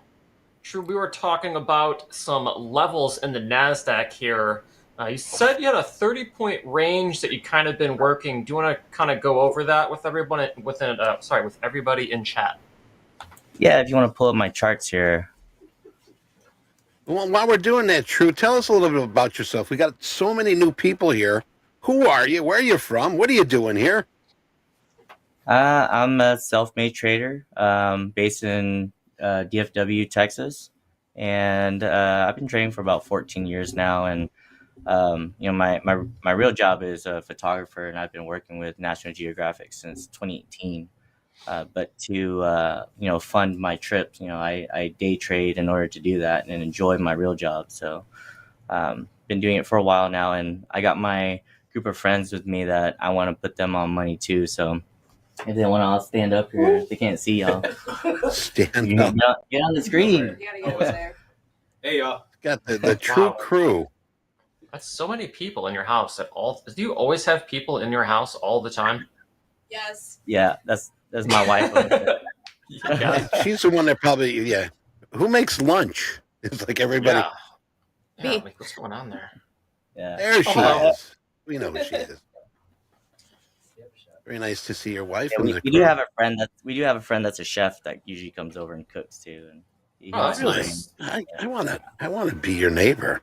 Yeah, right. Yeah, our house is like one of those shared homes. Everyone's like, there's so many cars outside. It's a happy home, though. It's a very happy home. Oh yeah, man. It's always full, so that's good. Hey, before we get down to business, I think you shared some of your pictures with us prior. I think a few times before. If you can, send us some of those nature photos that you take, because you've got an eye for beauty and you've got an eye for a fantastic cameraman. So you ever get a chance, send those to us and we'll highlight those. Yeah, I can definitely do that. I can definitely send those over. I'll send those over to, I guess, Tim. Is that who I send it to? Yeah, you could send them to Tim. And here's our chart. Here's your chart. Yeah. So speaking of our levels here, we're coming up to my level of 8.25. I'm just saying the last 3 digits of NQ here. And, NQ tends to move in a range of about 30 points. So you can capitalize on at least 10 to 15 points on a trade with NQs. For example, we're breaking 8.25 right now. For me, I personally would get into a long. So I would get into about, I normally do 3 contracts. So this is the new 100K account that I opened up with your 100K code. Unfortunately, Nice. I blew up 4 of my funded the other night, copy trading. So now I'm back to square one, and which is part of trading. And now I actually got 2 of it funded already, 2 100K funded on the way. I will activate those tomorrow. And then today, out of the other 3, I got 2 more hitting the max daily profit of 3,000. And then here's one of the other ones that I just opened up here. So I'm in 3 contracts right now at 1150. And my first target will be up to around 23. So I'll drag that up to 23, which is kind of the halfway point of our balance here. And I would have a stop loss below at 20,000. That's usually where I would put my stop loss. Being that I am in 3 contracts, it's a little quite heavier. So I would put my stop loss around the lowest candle that came down to. I'll put it at like 23.5. For your stop? That's pretty tight. Yeah, I mean, sometimes you get these wicks, especially today is what NVIDIA event. And we saw what NVIDIA just did to the market today. And, if, you're in a heavy trade and you get caught with your pants down, it's not fun. So I rather get stopped out tight than have to get stopped out heavy, get stopped out being down 1,000. It's harder to get back 1,000, and it's easier to get back, negative 480. So right now we are at my range at 8.25, and as long as we stay above 8.25, I can still hold this trade. Yeah. And here we have it, pushing up. And our goal should be 200 to 300 a day, right? Even though this is a combine, I do my best to treat it as if I'm trading a funded account. So Sure, you have to. 200 a day is all you need, Tread lightly. Mm-hmm. And if I get stopped out, I don't get back in immediately. I assess, watch where it does. Because right now we're technically at my level of 8.25. It can go either way at this point. But looking at the other tickers, if you're looking at NVIDIA's ticking off here. Tesla's having a nice run. Amazon's also moving along with FedEx earnings. Apple's running. So we still have momentum for NQ to go higher here. And as long as it stays, sure, you're keeping tight with those stocks, then, right? Your eyes on the stocks and watching how they move. Yeah, I got 9 other charts on my other screen here that that's constantly running. Yeah, so I'm running 2. I think I can bring my camera. I'm running. What do you think of 2... Chipotle? Splitting. Yeah, I'm about to buy some too. I'm sitting on a 300 for lunch or like the stock. The stock. So here I got stopped out. So I'm okay with being stopped out here at 488. And now I wait, right? So I tested the level. It didn't work. So now I wait. Because, again, we can watch here 8.25 still holding. This thing can take off. Or if it does come down, we have a level to come down to 94, which would be a short for me. All right. So this is where this is when you need to pivot. So as a day trader, I do my best to watch for confirmation and then pivot the trade. I don't get into it right away. Sometimes when you're trying to get in and out more often than not, you're going to just give back every single trade. Yeah. You said you had a 30-point kind of range thing. Would you like 78.25 in NASDAQ for a long or no? Depending on where it's at. So if we zoom all the way out, my VWAP is sitting at 78.25. So that'll be a good area to go long. Okay, cool. And then we have a bunch of other supports at the bottom too. I normally run the 50 moving average as well as a support level. And if we do come down to the 50 MA, I would add like 1 contract. And then I would allow it to test and come down to 78.25. If we get there, then I'll average down. But I only do that with 1 contract versus doing like 3 or 5. Got it. Okay. Yeah. But if you're watching... if you're watching, how it rejects that level to the T. Yeah, I mean, I'd be down to try maybe some longs at 78.25. I think that level looks pretty good and does align with, a resistance kind of come support area, which happened at 1020 today. So maybe that does come back and ends up turning into support for a further upside push. But you wouldn't re-enter into longs here. I mean, we're pretty close to 08.25. I know you just got stopped out. Like, how long do you need of a break before you enter into maybe the same trade idea again? So honestly, it depends. If it breaks back up above 8.25, I will re-enter for a long again. So I don't try to enter right now. There's not enough confirmation because it can come back up to 8.25 and then reject. Right. So as long as I get a clear break of that level, then we'll continue higher. And then I think pre-market high was 70s? From overnight? Yeah, it's 70.5 is the overnight. Yeah, right now, I mean, we're looking at everything else. Apple is on a rampage right now. Apple's at 214.77. Oh my goodness. And I think Amazon hit all-time highs, if I'm not mistaken. I think Amazon was helping the Dow actually quite a bit today. Mm-hmm. So you don't really True, want let me to- ask you yeah. something.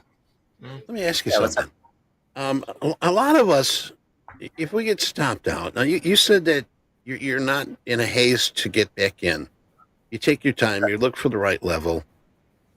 That takes years to master and to be committed where I'm not jumping in right away. And we sort of call it like, if you miss this bus, there will be one behind it.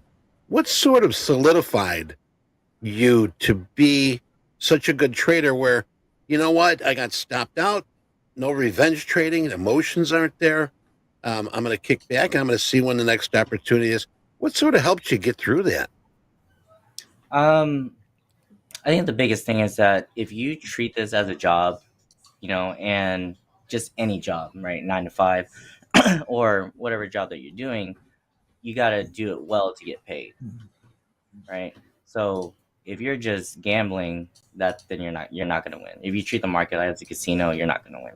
So patient pays. So as long as you wait for your confirmation, I think the emotional side of things is the hardest part to separate for a lot of people. Yeah. Oh, you know?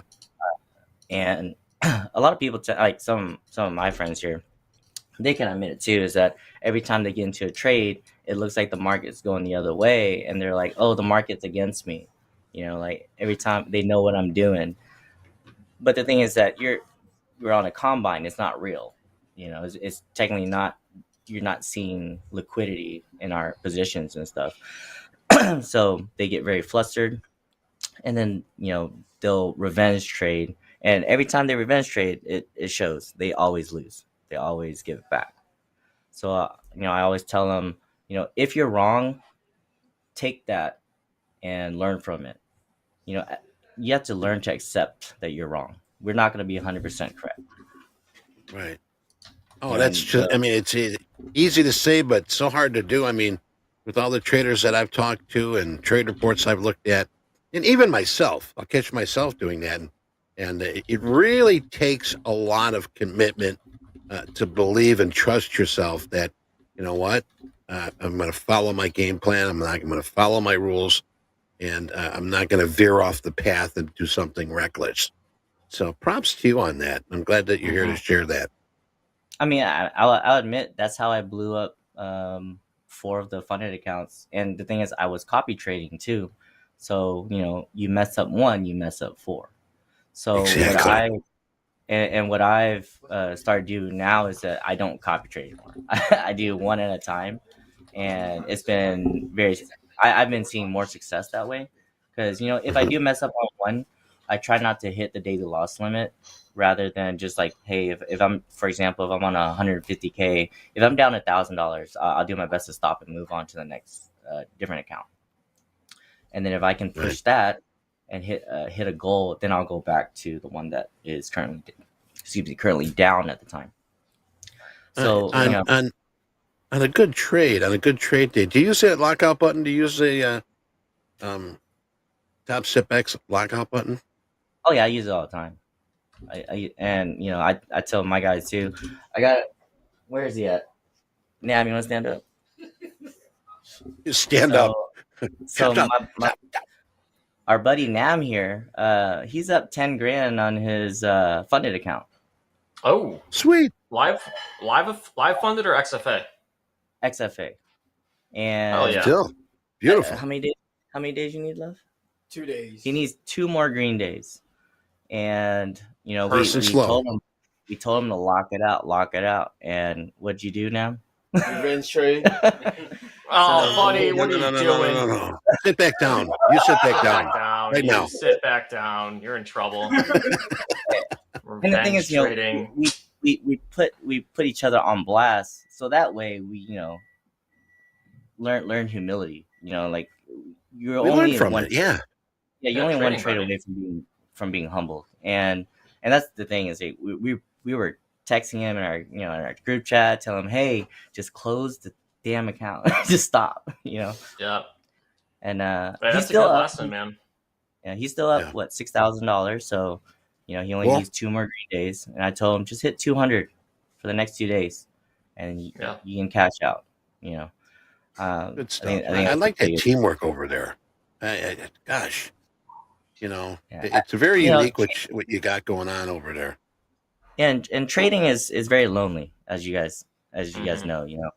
I'm on the computer, almost 8 hours a day sometimes, and when I'm trading with my my friends or my Discord and stuff, we're sitting there. I'm on and driving the whole conversation for almost 5 to 6 hours every single day, and we tell each other, "Hey, get up, go get lunch, stretch, do something. Don't just sit your butt on the computer all day." Kind of defeats the purpose of trading. You know, you're trying to find that financial freedom to do the things that you actually want to do, rather than be a slave to the screen or your phone. So that I think that's like the most difficult part for people, is to just to step away. Mm-hmm. Speaking of which, Topstep X is on mobile now. Just kidding. Yeah, no, I love it. It's Okay. it's simple. It is very simple to use.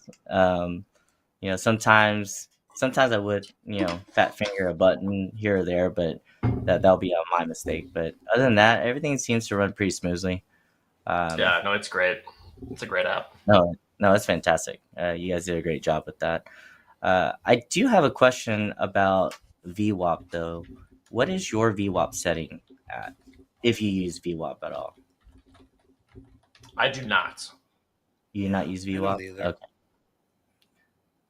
Okay, so yeah, because what I've been noticing, that the values seems to not be as accurate as different trading charts like TradingView and Thinkorswim. I try to I've heard compare that. them all. If we had Coach Robert he might be in chat. He's here, yeah. I mean, but it varies for everybody. Yeah. I remember asking him about it, and he said source closed, anchor period session. But it'd be best if he came in here. And then as far as the ticks go, I mean, it's all for choice here. Mm-hmm. Well, sometimes it'll be off by like 10 points, but then it'll fix itself. I was just curious. Yeah. Yeah, Coach Robert's our go-to guru. So here we bounce off of my 50-day moving average, and it's bouncing up to the 9 EMA. So this is what I look for here, is that when the 9 crosses down on the 21, the blue line crossing over the white line, this is where you would see a change in direction. So having the 9 pointing downwards, we can see that it'll be good for a short.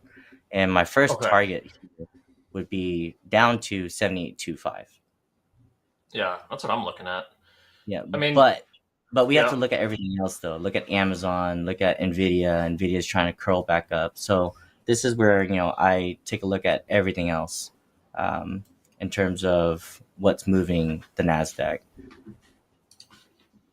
Okay, perfect. I just got a message, by the way, that they're going to cover VWAP during group coaching with Coach Roberts. Maybe we can get that clipped, or if you want to tune in for lunch, he's going to cover some VWAP during group coaching. Very knowledgeable. Yeah, very knowledgeable person. Robert does all of the tutorial videos for Topstep X, which are all amazing. 5 minutes or less.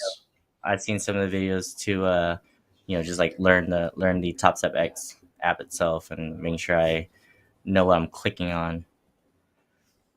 Yeah. Right. No, there's some questions in chat about this Topstep X. It's a mobile friendly, and all you need to do is open up your web browser, just type in TopstepX.com, log in, and you are ready to go. It's not an app. You're not going to find it in the App Store. So just in a browser, just type in TopstepX.com and presto changeo. Yep. Looks like Douglas PC looked at the same thing I did, which was crude oil on the up and up, touching almost $81 a barrel. Oh, wow. As they say, wish we could have had a runner on. Wish we could have had. Coulda, woulda, shoulda. We don't want to do that. I think we did quite well today. Yeah, that was a great trade. Got 29.62 for the house accounts. Nice. NQ is very intriguing. Definitely giving me the old head tilt here on possibilities of a trade. Typically, we don't see NASDAQ get tightly wound on a 5-minute chart, but alas, here we are. 5-minute range in the NQ, kind of stuck between 08s and 92s, so a very tight range in the NASDAQ right now. Mm-hmm. Very tight range. And 20,000 is usually like that pivot, when you see breakdown or below. Mm-hmm. I mean, 20,000's been very, very sticky. Oh, and what time is the NVIDIA thing you said? Is it noonish, or is it like later in the day? I think it's happening right now, I believe. Oh, right now. It's like 2 days long. Oh, geez. Okay. Oh, boy. Yeah. Okay. Yeah, so it's something to keep in mind about, and let's see if we have any other economic data that's coming out. Yeah. 12 o'clock, we have the 7-year note auction. And then we have the Fed balance sheet at 3:30, so that's market close already. Yeah. Okay. I mean, I think would tomorrow. Yeah, go ahead. Tomorrow we got PCE, I think. Yep. Friday's the biggie. Yeah. Yep. Yeah, I would be interested in maybe adding longs between like 78 and 91. And maybe just setting up like a couple buy orders in that little gap there. But we might not even get down there, to be honest. But that's a possibility. Yeah. So this is that mid range that I'm looking at here. And let's see. I mean, nice bid in the NQ. Are you going to hop into that long again at 8 1/4? Mm-hmm. If you get in, I'll get in. Mm-hmm. Yeah. I would wait for confirmation above 8.25. What you could do is you could add one now. So I would add one, and then above 8.25, I'll average in. Oh, so you'd average up into it. Okay. Yeah, I'll average up to the winning trade. So here we have volume picking up. It's moving. I'm gonna add 2 more, and then my target is gonna be back up to 23 again. Okay. Let me see if I can get one on a pullback at 8 1/4, and I'll join you on the house account if we can get a pullback to 8 1/4, and then I'll average up with you. If NASDAQ decides to give us the opportunity to come back, it might not, but we'll see here. Yeah. So here we got a nice push. If it does come down, I'll probably average in some more too. Okay. Down to 8.25. I'll work but here, as I see, with 3 contracts, I'm up $260. This is where I would just trail, and I wouldn't even be mad if it gets stopped out, because if it does come back down, I can find another entry again. Yeah, I mean, it's really, really moving. I don't know if they said something during that press event, but I mean, we're up. I'm not seeing nothing over the wire here. Almost 30 points in 3 minutes. So I got. I'm gonna pull this order. Okay, cool. Oh, that's tight. Yeah, you run some tight stops over there, real tight. And the thing is, there are accounts that I would just let hold and run, and those are the ones that I'll make a lot on. But when I'm just trying to get in and out, if you get in and out, 8 trades at $400, that's $3,200. Yeah, and I'm only doing 3 contracts. So here, luckily, I put a trailing. It did come back down. We may have another entry. So I'll look again, wait for 8.25. At this point, I'm actually going to look at the 9 EMA at 6.75. Okay. If you hop in at 6.75, I'll hop in too. Yeah. So, obviously it can just wick down. So what I'll do is I'll just set a buy here at 8.25 for 1 contract. Okay. And then add another at 6? Yeah. There we go. I got my chart so small trying to fit everything on here. Again, Lou, True, what are you trading? NQ. I'm on NQ. Okay. I see it. All right, so here's that 6.75. Is at 3.15 right now. My stop loss would be below at 97. So this one just be a little bit lower. So I'll put my stop loss at 90. Actually, I'll put it down here at 93. Okay. Any reasoning, or is it just because that's a low wick? Yeah, that was a low wick, and also we have the 50 moving day average, which acts as a pretty strong support. We've seen bounces here multiple times, and I'll give it a chance to, if it does wick down, hopefully it doesn't wick me out, and then we'll let the trade, do its thing.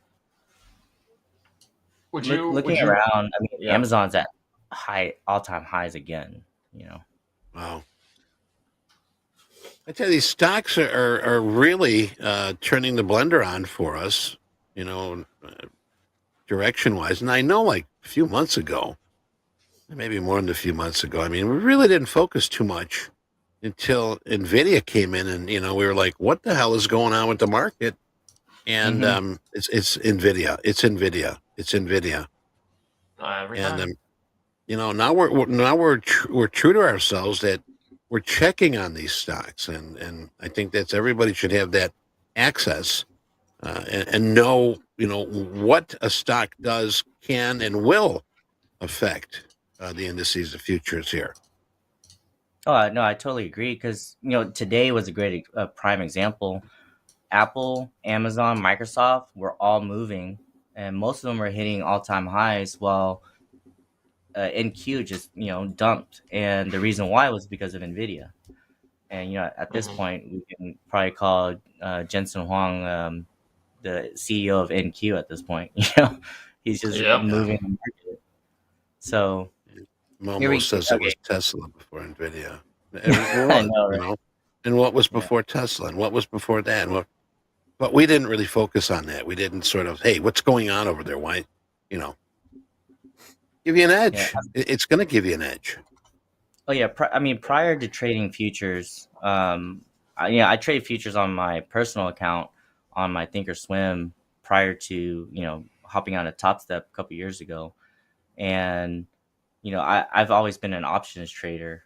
I did a lot of wheel trading, just selling cash secured puts and covered calls and stuff, and I had to keep up with all these stocks, so I've been keeping up with them for a very long time now, and as long as you keep up with it, it helps you read the market pretty easy. But then again, a lot of people have that analysis paralysis sometimes. They're overthinking or over examining too many things, and then they kind of just stop themselves from actually getting into a trade. Like for me, I set that limit order and I got in. I didn't hesitate. As long as I see my setup that I've been honing for years now, I will get in that trade no matter what. Now I would have a stop loss to prevent me, so when I am wrong, I don't lose too much. So that's the goal, right? We can't predict the future, but we still have to get into the trade, because if you don't get into the trade, you're not going to get in at all. And then when it does go your way, you end up chasing, and that's even worse. It is. No, we don't get any smarter when we get into a trade, but I mean, you're dead on. Like, we really don't know exactly why or how price gets from point A to point B, but we'll never participate if we don't have a trade on and accept the risk. And we can make assumptions. It's like, hey, I got this thing and it says maybe we go this way, but in reality we just have no idea. So I think a lot of people do really try to find an answer maybe to too many questions, when you just don't really need that many answers in the first place, because so much of it is out of our control once the trade is put on. Correct. And all we can do is manage. I think that's the hardest part. I know you guys were talking about this earlier, was account management. Sometimes I fade away from it too. I'm human. I make that mistake, or I get greedy. But this is why I have friends here that will always they'll go over here and slap me in the back of the head and be like, hey, lock your account up, or just close out my position before it gets bad. So that's what you need sometimes. Oh my goodness, Amazon. Still Amazon pumping. is. Oh yeah. What's the YM doing? Also pumping, obviously. All-time highs. Yep. I actually haven't traded YM as much. I've been trading a lot of gold. Gold has been doing very well. Yeah, gold's been fun. Dakota's Another done well. gold bug. Yeah, gold has been doing very well, especially like night markets, slow markets. Yep. Gold's been money. 8 p.m. short is what Dakota was working for, I think, last week. Oh, I have to look into that. I mean, if you catch a good wave in gold, you can ride that out very nicely. That's what I like about gold. I mean, if you look at it today, I mean, if you were short early today, you could have rolled that up and been done with the day. You could have been at the zoo right now, sipping a slushy, watching a giraffe's kiss, and then it cools off. And that's when you've got to know when to step back and say, okay, opportunity is, the risk is high here. So, I mean, that's one thing I like about gold. And if you see that with crude, too, crude will do that, too. So I like both of those. Yeah, I trade a lot of Exxon. Exxon is like one of my main stocks that I trade. Not just crude oil, but there's a correlation between the two, between tech and energy. Is that usually money rotates between the two, and if you can identify that, for example, all the tech is pumping right now. You can see that Exxon is actually dropping right now. Well, I think it's moving up slowly, but it takes a big drop, and you can kind of correlate those two. And if I see that Exxon is dumping, then I'll pay attention to the Nasdaq and like, oh, maybe I can look for a long or look for an entry for a long while crude oil and energy stocks are dropping. Mm-hmm. Yeah, I mean, so look at really nice bounce. Look at where we rejected right off of 8.25. Yep. Nice. Oh, Dan Trader had a question. How did you arrive at this 30-point range thing, and how did you find the center point of 08.25? And then how did you determine the 30-point ranges on either side of that midpoint? How did you arrive at that? So, I mean, this is like 8 years of just looking at the market and then just basically grabbing averages that I've been finding. And just if you go back and you can I usually go back into like a after hours market, and that's where you will find ranges, because during after hours there's no volume, right? With the low amount of volume, you can watch NQ just kind of ping pong over and over, and then you'll find areas where it'll ping pong for like the entire evening or the entire night session. And that's where I found for the past 8 years. I got stopped out there. I got identifying a 30-point range, and from then I've kept moving these 30-point ranges until I see where these candles are literally tapping every 30 points. And they'll go, and if you draw it out and you zoom back out, you'll see that they'll tap these ranges to the T. If I zoom back out again, I can see that it will tap down here, and here. And this, it looks like it's going to come down to 78.25. And that's another 30 at 78.25. Yeah. That's 70. Okay, not 78. You said 7. 78. No, 78. 78.25. Okay. Yeah. How many would you try? Like just one or two? I'll try one first, and then if I see a bounce, I'll average in. So, and I like that approach too. You don't put a 5 lot, a 10 lot, a 15 lot on. You sort of place these strategically, and I think that's what a lot of us don't realize we need to do, is to sort of scale it in if the market is on our side. I think there's a big difference here. See, I'm that's something that I'm sort of just coming to light for me. I'm usually one, throw a 5 lot on there, throw a 7 lot on there, put a 3 lot on. But I'm working on trying to do as you do, True, and put one on, see what happens, put another one on if it's going good, and that's how it should be. That's how it should be. Yeah, I mean, you got to test the levels, and sometimes when you go, if it's on my personal account, I would just go in 3-5 lot. But because of the daily loss limit rules and stuff, you have to learn how to adapt to that. Because if you can put a 3 lot in and then it drops 30 points in one candle, you're done. Yeah, exactly. Yeah. So, and that's what I had to learn to do, especially trading with, prop firms or like Topstep, because you guys have specific rules, and the rules are to protect us as traders. It's rules that we need to kind of abide by in order to protect our capital. And I think that's the biggest thing is as long as the number one rule is to protect capital. And if you don't understand anything about trading, like you always need to protect your capital, because you've got no money to trade with, then you're kind of done. You're kind of done, right? Speaking of done, I think we are done out of time. True, we're gonna have you back again. Really enjoy talking to you and the group over there. But before you go, the play here that we've got. We got that fun question to end our segment. Now, is the wife there? I think so. They're gonna go grab Dorothy real quick. Don't grab her. I mean, ask her to come in. Get over here. All right. If she's busy, that's fine. I just wanted to. She seems like she's always in the back, and I want to make sure that she's. Oh, Sorry. Here she comes. All right. No, don't be sorry. All right. I'm going to ask you this question. Give me a number between 1 and 21. It's going to be a fun question.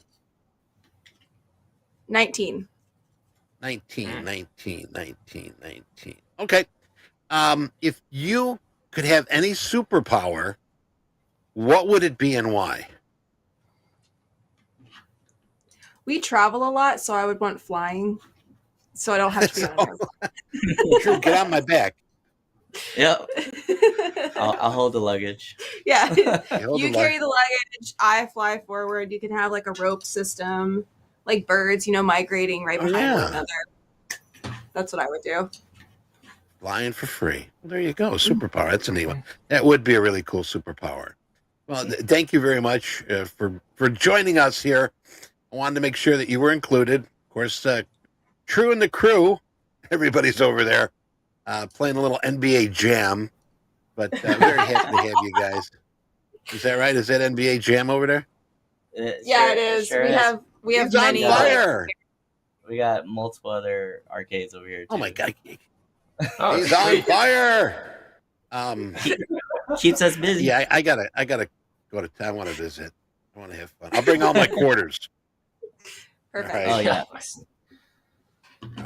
All right. Well, thanks again, and we'll be talking to the True crew and wife again very soon. And any closing comments here, True, for our lovely chat community?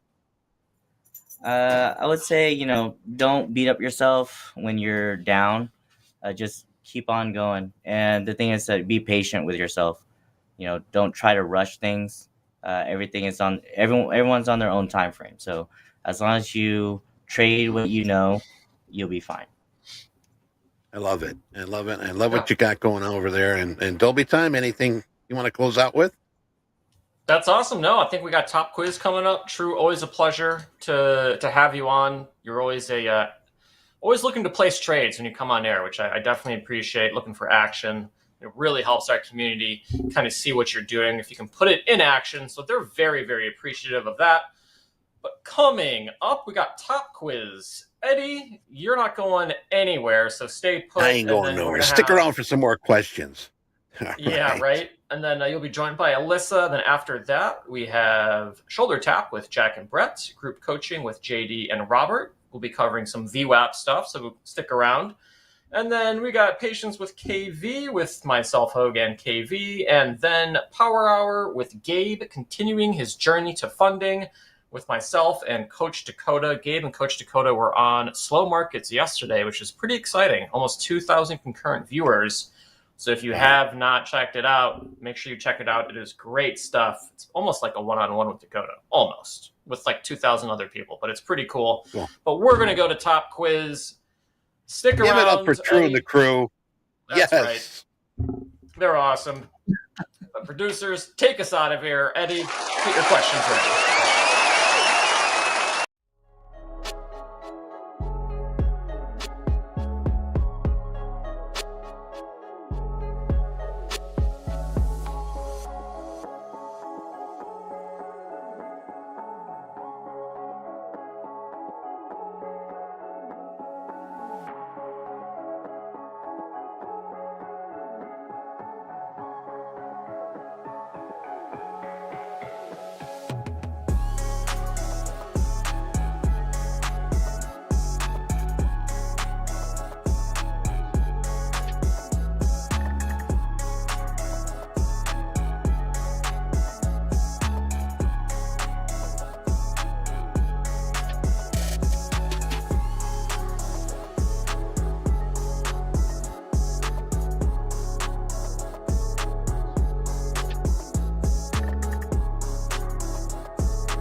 Oh, yes, indeed. It's time for Top Quiz. It's time for Top Quiz. Yes, it is. And we've got the lovely, beautiful, and knowledgeable and smart Alyssa with us today, looking so bright and shiny and happy today. How are you doing, Alyssa? I'm doing well. It's not quite as sunny as it seems. It's actually pretty gloomy out here, but it's what this little heat lamp is over here. We've got a sun lamp.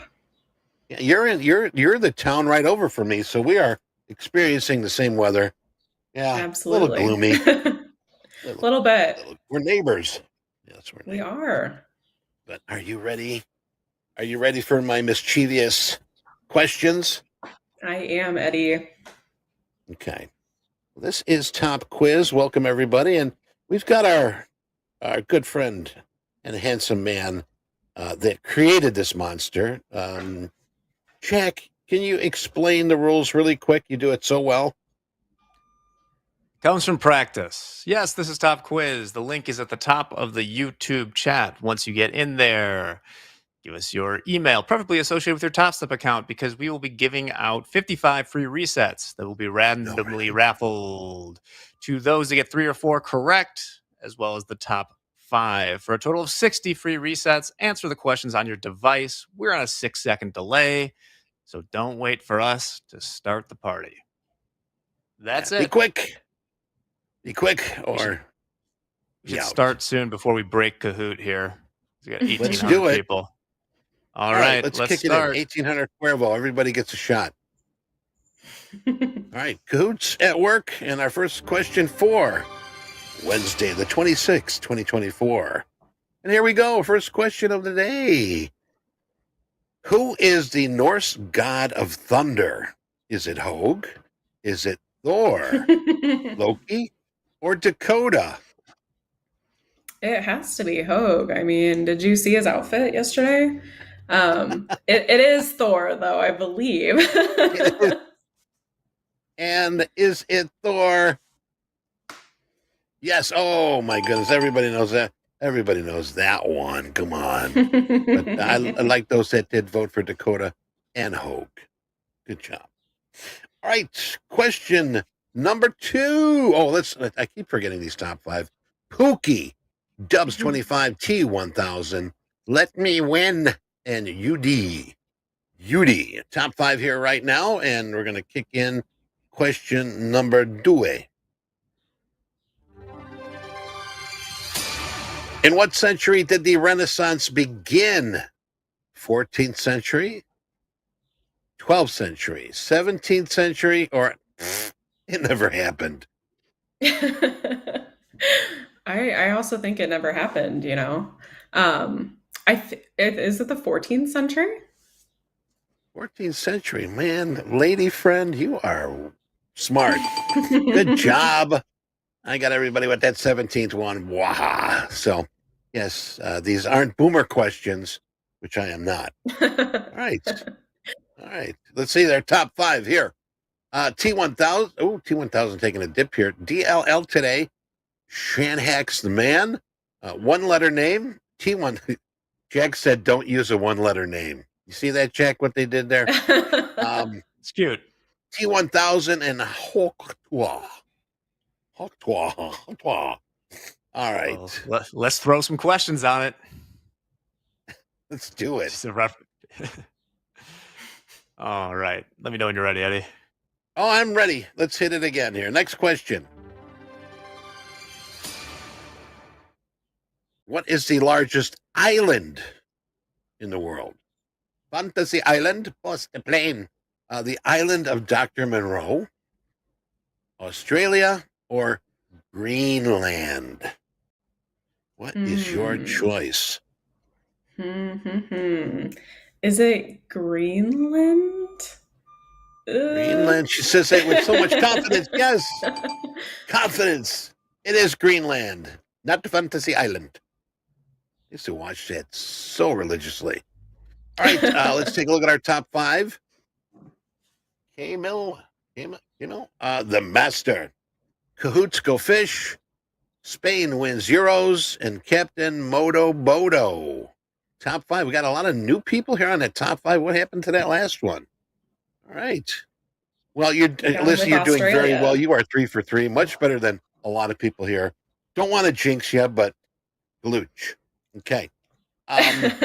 Let's go to our last question. All right, last question here for Top Quiz. Who narrates top 10 funded traders and chart pattern of the day? Is it KD, AD, JD, or is it a bot? Is it a bot? I think it's, JD, of course. John Doherty. JD, of course. My goodness, Lady Fran. You did very well there, Lady Fran. Congratulations. You win everything. All right, great. Alyssa, great job. I'm very impressed. You did very, very well. Unlike some of these other people here. But you did. This is not the first time you went 4 for 4. No, I go Wendy's all the time. Yeah. Wendy's all the time. Gotta get her off the show there. She's winning everything. All right. Well, now, Alyssa, thank you very much for playing with us here. And those that did participate, if you got 3 out of 4 or 4 out of 4, you will get that email. Let's take a look at our top 5 here. First VIP winner. Nice. Kahootie Goldfish in second, and number 1, we've got Rem. So congratulations, and I am summoning Captain Moto. Our top 5, and you 5 will get an automatic free reset in your mail tomorrow morning. Look in your mail. If it's not there, check your spam. If it's not in your spam, check under your pillow. So there you have it. Alyssa, thank you very much for playing with us, and everybody else. Jack, thank you very much, my friend. And we've got Shoulder Tap coming up next. Yes, everybody loves Shoulder Tap. That's going to be Jack and Brett. So Jack's going to be on here with Brett. So don't go away. Shoulder Tap coming up next. We'll see you next time, Alyssa. Thank you. Bye. Thank you.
Hello, everybody out there. Welcome to Shoulder Tap. I am Jack, joined by risk manager Brett in the nice Topstep shirt.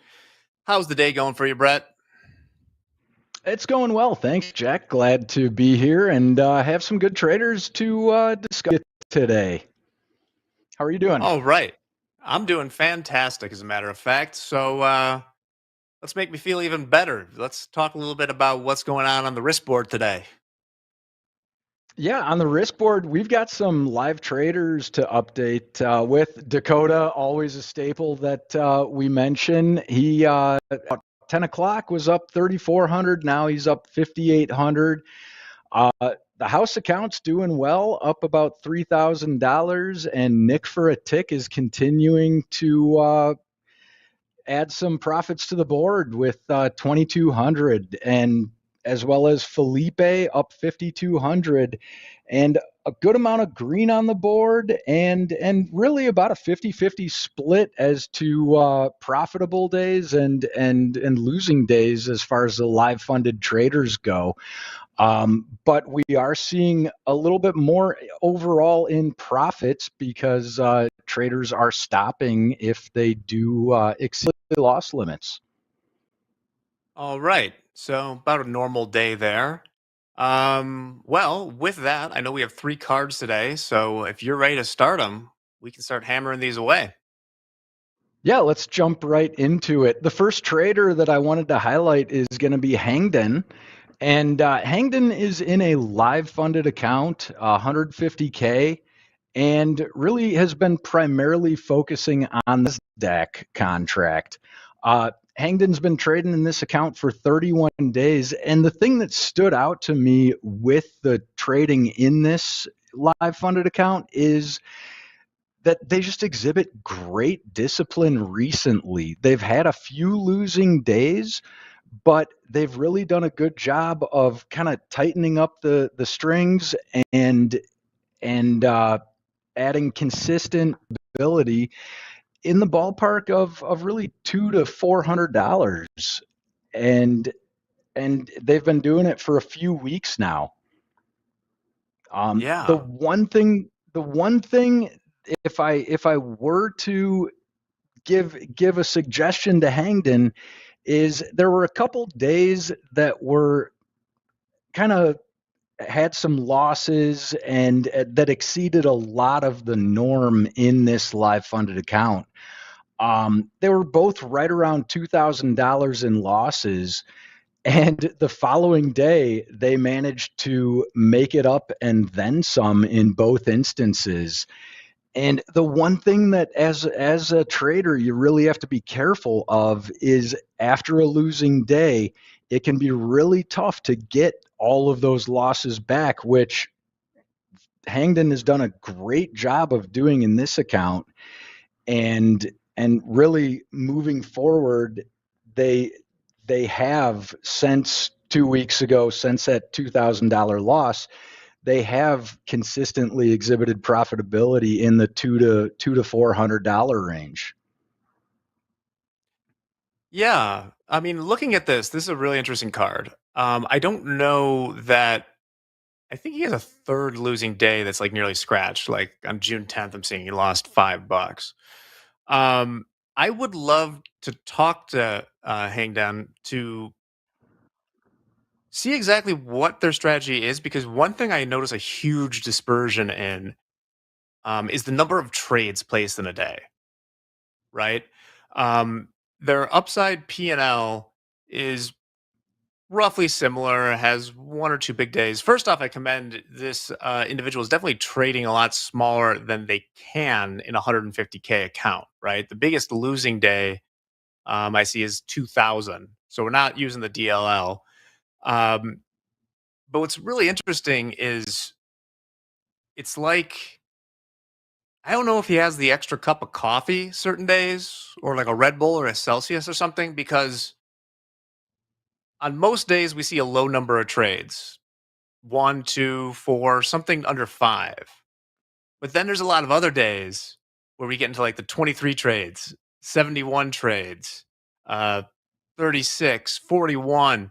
So I'd be interested to see with Hang Dang, like this is good performance overall, but I'm kind of wondering what's that rocket fuel that gets into you on these days? Because they're not all bad. The 71 trade day was his biggest winning day, it looks like, that I can see here.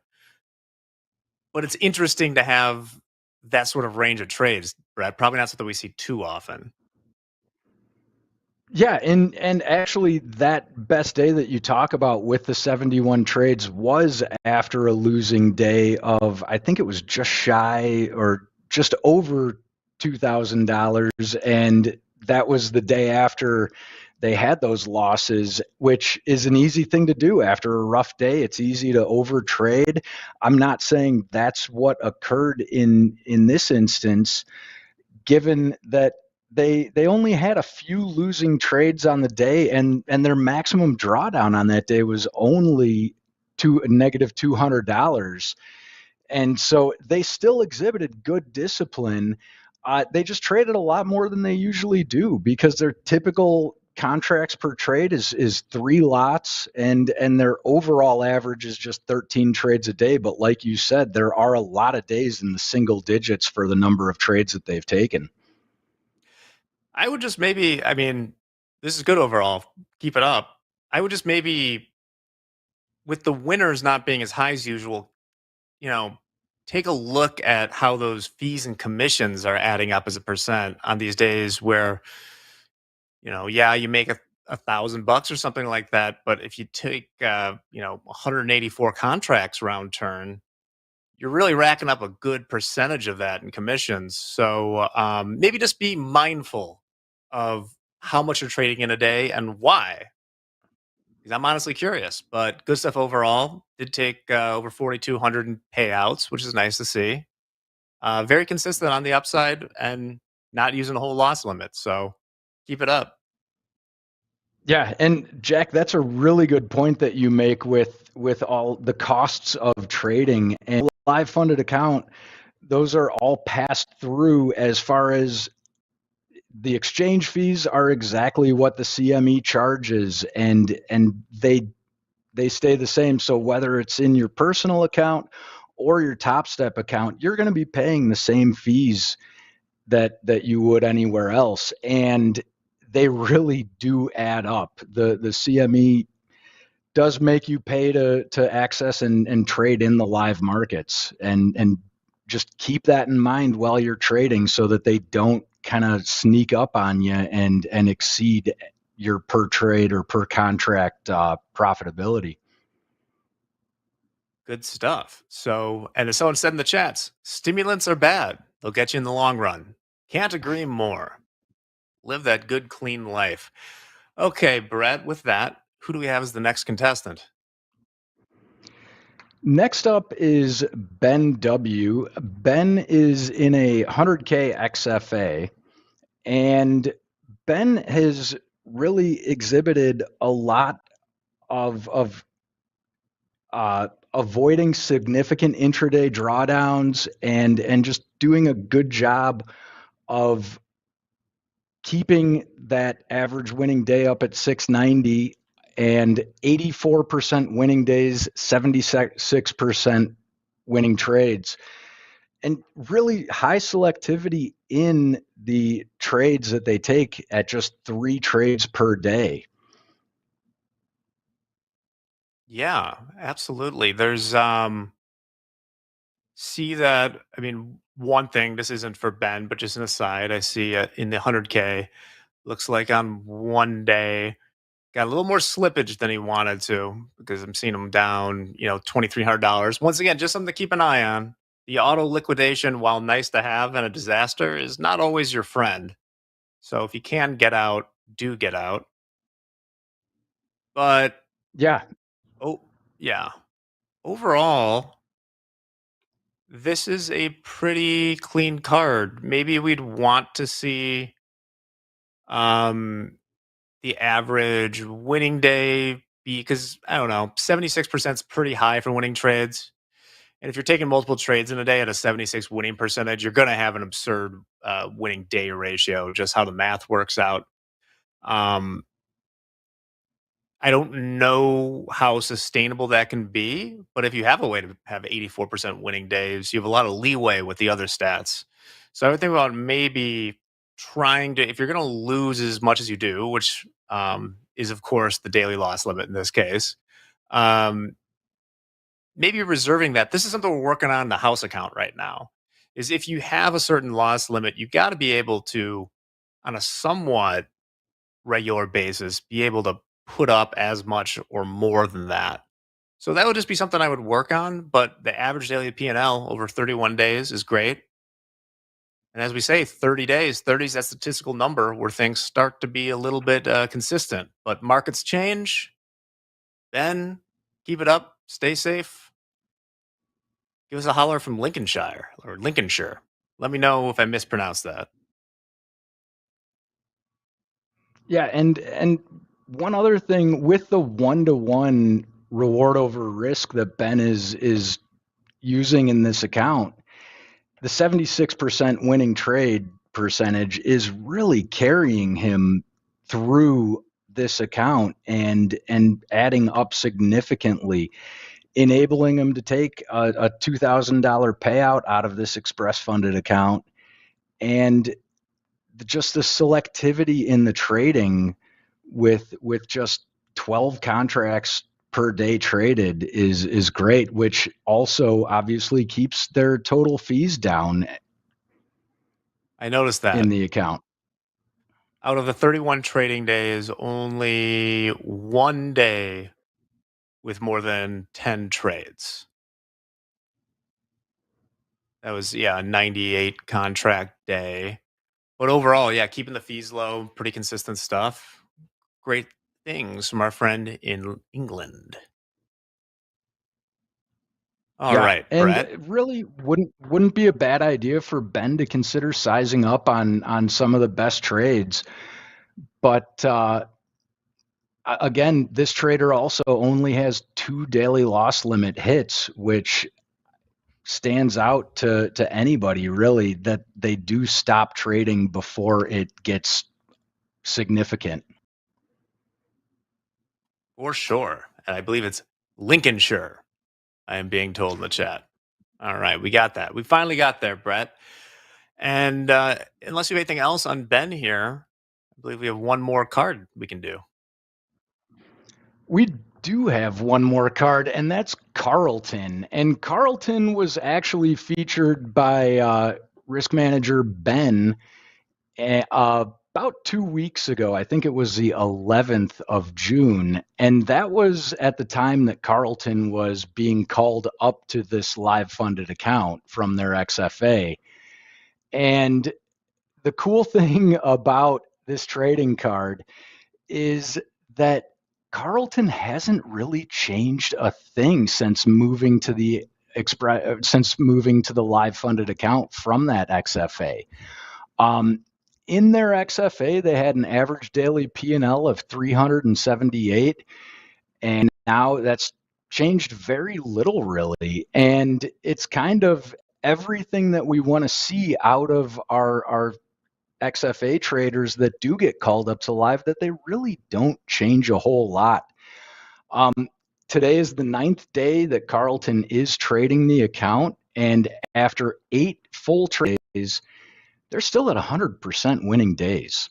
And they're doing stuff in the live markets that are just exceedingly difficult. 80% winning trade percentage. Average profit and loss per trade is at about a 3-to-1 with the reward over risk. Yeah, this is crazy here. Brett, I have a clarification to make. When I'm looking at these trade reports, where it says the column that is P&L low, is that when they are flat, or is that calculated like unrealized low? That is realized, which is why you'll see that the P&L low is positive in this case. Well, the lowest he was flat in this 9-day stretch was at one point on June 18th, Carlton was flat down $28.56. Has not been flat in these 9 days below that, which is crazy. I mean, he has made between about $200 and $500 over these 9 days. Oh, made 980. I see yesterday, as a matter of fact. Carlton swinging a little bigger. That's awesome. Like I said for the last one, 80% winning trades may be difficult. Certainly 100% winning days won't last forever. If it does, Carlton, you are our new God King. But definitely the 80% winning trades is tough, especially with the reward, the risk of 3 to 1. These are crazy numbers. If you can keep this up, you should size up because that's really freaking good right there. Yeah, and you mentioned sizing up, and that's kind of what I attribute yesterday to as being the highest volume day that Carlton has had in the live funded account. But taking it really slow, had 7 days where their biggest day was less than $400, and that is extremely commendable in my opinion because it exhibits behavior of great discipline, taking it slow, not losing sight that we're trading for tomorrow, and there's a lot that can happen from day to day, and it is important not to try to move too quickly. Yeah, I mean, his average, as far as I can tell from this, the most he has lost on a trade in these 9 days is $183 on one trade. Really, I mean, Yeah. really impressive stuff. Once again, can't necessarily rely on this. I'm seeing he's taking a little payout. But I'm hesitant to say this, but this might be a candidate for sizing up a little bit slowly. Always size up slowly and cut your risk accordingly. But no, this 150K live account, it is so rare to see an account where they're not testing that loss limit. But he really hasn't tested any loss limit yet. So if this is going, I think you start cranking it up a little bit. Don't make me regret saying that. Yeah, absolutely. And the one thing I would caution any trader that is consistently trading well and having 100% winning days, 80% winning trades over a period of time is don't let one catch you off guard. Keep that guard up and be willing to take losses if or when that occurs, and keep the losses small, which so far Carlton has done a fantastic job of. Yeah, and this is probably interesting because we have a few minutes here, place to launch off onto that. Is we talk so much about cutting loss limits because 99.99999, however many traders there are out there, the issue is using their loss limit too much or just hitting it too frequently.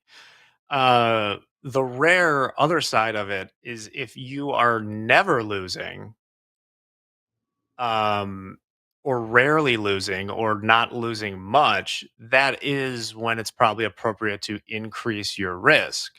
As long as it doesn't change the profile of your winners disproportionately, you know, the best traders out there, they take, as we say, no one's perfect. They take losses and will push things until they do take some losses with some, frequency, unless you're running some sort of arbitrage. But those are largely, those aren't really available to people that are trading futures like us. But yeah, if the stats support it, start slowly, build up a little bit.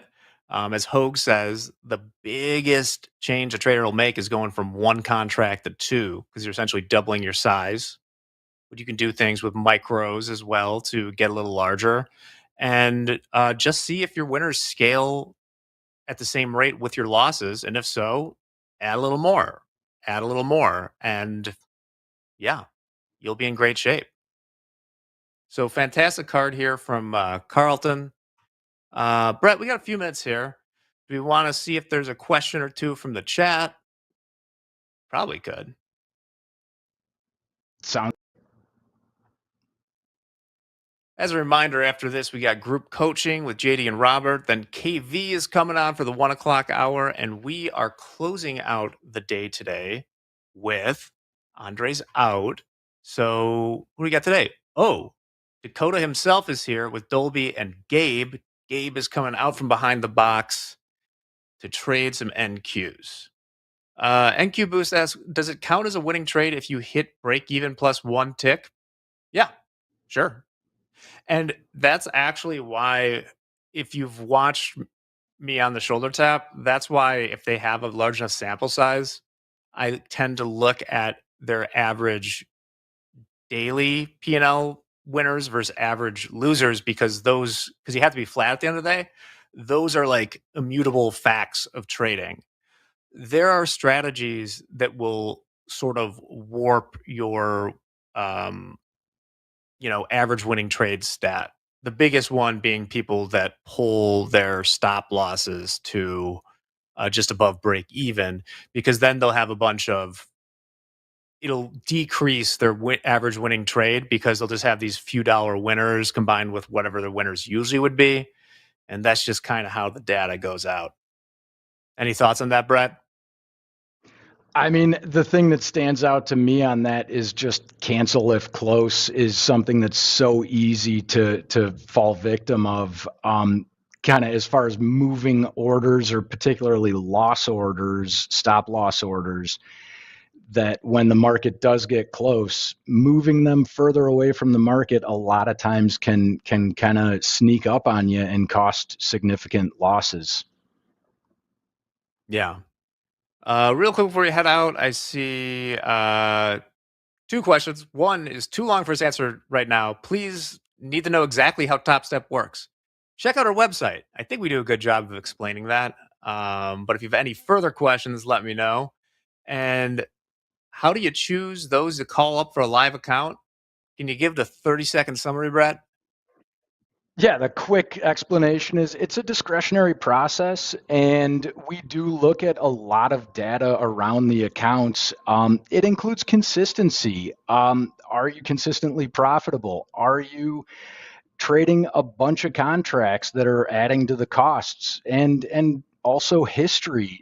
Do you have a bunch of accounts that you had for just 1 or 2 days that you tried to kind of throw the dice with? We like to see the consistency is kind of really the underlying thing that we're always keeping in mind. And I'll do a 30-second real quick one too. Someone was asking, how do you recommend taking payouts to pay yourself without depleting your account too much? That will depend on what your winning percentage, like winning day percentage, and what the average winner and loser are. Basically, I would never put myself in a position. If I were in an account, you want to pay yourself, but you want to give yourself definitely enough room that you won't blow it out. For me, that might be, let's say 10 times your average losing day. Once again, that's all a matter of risk tolerance and things like that. For some people, it might be 20. For some people, it might be 5. For reckless people, it might be like 1 or 2. But try not to put yourself in that spot. Just make sure you have enough to have a cushion with whatever size and strategy you use, and leave enough ammo there for yourself, as would be. All right, Brett. Yeah, and go ahead. Sorry, just really quick. That highlights the point of go slowly. 1 to 2 contracts should be your biggest increase in risk, and go slowly, build it up, and do take payouts. Okay, there you go. All right, straight from the risk manager's mouth. Stick around, because just after this break, we're going to do some group coaching with JD and I messed this up. I got to make sure I say the right one. JD and Robert. JD and Robert will be up next. Then KV. Then we are closing out the day with Dakota. All right, I got it that time, Brett. We'll be back right after this. Stick around. We got a bunch more to come. See you then.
Good afternoon, friends and traders. Welcome to group coaching. It's that time of day again. I'm JD behind the curtain. I'll be feeding Coach Robert some questions. We have your questions. We had the form pinned in the chat for most of the morning. Thank you if you contributed a question. We'll do our best to get to all of them. Coach Robert, how is it going so far this afternoon? What's happening in the world of Coach Robert? It is going good. Got off my lunch a little while ago. Had a couple ribeyes like I normally do. So I am happy and comfortable and got my little electrolyte drink here. So we're good to go, my friend. A couple of ribeyes, huh? How big are these? How big are we talking? Yeah, so I cooked two. They're about a pound and a quarter each. I cooked two of them, and I usually eat one. And it's like ET hungry, and sometimes a little left over. Sometimes I need to tap into the second one a little bit. But today it was just a single one. Nice, very nice. Again, some love for that in the chat too. Oh yeah. All right. Well, if you were listening earlier during Power Players, True had a question about VWAP that he posed to Eddie and Dolby, and in turn, Coach Robert was brought up. He's our house VWAP guru. So we thought we'd get started today with a little lesson on VWAP, how to set it up, how to use it, different settings for it. But I'm going to hand it over to Coach Robert right now. I'm also going to post a link in the chat to a tutorial video that Coach Robert made. Topstep X in 5 minutes or less, how to set up VWAP on your platform. So I'm going to post that in the chat right now. There it is. Go ahead and bookmark that one if you are a VWAP trader. But Coach Robert, take it away. Let's learn something about the VWAP.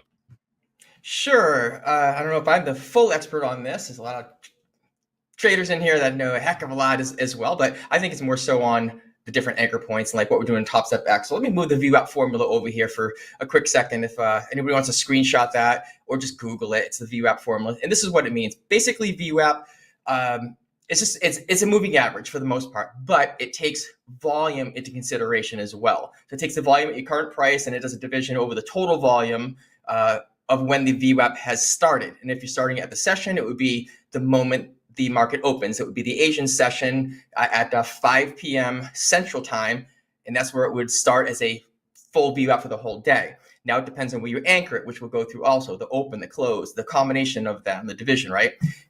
And we can also anchor them at different points.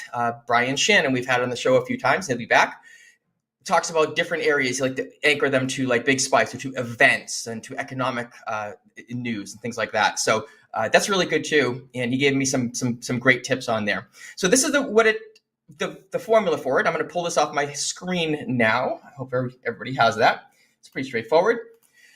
And what it does is now it takes volume into consideration, you're going to see different quick, sharp movements if you're watching the entire VWAP through the whole day, because volume picks up significantly at the beginning of the London session and then even significantly at the beginning of the US session. So VWAP is going to have a little niche in it, a little kink in it if you're looking at it. We're going to do that here in a minute. Or you can take and anchor the VWAP at the open of the US market. And you're not going to take it on, let's say you anchor it, 1 minute in and you anchor your VWAP. Doesn't make any sense to use VWAP 3 candles later because it's 3 minutes. It doesn't have a lot of data at that point. It just would be literally the average of the 3 candles divided by the volume. So we got to be smart about it. And what we're going to do is we're going to add a couple onto different points of the chart, and we will do that now. So you're looking at Topstep X, and let me address one thing that that I hear all the time. I'm going to just add it to my chart by clicking on indicators, and this is where you see them in the list. You can see I have it already starred as a favorite, but if I just start typing VWAP, it shows up. Click the star, and what that does, it puts it at the top of the list. So there's that. So, all right, I'm going to click VWAP. Now, let's look at the price. 199.77, okay? That's what it's seeing on here, but because this is anchored at the beginning of the session, I'm gonna have to scroll my chart back. So keep your eye on this price over here, not 199.77, and I'm gonna scroll back. And in this case, it proved me wrong, but it kept it all the way back. It's probably because I had it loaded on here and kind of cheated a little bit. I had it set up ahead of time. But I want to be clear on this. You may get this and it may be in a different spot. And as you scroll back and you start seeing more candles and more data on the chart, it's going to calc that. It's not always going to be like this. There is a task in with the development team to get this so it reads it looks back directly and you don't have to worry about scrolling. But for right now, if you're seeing a different price point, yeah, go ahead and scroll that back so it fills the whole screen and you'll get the accurate price measure. So that's one way. Now, let's do something different. I'm going to choose my other one here because it's purple and I like to see the purple. Once I get VWAP on there, again, this is the entire session, so I'll leave that out like this. We get to choose what we want to calculate on. Now, by default, it is high. It is right here. High, low, close 3. That's by default. So it's going to take the high, the low, and then the close. So it's going to give a little more weight on the candle direction, right? So if you had 4 or 5 candles in a row that are green, the close is going to be higher, so it's going to skew that VWAP a little bit. Brian Shannon's suggestion is to use open, high, low, close divided by 4. So you have the entire amount of data inside of that candle that you're starting with to be able to accurately get the calculation for it. And I'm going to show you a reason why. So that's the full day one. That starts way back here, open, high, low, close. So let's take one and let's anchor it to a specific point. Let's anchor it to the US Open. And that would be at 8:30 Central Time, which is in this spot here, as you can see on the chart. Now, how do I anchor it? Well, a lot of platforms have it. This is a drawing tool, if I can get the right one. And it's called Anchored VWAP or a VWAP. If I click on Anchored VWAP, now I go to where I want to start it, and I'm going to click right on that candle. See where it is? It's yellow. I'll make this a little bit bigger. I have it anchored to the bottom because when I was on the session strategy lab with Anne-Marie the other day, we were talking about anchoring from the bottom because the market was going down and wanting to see that touch. So let's go and let's fix that. Go into my settings. Notice it's on the low. I'm going to change that to open, high, low, close 4. See what happened? Look at that difference. It's 973. I'm going to anchor it to the low. It's going to calculate the low of the candles. It's way down here. Anchor it to the high. It's way above. This is a pretty cool thing because you can anchor them to the high and another one to the low at the same place, and you can see the convergences of them, which is a pretty cool thing. Let's go to open, high, low, close 4. And there is our VWAP starting at 8:30. We can see this little kink down here, this little drop off. We can see a little bit up here as well in the overnight. I'm going to put one more on here. I'm going to anchor that to the London Open. And that is 2 a.m. Central Time, which is right here. And let's make this one white. There we go. So if I'm working through the London session at night, depending on where you are, your time zone, which one does it look like is more accurate for you to follow? Well, when we start moving, we're going to look at this bounce on VWAP here. It just takes the volume into consideration, and then they're so different. Look at the first 15 or so minutes, actually the 10 to 15 minutes of the US market. There's more volume in that 10 to 15 minutes than the entire night, every hour before, the 16 hours before it. So it makes sense that, no, I want to get the most accurate information. Start one at Asia, start one at London, start one at the US market, and we can see, well, what did they do? And they're all coming together. Seems like it's converging to me. And what happened with today? It's a stinking little range day. 100 points top to bottom on the NQ. Man, that is a range right there. And we can see that clearly on the VWAP. So that's how you go and you anchor them. Now I'm going to do one better for you. I am looking at this big VWAP right here, the purple one, and that is anchored to the session. And I'm looking at a 3-minute chart. Well, if I look at an hourly chart, it's, is that helping me? If I look at a daily chart, is that helping me? So what I want to do is I'm going to go back to my slower time frame. I'm going to go on the VWAP here into the settings, and this is a really cool feature, and this is for all these indicators. It's called visibility, and this is what's in the one of the Topstep X 5-minute or less videos as well. When I go through adding indicators, it goes through this. So right now, this VWAP is going to show on every time frame, but I don't want to see it on the hours. Let's say I don't want to see it more than 15 minutes. So I'm going to uncheck these. Remove, seconds, ticks. And my hours, I only want to see it up to 15 minutes. There we go. Now, just for the sake of this demonstration, I'm going to remove the anchored VWAPs. And like that, I'm just clicking on it, deleting it. So there's our VWAP right now, and we're looking at a 3-minute chart. Well, if I go to 5-minute, there it is. 15-minute, there it is. 30-minute, it's gone. We can see that it grayed itself out here. Why? Well, I may want to have a VWAP calculated on the high. And I may want to have a VWAP calculated on the low. So there we have it. There's the high and the low. And I only want to see them on 30 minutes or up. So you would go to each of those, go to visibility. Great. I don't want to see it on these other time frames.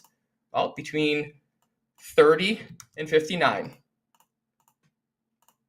Okay. Now let's fix the other one. Between 30 and 59. That's the only time that those high and lows are going to be seen. And this is good because you may want to anchor it somewhere else. You may want to, this is on the session, but you may want to choose it on the week. So do I actually want to see the weekly VWAP on a 1 minute chart? Maybe you do. That's totally fine, but maybe you don't. And this is how you can change that. So there we have it. We have a high, we have a low VWAPs. We're seeing them on a 30-minute time frame. Hourly time frame, guess what? They're gone because I had it stop on the hourly. 15 minutes, they're gone. But guess what's back? The one that we have for 15 minutes. And I really wanted to show that and demonstrate because it's a neat feature and it's part of this internal trading view charting system in here with all of these indicators. You can do that on any of them. You could literally do that on the drawing tools also. If you have the, there's your visibility. You want to circle highlighted areas and be like, man, I don't want to see this on a different time frame chart. I just wanted to look at this small little spot during a 1 minute or during whatever time frame you want to use. Oh, get rid of this here. Here we go.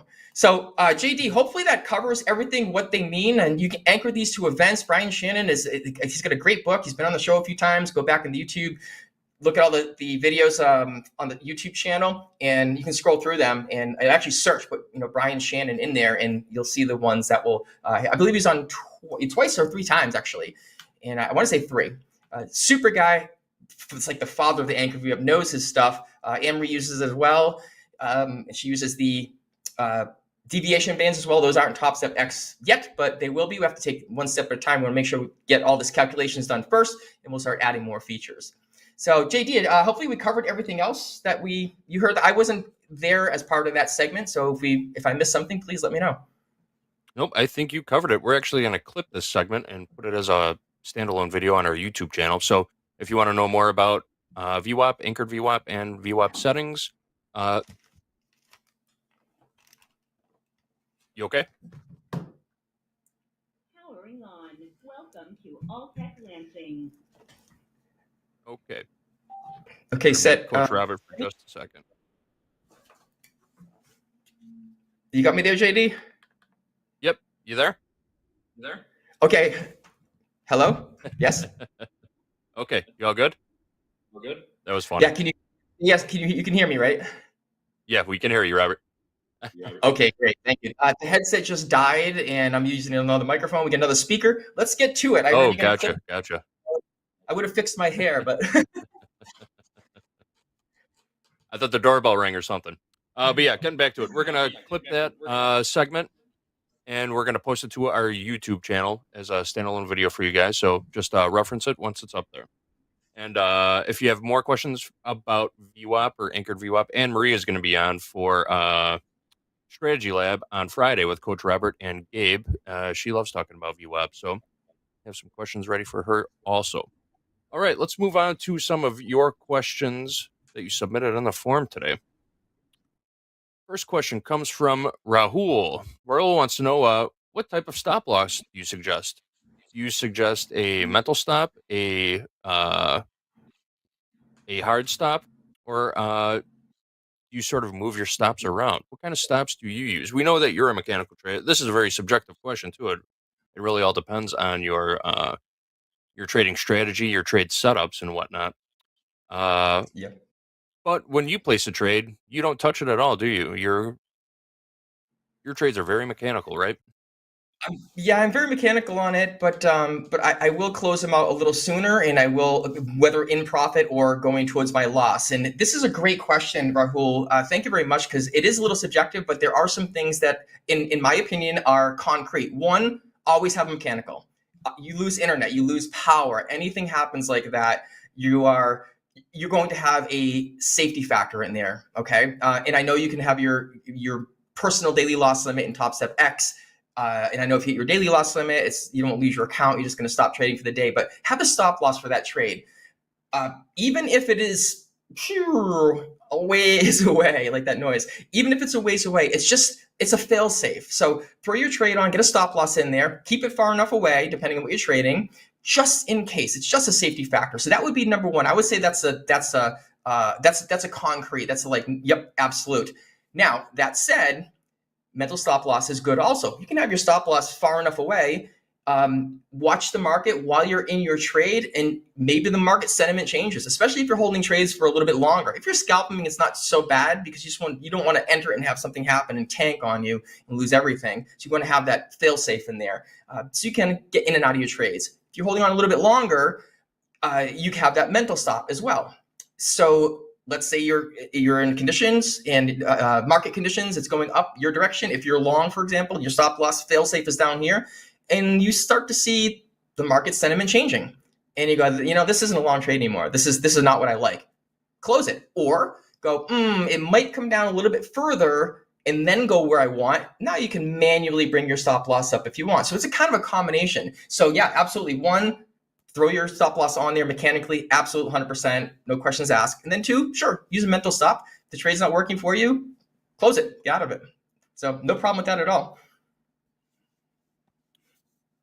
And just a reminder about stops, you are not guaranteed to fill at the price that you place your stop at, so make sure you take slippage into mind if you're trading highly volatile markets. All right, we do have a follow-up question from D. D says, I heard your strategy is higher risk, sort of inverted risk reward. This came up yesterday during group coaching with Hoag, and we were talking about how some of your trade setups, you're risking 3 to make 1. Can you explain a little bit more about this? What types of setup you're using with this inverted risk reward, and what kind of winning trade percentage you need to be profitable with a strategy like that? Sure, absolutely. Thanks, D. I wonder if that's our Deanna. She does that sometimes. And it's a great question, though. Regardless, D, thank you very much. So yeah, I'll actually demonstrate. I'm on my live account right now, so I'm not going to do a fake trade. So let me hit refresh, and I'll just click over to the sim. We're not going to trade, for real on sim. So, but let me just go here and let's prick the practice, and then I'll show you exactly what I'm looking at. Here, we're on a 1 minute NQ chart. Now I'm going to look at this. I'm just going to eyeball this. And I go, well, the market's here. And I'm like, I look at a couple different points and I say, well, if the market breaks over a certain level here, it's 980, I think it's going to reach right up in this area. So that's what I'll do. Let's just do this right away. Let's put a market, buy market. So there we go. So there I have a buy market, and I have a $500 risk and a $500 reward and a $500 risk, which is a 1-to-1. Now, this is a personal opinion of mine. I generally don't use a standard static risk reward ratio with a dynamically moving market. And it's by choice. It's just something that I do. So what I would do here is move this down to, well, I think that's going to be my target area. And drag it down. Did I get it? Oh, I'm on the drawing tool. Oh, that's the way to go, Robert. Here we go. I'm going to grab my correctly this time. I'm going to move it down to what I had listed as my rough area. So I'm thinking if it comes above these 974-ish, I'm just eyeballing that. Please don't take this to heart. Don't take this trade. Just demonstrating. So there's my potential target area. And you're going to look at this and say, well, dude, you have $265 profit you're going towards, but you're risking 500. My answer to that is, actually, I'm not risking 500. That is my fail-safe stop. I don't have to let the market go there. I'm going to eyeball it again and say, man, it's kind of consolidating. We can see on my chart right there. But if it comes below here, I may want to get out of that trade. I don't like it anymore. The market sentiment changed. It's not pushing back up on me. It's not getting that drive up what I wanted to. I'm in a long position. I need it to push up, and it's not. We just saw this right here, candle at 1250 Central. It's getting a little bit bigger. We have a bunch of wicks on the top, and it's a 1 minute chart, so we have to take that into consideration also. So I'm actually going to move this up a little more. I don't want it to get down below there. And if you're a trend line person, throw a trend line on there. Okay, that's eyeballing it. That looks pretty good. So that may be my judgment on it, my speculation, my assumptions. That's all we do. Doesn't mean I'm going to let the market come all the way down to my stop. And this is what I'm just demonstrating an inverted risk reward. So you can look at this and say, Robert, man, dude, you're crazy. You're risking $500 to make 200. If I were to just walk away and leave it, yep, that would be true, but I'm not. I'm going to watch, see how this trade's going. Oh, look, it might be going in my direction. I'm going to be real happy if this breaks up over this pseudo resistance area. If it breaks over that, I'll be super happy. As a matter of fact, let's bring this down and just take something off there. If I was in 3 contracts, I might put one here, one little further, and we'll see what happens. This is ranging. I'm on a show. I don't like it anymore. I'm just going to flatten my position.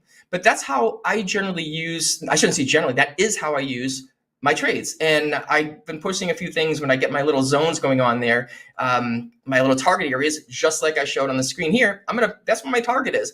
But if it pops up and I'm looking for, let's say 15 points and it goes 12, 13, 12, 11, 12, 13, I'm out. I'm done. I just be in the scalper mentality. Many times I'll be 8, 9, 10, 12, 10, 12, and I'll exit it and it'll go 25, right? But that doesn't bother me because I was only looking for 15. So I don't want to give back 13 points of profit just because I didn't get my last 2 points. If it goes another 100, I don't care. That's just the way I trade. It doesn't matter to me because my goal, my target, my plan was up to that 15 points. It can go to the moon, totally fine. You know what? There's going to be another trade around. So the combination here, this D with the strategy with the higher risk reward, some people are going to get on me on this, but I don't really use it. And if you want the truth on it, it's about 3 to 1 the wrong way when I first put it on the chart.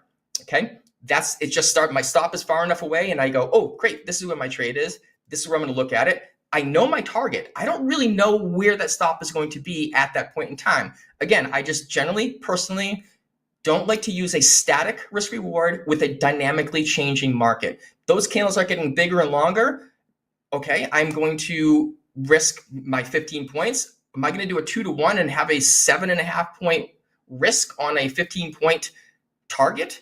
7.5 points is nothing for NQ. So I'm going to keep it out of the way, but I don't want to get wicked out of it. NQ will drop 8, 10, 12, 20, back up, hit your target. Does it all the time? Yeah, I get stopped sometimes, especially when things like this happen. Bouncing off. Yeah, it's going to break through that area. I'm going to keep my stop down here out of the way. Get a coffee or something and, cough, sneeze, whatever you're going to do. And you look up and right down, bam, your stop's like, all right, well, no big deal. But my trades are so small. They're not huge. They're not big trades for hours and hours. If I'm going to trade a long time, it's like 5 minutes. So, and that's just the way it is. Don't like it. Don't take something from it. If it's not for you, yeah, it's all good. But yeah, D, hopefully that answered your question and explain the invert a little bit more. And the other thing is, let me add to this, JD, is don't just look at risk reward alone. Also look at your win rate too. So my win rate is honestly, it's like 85%. But if it's 70, I'm losing. It's just the nature of the beast. I'm in and out of the trades, take a little, take a little, take a little. So you can't really look at those individually. Neither one of those. Man, this person's got Dakota. What is his win rate? 35%? Really? And he's the king of all this stuff, right? Dakota. He's got massive amount, but he's in a trade. Nope, didn't work. In it, nope, didn't work. Didn't work again. Did 5, 6, 7 times. And then it goes his way and he goes to bed and wakes up 18 hours later with 30 grand. Awesome. So sure, if you want to look at like, dude, it's got 35% win rate, doesn't matter. Not by itself. You got to combine the two. His win rate, yeah, 35%. What's his risk reward? It's probably 35 to 1, all right? 40 to 1. So you got to keep those both together. Great question. I love this tech stuff. Yeah, great question. And as Hoag would say, make sure you keep the math on your side. If you're working with exactly what Robert said, if you're working with an inverted reward to risk ratio, make sure that your win rate is high. Only those A+ setups. All right. Quick question from the chat. Peter S wants to know, this is about Topstep X functionality on the tick charts. We could pull up a tick chart. Is there a way to see the tick counter on a tick chart? You know what I mean? No, actually there is not. I know what they're talking about. I'm on a 1 minute chart right now, and we can see it right under my price point. Let me clear all of these things off. Remove all my drawings. There we go. And we can see right on the right-hand side on my price scale, 27, 26, 25 here. On a tick chart, if I go to a tick chart, typically you would have it right underneath or right at the bottom of the screen right here. It is not on there at this point. Yes, it is in the list to the feature request list, which is it. By the way, I finished that video earlier today, a whole section on the feature requests and how to submit them and how to track them and the roadmap and and everything else. So that'll be posted up later on, most likely later today or tomorrow at the latest. So that'll be good. But no, it's not on there. Perfect. Yeah. If you are on the Topstep X platform, you have access to the roadmap to see what features are coming out, when the features are coming out. You can even up and down vote features that you want to see or don't want to see become part of the Topstep X platform. That's all available to you right on your Topstep X platform. If you hit that question mark, which is on the left side of Coach Robert's screen, you'll find everything that you need to know. But like Robert just said, he made a tutorial video for you, so keep your eyes peeled for that. All right. Wow, we are out of time, Robert. It's 12:56. Oh, wow. 3 minutes left. Yeah. Excellent. I love these sessions. They're fabulous. I really enjoy these and helping out, and hopefully the chat does too. And we're helping out our traders. We're here for you, and we got our nice fancy AI stuff back there. You know me, I'm always good with these. Good to enjoy these things over here. So hopefully everybody's enjoyed them too. I'm saving them all. We'll have to put a collage together pretty soon. JD, always a pleasure. Always, yeah. These half hours go by way too fast. But stick around, folks, because we've got PAYtience with KV coming up next. KV is going to be joined by Dolby and Hoag. Then we're going to close out the day in Power Hour with Dolby, Gabe, and Coach Dakota. Gabe's road to funding continues during Power Hour this afternoon. We're going to take a short break. Stick around. We've got more tradertainment coming your way. See you in just a few minutes.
Hello, everybody, and welcome to Patience with KV. KV, I feel like it has been a while since we've seen you. Yeah, it has been a while. I took a week off. I went to an AI conference, and then the markets were closed, and then we're back. Are we doing again Wednesday next week, or are you guys not doing Wednesday next week for 4th of July? That's a good question. Be a short day. If the stocks are closed, then apparently we are not going to be on TV. I think that's like the rule. So if the stock market's closed, like the underlying, but we'll see. We'll see. Daniel, you're on next Wednesday. We're on. I'm on next Wednesday. Okay, it's a short day with stock, so it's a short day with stock. So I guess we're doing good. Okay, we'll see you again next Thursday. Oh, we'll see how that goes. See how that goes. I don't know if we ever anticipated a half day in the stocks.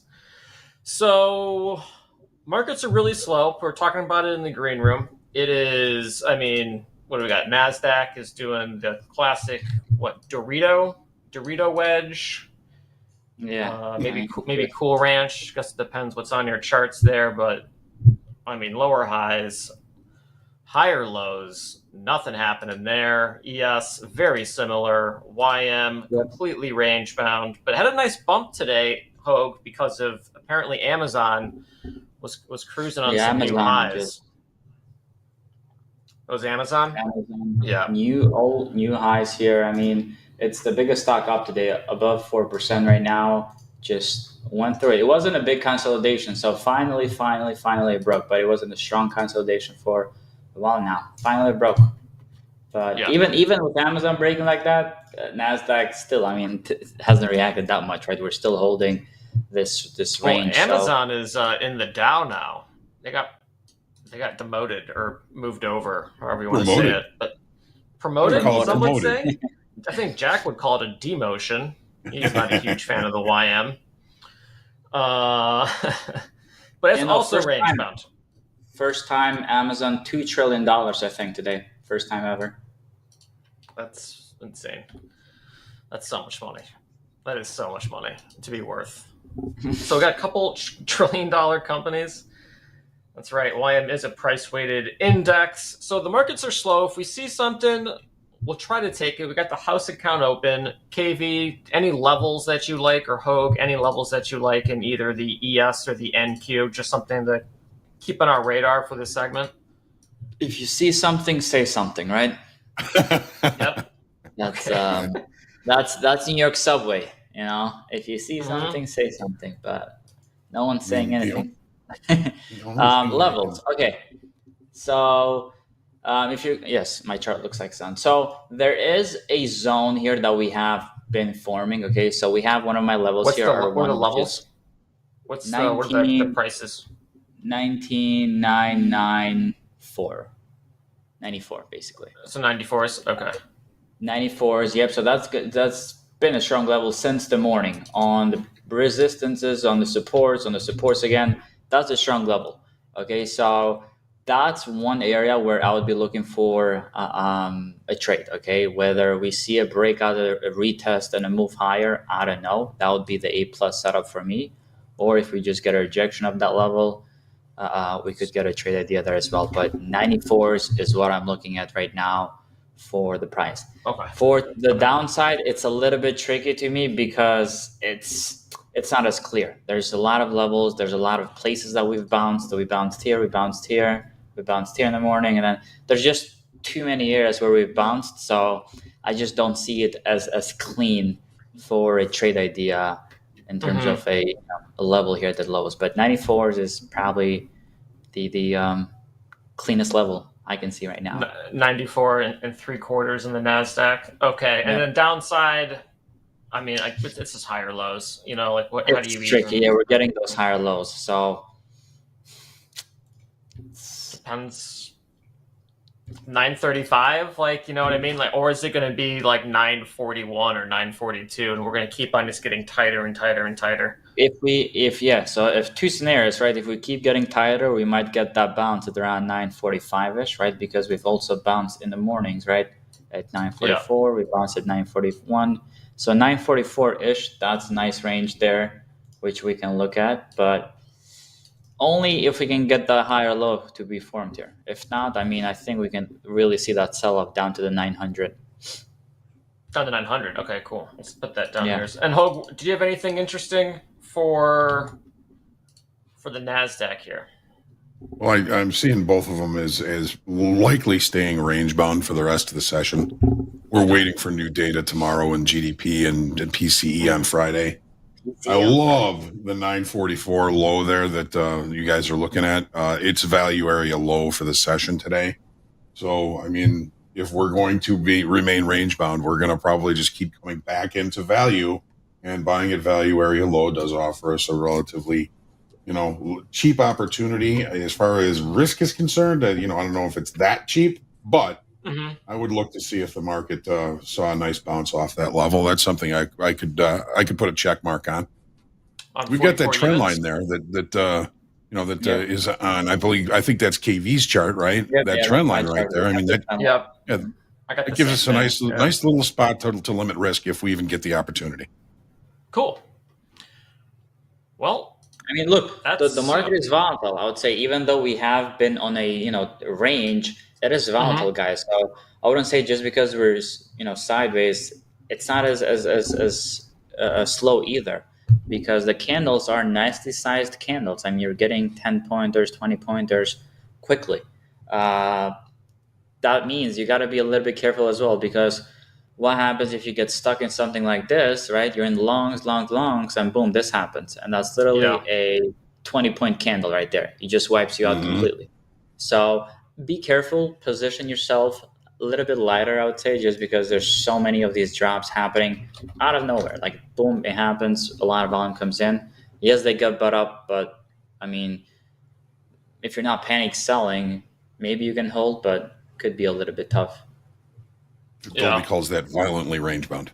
It is, and we were talking about it in the morning for the house account. It's hard to get everybody on the same page at the same time for what is to be basically a range trade all day. It's like you almost have to define the day as a group, and then you can start making some of these decisions, a little bit faster and with some more confidence. But it's like, do we get bullish over 20,000? I mean, maybe it would have worked for a little bit, but wouldn't have been a trend trade. It would not have been a trend trade. I really thought this morning if we were able to hold the 20,000, we would see that follow through, and it did not happen. We held the 20,000 for a little bit and then just faded away. So, and even though those round numbers are not doing much right now. Yeah, well, I'm sure Power Hour will give NASDAQ the permission to move down to like 900s or maybe back up to 20 evens. But I'm doing a switch markets here. We got some lines on NASDAQ. We'll come back to it. So, how about some gold, KB? Are you trading any gold here? I personally have not looked at the gold chart. Let's pull that up, but yeah, it's not one of those days that gold is the best either, Yeah.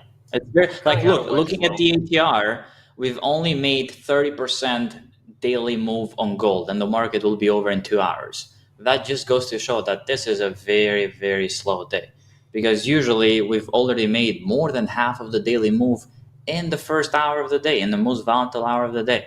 It hasn't happened on gold. I think NASDAQ is around 40%, 50%, okay. But still, we're seeing very tight ranges, and that's about it. You got to be in and out very quickly.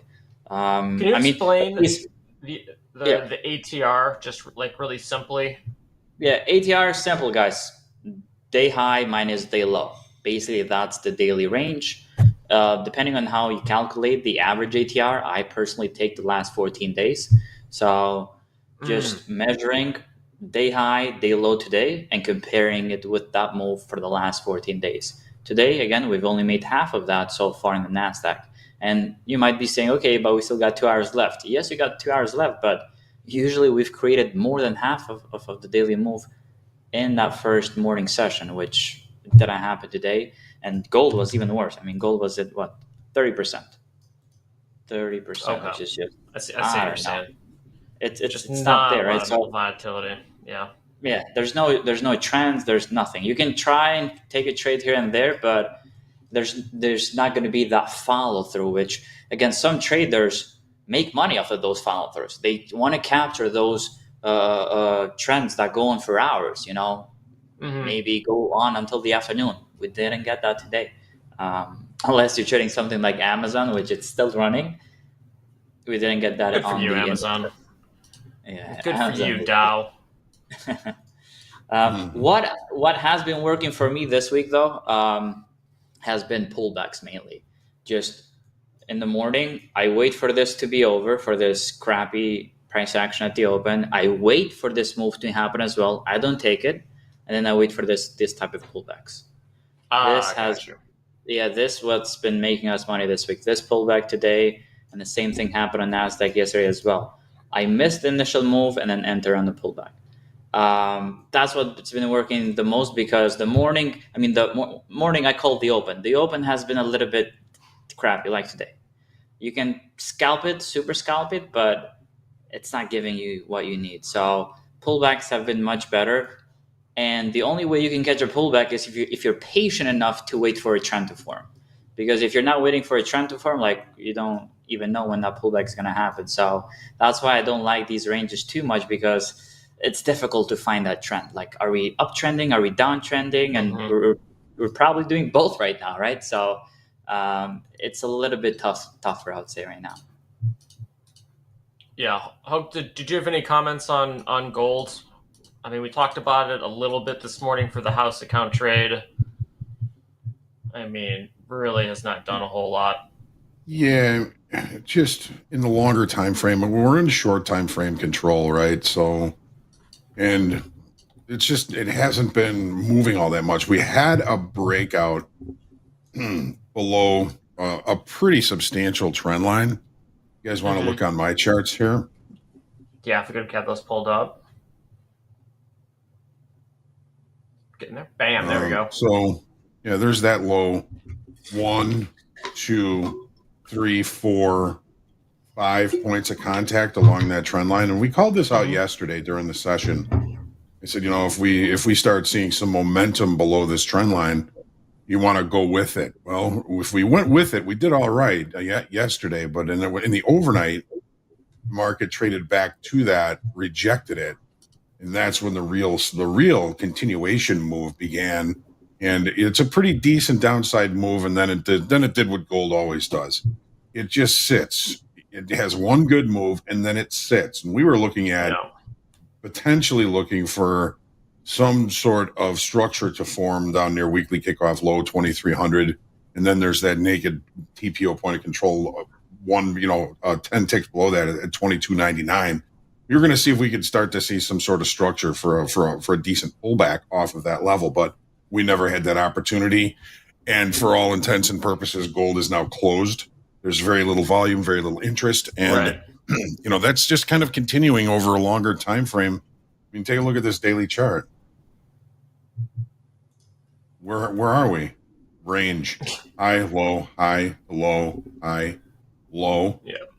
We got our first break yesterday and today, but now we've got to see if we can find some support down at weekly kickoff low or show some acceptance down below that, because there's lots of space down below for gold to continue to move the downside. If you're going to be looking at gold, you've got to be watching the dollar. Yeah, definitely. And then, we were talking about trying to get some buys in there for gold. I think we ended up taking the similar trade, but doing it in crude oil instead. That was a golden trade. That was a golden trade. We got in around 80 30s and started like 7 or 8, maybe even up to 9 contracts. 80-27s. 80-27s. Oh, that's an insane entry. Right? That was so good. Yeah, that was really well done. Yeah, look where we it started went. peeling 80-60. I was about to get there. This is where patience pays. So we did take that trade on a big time frame. Hoag, as they say, wish we could have had a runner. We only had a runner. Is this one of those cases in which maybe a runner or two would have been a solid idea? Obviously, this is so hindsight capital trading right now, but we do always say we want to leave a runner on. Where did it go to? 81.50. Kickoff high, 81.45. And even more specifically, to the trend line, which I've been hawking right off of the neckline from the head and shoulders pattern. Oh, yeah, I remember that. Neckline, right to it. Wow. Look at that. Hoag, that's a pretty incredible call right there. Well, that's why you left that neckline on there for so long, because if it comes back to it, you might find some decent opportunities near it. And it's been really more of a zone.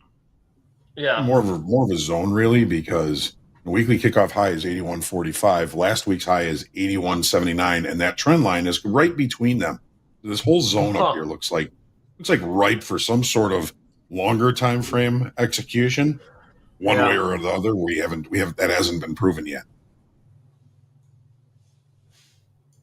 Yeah, that was a great trade. KB, when you got those, when you're holding a trade, what do you determine the hold time by? Is it structural? Are you just moving your stop up? It's just based on the chart, right? So the targets, in my opinion, they should be predetermined.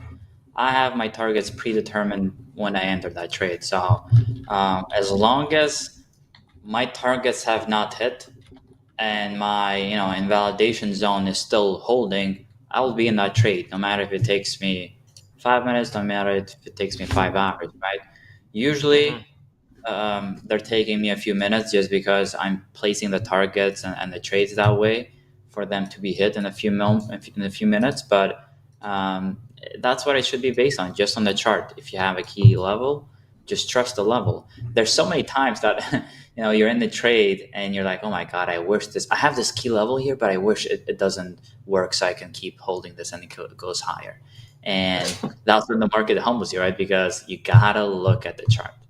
I think that happens with a lot of traders when they switch to micros and they're trying to make the same profit as a full mini contract, whereas it's not going to be as easy, right? So I think focusing on the points or focusing on the ticks makes it a little bit more easy to just focus on the chart itself instead of seeing how much money you're up or down, because the dollar value can screw you up sometimes, because unless you're keeping your position size the same all the time, which I don't know how many people could do that, but sticking to the points and the ticks moves, I think it's much better and much healthier, and you just stick to your plan much easier, in my opinion. But nice, I like that.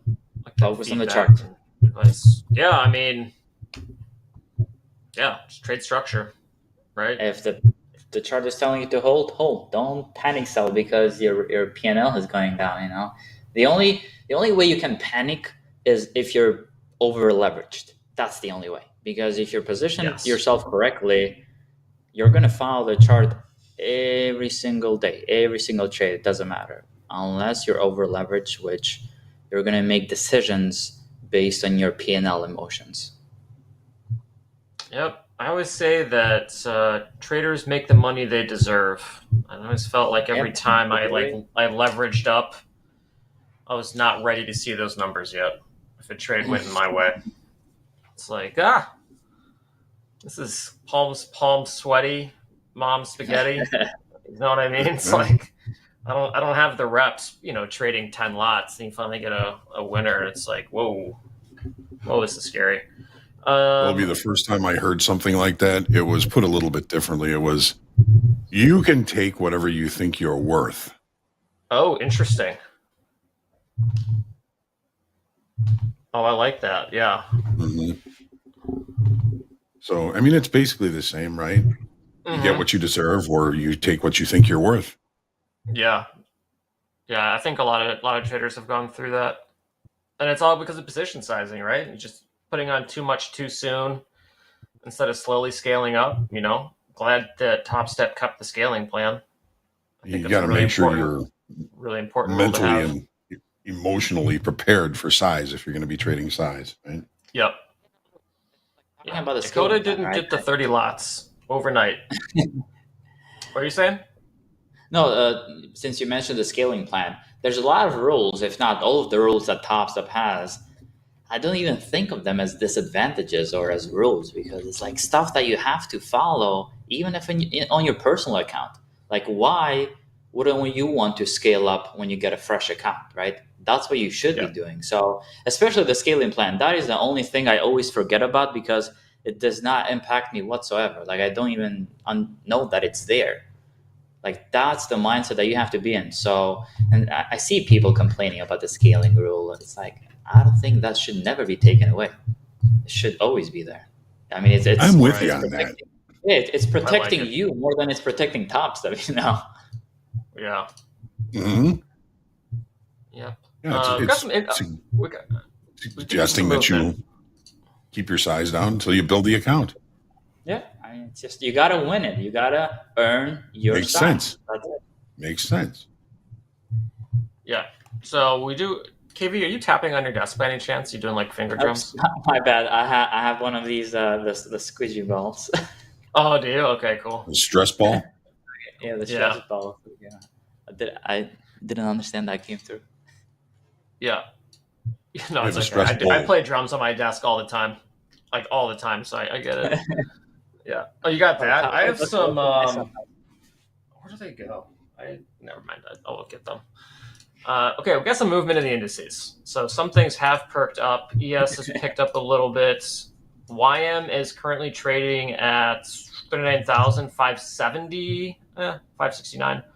So about 6 ticks off the high here in the YM. So maybe some new highs on the YM. I'm not sure if we're taking shorts there, but we are at an extreme somewhere in the market finally.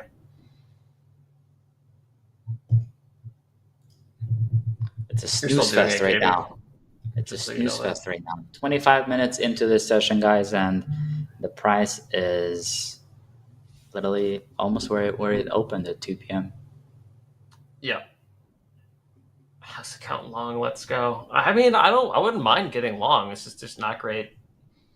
I wouldn't get long right now in the YM. It'd be a very expensive trade. Look, I mean, NQ is already starting to like come back a little bit. CLES. Crude is going to be closed up, so that probably finished around 81 a barrel if I had to guess in the next 4 minutes. I mean, there could be a value short here in YM. Maybe. I saw someone mention the Dow. Yeah, the Dow is fairly clean today. Wow, look at that. I mean, really solid range. Fairly clean. Really solid range. I mean, it rejected an hour ago.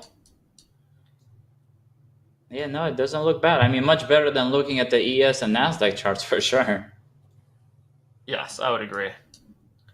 I mean, Hope, would you take a short here? Let's actually just look over the Dow real quick and see if we can get some like long-term Taking a day higher rejection, you think, Dolby? I mean, let's see. You'd be playing the range that way. Yeah. A daily bounce there. 4 hour. Oh, it's high of the 4 hour. That's kind of interesting. 4 hour range high. Let me do this like 4 hour range low.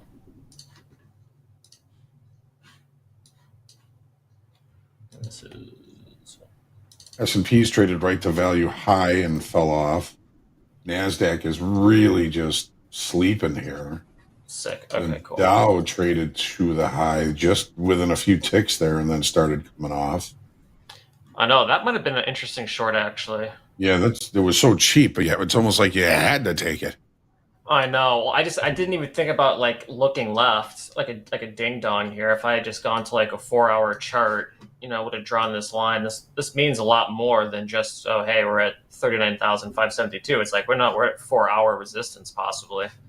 Like that could be a cheap trade, at least a cheap short. I mean, if we get below 553 in the Dow, I mean, there could be a lot of downside room. I mean, we could get down to 504 again.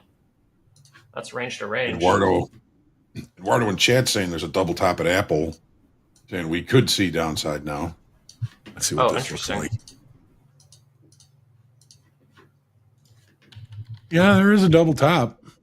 Yeah, it could be. I mean, it's not confirmed yet, but yeah, it's there. Right. Is there? Okay, next question. Is it worth taking a trade? You talking Dow? I would probably talk Dow. Yeah. Is it worth going short the Dow? Is the risk reward there? I mean, it is cheap.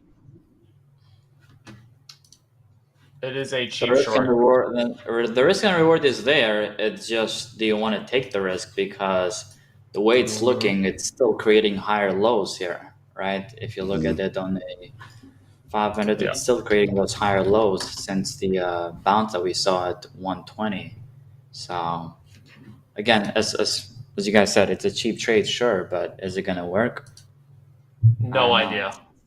Yeah, it's like you never know. I mean, look, obviously we never know, right? But it's just we're creating this higher lows, and it's just I would feel like I'm going against the trend right now.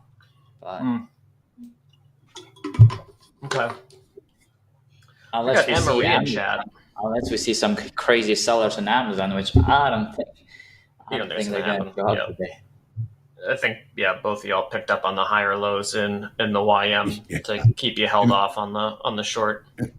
And it's so easy just to try and take the short because it's cheap. The hard thing to do is to buy it. Mm-hmm. And I'm not suggesting buying it either. Yeah. Someone in chat wants us to look at copper. Copper? We could look at copper. Why not? What's the ticker? HE? There. No, that's Lean Hogs. What's copper? No, that's Lean Hog. Copper. HG. Home and Garden. Okay, nice. Where are you not?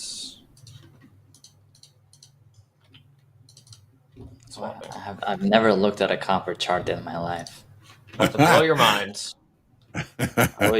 Always the first time. Cool. I'm like, why does it move Here's like the this? daily. It Whoa, literally there we looks like go. I'm looking at a penny stock chart right now. Well, it does Look at make that. pennies. Yeah, 4 hour. It looks like it just has some really tight ranges. Like we're on the 4 hour right now. Like that one's real tight. That range is very narrow. That one's narrow. It seems kind of like a market that just gets really range bound and then breaks out and gets range bound and breaks out. And then pow. Yeah. Interesting. And when is it doing that? Oh, the overnight slow. I mean, not even though. Like, when did this move happen? 9:10. That's like in the morning. That one's in the morning. Yeah, it's all in the morning. They get super quiet. There's probably not a ton of activity. That's a tough trade. overnight? I don't know. Yeah, I mean, hey, if anyone has tips on trading copper, put them in chat. Let's figure that out. So it trades at I think like $10 a tick, but I might be incorrect there. Oh, my charts to resync. It's $5 a tick. Oh, 5. Sorry. Yep. Thank you for the correction. Yep.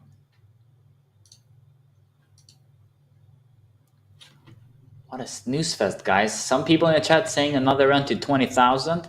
It's possible. We're not that far away from 20,000, guys, on the NASDAQ, but will we see? I wouldn't see why not. Why not? What's Yeah, I mean, another- we're there. It's not like we're so far away. It's literally a 30-point move, which NASDAQ is easily That's done. a blank.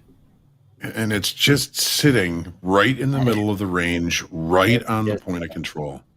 Just sitting And there. VWAP as well. It's just hugging VWAP right now. It's not letting it go either. So there's a lot of buyers and sellers in this area apparently right now. You just gotta wait, Looking guys. at You us just going, gotta- yeah, hold my beer.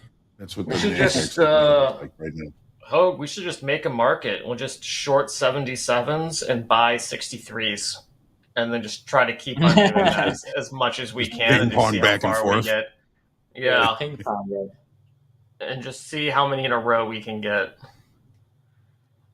That's probably the only trade I could think of right now. Look, I'm gonna say though, this is the perfect price action to say that don't expect things to happen, guys, because you could have expected a break so many times and be faked out. So just really, that's why I personally like to wait for confirmations, because it looks good. Like, okay, I'm expecting a move up. Do I want to enter along now?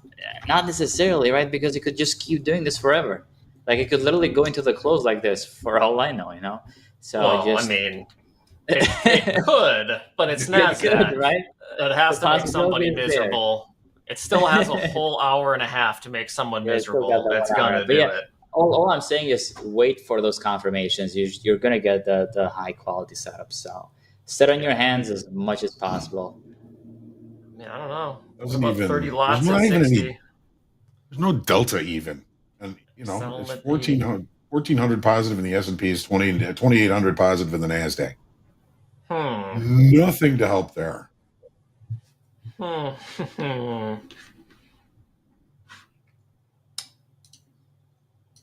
Not giving us a lot of help here. Nope. One day, No. Hoag. One day, Hoag, we're gonna sell 77s and buy 63s as many times as we can. Yeah, I think- like using the reverse button that way. Yeah, and just see how many we can do. We would See how have many done we it. can get. We would have had a good run. I mean, listen, it would have worked since the beginning of this segment, Hoag. We could be up. I mean, when you look at it after the fact, yes. Yeah, I know, right? Right. So you're telling I mean, me. A few people in the chat talking about summer. Yes, it's the summer months, guys, but I mean, even this week, I think it's more about people waiting for PC on Friday rather than summer months. For me, at least personally for me, after 4th of July, that's where really it becomes slow, especially August, because everyone in Europe is completely off. But usually June, at least as long as I've been trading, usually June is good. It's not like summer. July it starts to slow down, and August it's completely slow. We pick back on September, but right now I think this week is just because we're waiting for that PC on Friday, and we really don't know. We really don't know what it's going to come out to. Hindsight Capital's at it again. YM rolled over off of 570s. YM is breaking that trend line. And it just rolled over. $5 a Les tick. Frick, good job. $5 a tick. Even with a 10 lot on, we could have risked 1,000. Oh, YM's great, Hoag. Because it's just, you can really throw some size on and just let it go because it just does not move that much. I would trade it in a 50K account. You could probably trade 2 YM pretty easily and not have it be a problem as far as risk tolerance. I really enjoyed trading out when I was doing my thing. Yeah, still rolling. Okay, so got some action. Why did you stop trading it? Because house account. Started trading the house account, and I don't have. I think. Right. Yeah, I don't think we have data or something. Yeah, KB, your desk is like a musical instrument. You might as well. Yeah. Why are all the noises coming out today? Usually they don't. Is your desk on the? Is your mic on the desk? No, it's close though. Let me just pull it up. Yeah, maybe it's too close or something. Sometimes vibrations will come through the microphone. So Dow giving us some action, rolled over off of 572s, coming down to 544s. That was a potential short that we talked about. That was off the 4-hour range shorts. That's what it would have been. Would have been a cheap trade. Decided to pass on it because it was making some higher lows. And it most certainly was. And Amazon has been showing a lot of strength today. I'm curious to see if the YM decides to bounce back up and maintain the higher lows. Curious to see that. NASDAQ has done absolutely nothing. It could certainly whirl around and rip to the upside too. Yep. Ooh, Hoag, here's our chance to buy those 63s and sell them at 70s. If you want to get them.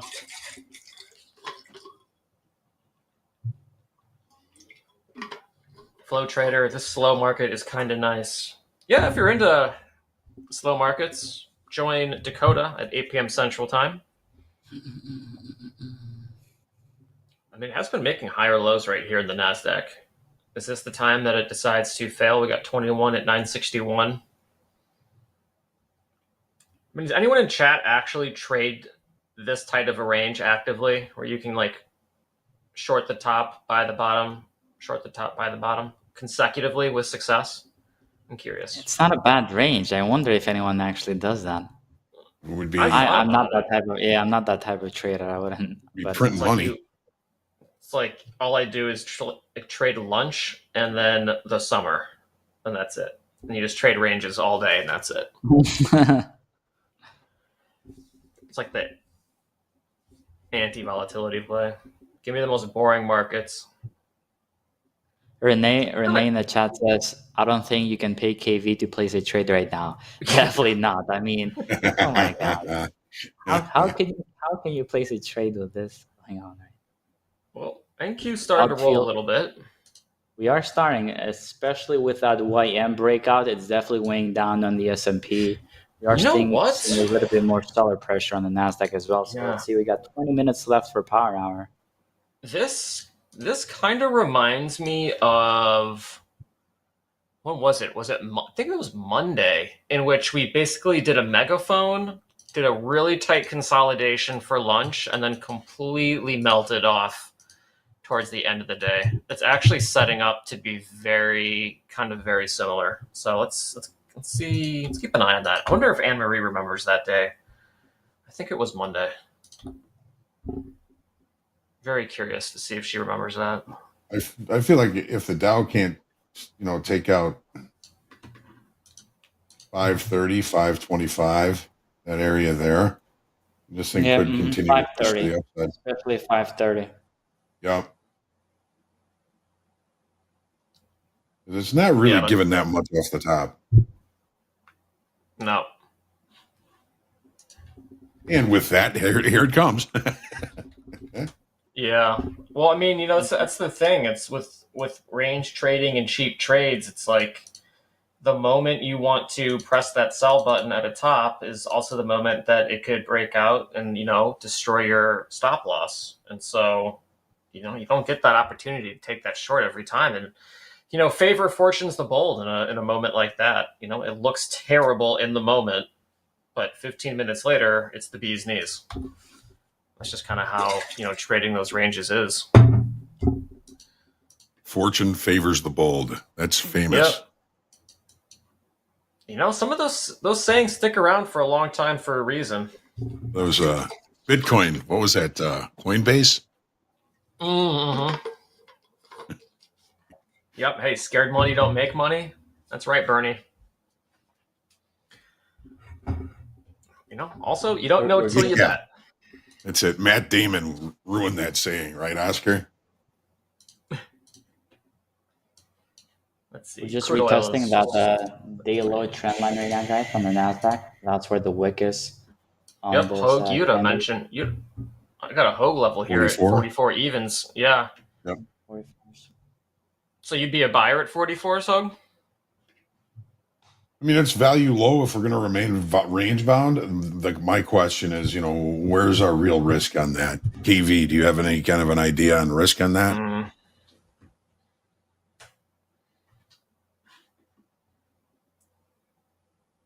Someone said NVIDIA is selling. It is coming off the kind of in a little wedge here. It is coming off the wedge. KV, you might be muted this happened now. Monday. Yeah, you might be muted, KV. Or we at least lost your audio from your end. $5. $5. And in Cicero. Yeah. I'm good now, right? Yeah, you're good. Okay. Yeah, so the risk is a little bit difficult because this could easily go back to 930 and bounce back up. I mean, 930 is a strong zone. So if you're willing to risk that whole pullback, yeah, but it's too wide. We do have. We got that. Let's see. We got 805, 1005, 1230-ish, and maybe even right now we got all those higher lows. So I'm saying with range trading, it's like, it never looks good in the moment. You're not buying it because it looks good. You're buying it because it looks cheap. The trades that scare me that are the best ones. Yep. Didn't even get to us. Stopped short of us. If you want a quote-unquote good-looking trade, then you're going to pay a premium for it, which is typically momentum. Mm-hmm. S&Ps are holding up very nicely. Yeah, way better than the YM. This is the Dow right now. Damn, Hoag. Could have gotten those 60s and sold them for 70s. Oh my God. I just want to do it.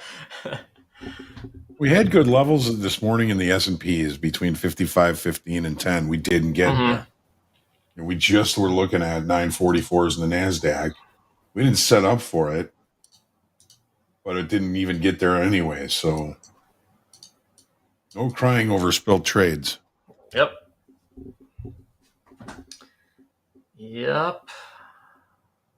Oh, we got someone shorting 70s. MS is going to short 70s. Maybe he got filled. Maybe he didn't. Yeah, I mean, I'll be honest. House account trades are way more fun when you got a trending market. Way more fun. It's higher quality. I mean, here you gotta be quick with it. You gotta be quick with it because the moves are not lasting, right? You gotta be boom, boom, be done. It's just 10 point ranges. Just buy them, sell them, buy them, sell them. See money, take money. Yeah. The trend line is holding though. I mean, we bounced exactly on that trend line, the day low trend line. How long will it last? I don't know. We're still in the range. So to me, there's no trend. That's the only downside to trading this. It's just coming closer and closer, squeezing in. for a potential breakout for power hour. Yeah. Is that? I think what so. it's looking for?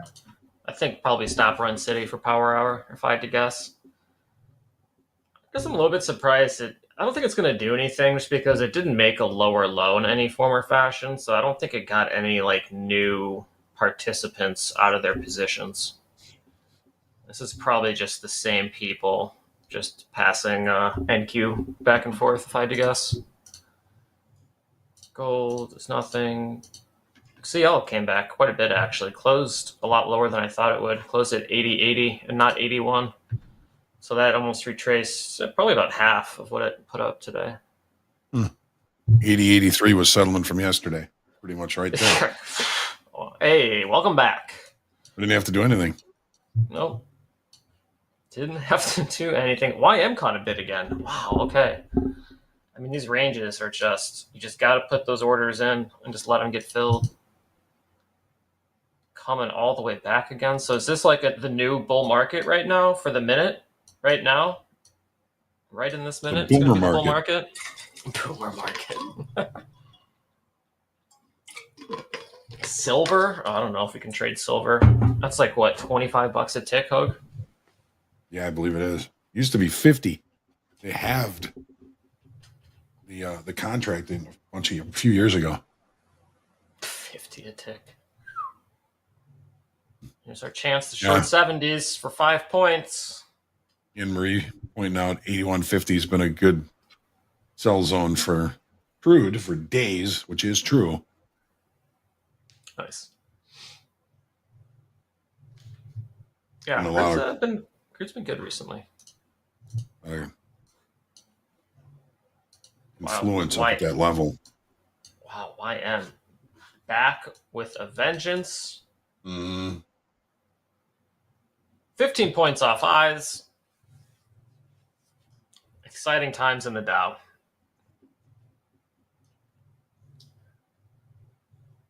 How's Amazon doing, KV? It's still holding. No one's selling Amazon today. All right. Imagine if they actually sell that off at power hour. I don't think so, but it showed incredible strength. All the pullbacks have been getting bought up in a matter of really 10 strong, minutes. Yeah. It's like insane. It's a big name, right? It's a big name. Again, it literally hit 2 trillion today, over 2 trillion. So it's going to take a lot of anything like stops. anything like my house, the Amazon Santa stops here just about every day. Yeah, it's great. I'm getting a new knife holder probably today or tomorrow. I'm looking forward to it. Wow, NQ bouncing strong. Yeah, that trend line actually. YM is rocket powered. Look at it go. It's going like there goes the Dow. Speed limit. It's in its Buick. Just cruising along. Look at it go. 39,584. Broke the channel. Broke the range. We had 39,572 is kind of the high, kind of that 4-hour range high. Now we're up to 578, so 7 points higher, extending the range, which is pretty sweet. I got a new level here from Robert. He's looking for 2002.25 to 2009.5 to the upside. And then 19,927.5 to 19,917.25 to the downside. So that's outside the range that we were talking about. Hopefully it gets up to one of those. Wow, YM is cruising. That was the market the whole time, boys. It was the YM. Never saw it coming. Austin is long, ES from 33s. It's going to be interesting if we see follow through here. We got 10 minutes left, guys, for power hour.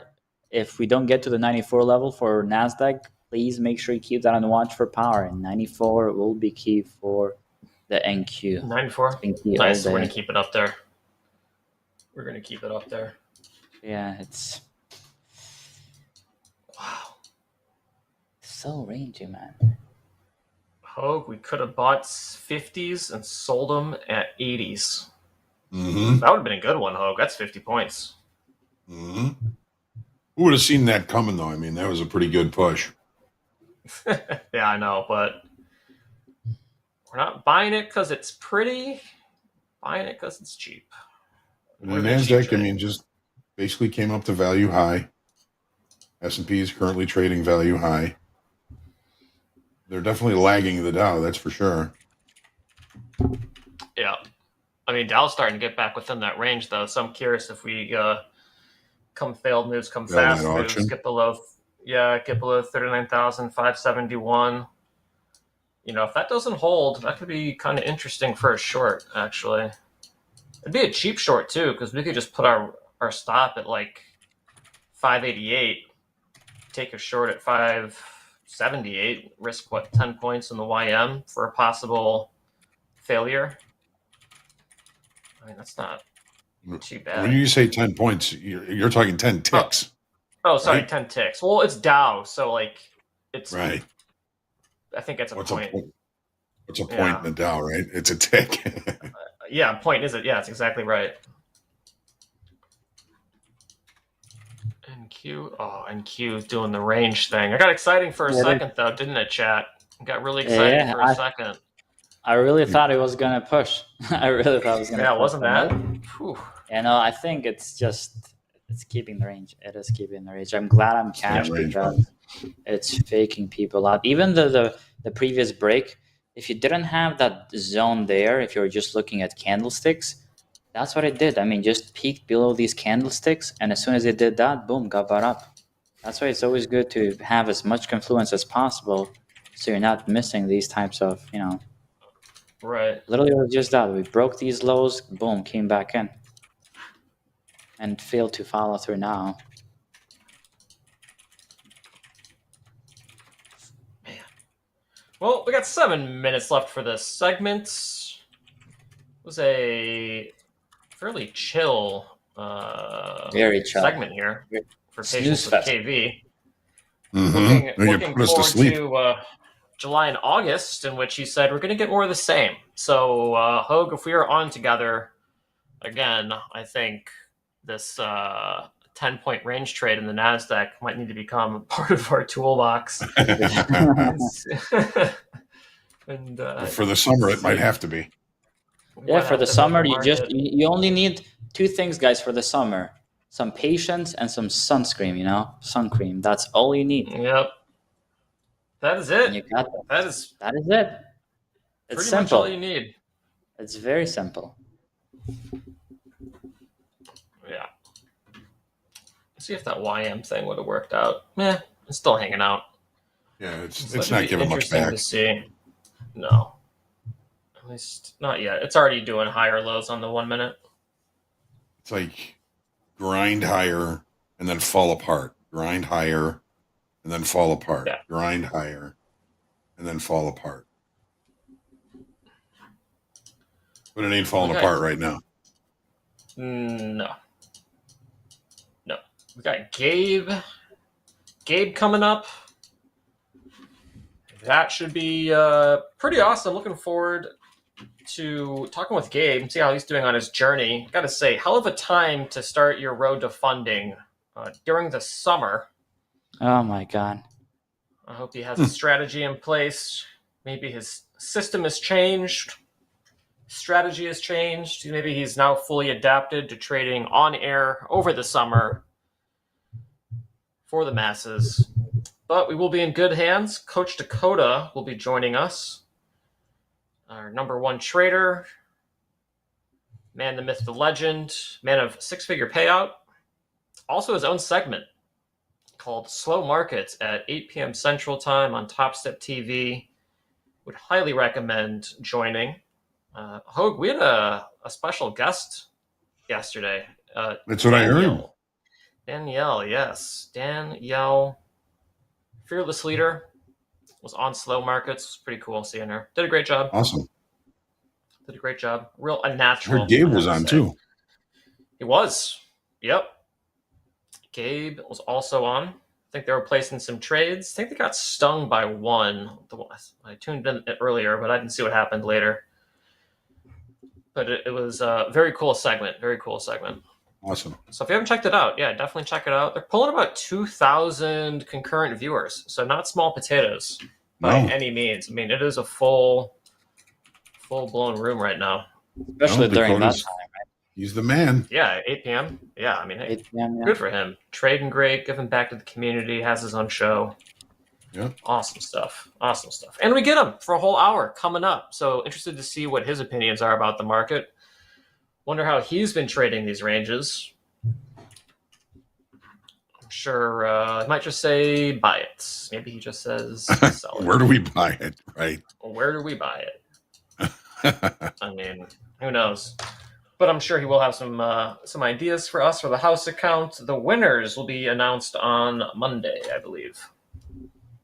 Well, that Yes, that VIP is offer was tomorrow. like really, really nice. I was like, wow, these top Yeah, isn't that steps cool? doing- Yeah, we're doing big stuff. You're doing Yeah. big stuff. So tomorrow is the resets. Tomorrow is the reset day. The stream is gonna go 10,000 and over viewers. It's gonna that'd get be wild fun. tomorrow. Actual viewers. Actual, yeah, not That's the right, bots. not robots. Not the bots. Not robots. Maybe I just exposed myself that I'm the one that brings the bots. Maybe. Right. Well, we got Dakota in chat. Sounds like he's doing pretty good today. Up $9,000. Buy low, sell high. Hey, that's what the market's doing. It makes sense to me. But we can head over to the next segment, which is Power Hour with myself, Gabe, and Coach Dakota. We'll be placing some trades in the house account, cheering on Gabe as well as he continues his journey into getting funded at TopStep. That should be exciting stuff. Hoag, anything before I send it off? KV, anything before I send it off? Hey, just have a good session. Everybody, just remember to be kind to yourselves, be kind to each other, and pray for peace. Thank you. KV, Keep any a look at kind that words? 94 level, 94 in the NASDAQ.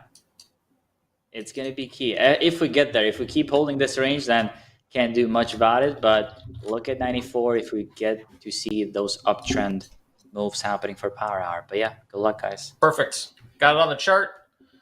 And we will go to the next segment, which is Power Hour with myself, Gabe, and Coach Dakota. See you in a couple minutes. Goodbye.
Hello, everybody. Welcome to Power Hour, the strongest hour of the day. Maybe the market might not be that strong, but maybe it will be because we're watching NASDAQ and no one ever knows what's going to happen with the NASDAQ in the last hour of trading.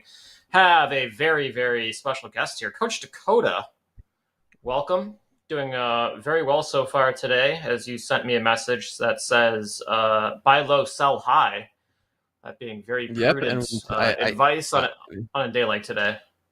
It's buy right here, right now. We're down here at the lows in the 40s, and I am going to put my check mark on buying right here in the 40s. So cool. If there's a house account trade to be made. Start with 5?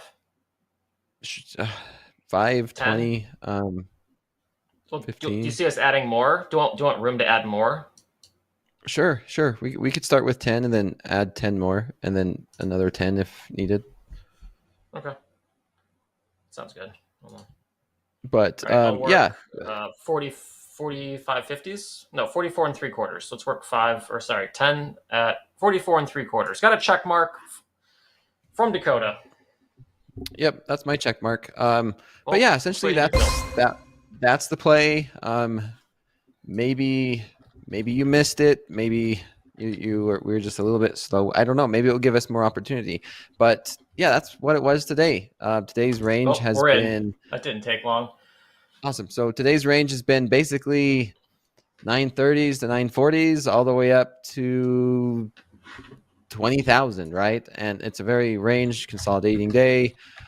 Very boring, very choppy, buy low, sell highs. That's what I've been doing. I've been buying when we get down to these 40s, selling when we've been bouncing up high. I did take another scalp right before power hour. I ended up buying like 50, selling 70. I did that like 3 times, and I'm up 9,000 on my live account. And I mean, as of right now, I mean, if it's not broke, don't fix it. Amazon's up 4%, Apple's up 2%, Tesla's up almost 5%. Nice. And here we are negative on NQ, probably because Nvidia's down 2%. Well, listen, I'm one for buying low and selling high, so I see I'm picking up what you're putting down here. What about for a stop, as of Dakota? right now, I don't see a reason for us to just for the market to do anything different. It is power hour, and anything can happen, and the market could very well spike back down to like the 920s and then turn around like it did this morning, or we just go right back up to the 70s and continue this chop fest. What about a stop? The wider the stop, the better in this type of a market. However wide of a stop that you think is appropriate, Dobie, you are great at range trading, and I trust you. I would say anywhere in the 20s, maybe even 20s. Yeah, I may maybe even consider adding at like 930s. Yeah, I mean, essentially, I do not see us getting down below 900 today. Like that has been the low of the day. I expect us to stay within this range. That's $8,000, almost $9,000 worth of risk. On the upside is actually probably would be about the same. That's like 1-to-1 actually, because that's the top of the range, right? Is 991. Yeah, 20,000. That beautiful 20,000 level. Okay. Well, Andrew A. Andrew in chat says, "How do you spell stop?" DLL. No, not necessary. Gabe, how are we doing with the personal account? You're trying to get funded here. Yeah, so I'm actually going to share a little bit of a update. Yesterday, so I went on with Dakota to slow markets. Got really excited to get into some evening trades. Took an initial stop out on the gold trade that we went. We tried to go short, and I got in a little early, pretty much right at the beginning of when volume kicked in, and ended up getting stopped out. And then behind the scenes, as Dakota was teaching, I began to revenge trade. And so full transparency, I got myself into a little bit of a pickle last night and decided to continue trading. And I didn't really go about my plan very well. I went and kind of thought about it after we got off the session and journaled a little bit and considered and decided to actually get away from copy trading 5 accounts. So I'm going to actually, I picked up one of the 100K combines that were part of, the 100K celebration. And I am going to focus on one single account. So my reset count is officially considered 2. And I am going to move away from copy trading 5. I believe it's going to take some pressure off of me. I feel like when I go on a pretty bad losing streak, obviously it's just escalated or just due to, being multiplied 5 times. So I'm going to start fresh with 100K and focus just on one single account and do my best to follow my plan. So my current trading plan is going to involve the normal max daily loss limit, on a 100K account is actually 2,000. I set a personal daily loss limit of 1,000. So I'm going to ideally not even get anywhere near that per day, but I'm going to try to, preserve that capital a little bit longer than traditional, default rules that are in. So unfortunate, but I think this will be a better plan of action, and see how it goes. I like that. I mean, that's the theory that we're always saying is if you can't do it in 1, you can't do it in 5, because essentially you're copy trading that one account. And if you can't do it in that one account, you're just not copy trading what you can do. So that's awesome. Absolutely. That's good to hear. Not, of course, that you were revenge trading while I was in class, but I know. That is a good realization. I'm sure there's a lot of traders in the chat who could relate to it, where they have been in something similar, and it just sucks. That always sucks. But sometimes it takes being hit in the face a few times before changing something or doing it in a better way. Absolutely. I want to answer a question in chat real quick. So Puff Puff, love the name, by the way. So he said, no offense, but why do you guys have people on that are not profitable? I can speak for myself and myself only. You guys are fully aware now where I'm at in my journey. I'm not, even though I've been trading for 7 years, I'm, with education, with the foundation, I'm still not perfect, right? I'm human. I'm trying to really develop some better habits, break some habits that I had prior to even coming into having a better foundation. But I'm still learning. I mean, everybody's journey is a different amount of time in terms of how long it takes for them to kind of quote unquote master this skill. And even at that, those that are, you guys can probably speak for yourselves too, but things still try to surface. You got to continue to stay disciplined. And so I am on a road to funding, right? So even though I'm showing that, hey, I'm transparent with you guys, I've reset twice, I'm giving you the whole story, every detail on what's going on, what I'm facing, and I'm sharing, that to not only hold myself accountable, but to give you guys insight as to what even people that have been around the markets for years sometimes still face and battle, right? It's a game of, emotional and psychological management, and I'm still trying to work that out in my own way. That takes some time. So I'm hoping that this year's a breakthrough year for me, right? We're halfway through the year. I got plenty of time to, when it comes to this journey, I'm not really too concerned about how long it takes me to get funded. I don't want to be in a hurry, because I think that's really where disasters tend to come in. But just to answer that out the gate, I think that it's, just because I'm not profitable right now and not in a funded account yet, doesn't mean that I can't come share that experience with you guys. As long as I'm honest about where I'm at, right? I'm not fluffing it, telling you guys some bullshit that, I'm making 6 figures a year trading. I'm not, but you're looking at one in the other corner here. You've got Dakota, who's taking payouts and who's still giving you guys his whole story. You're getting a good that's mixture. why Topstep is amazing, Gabe.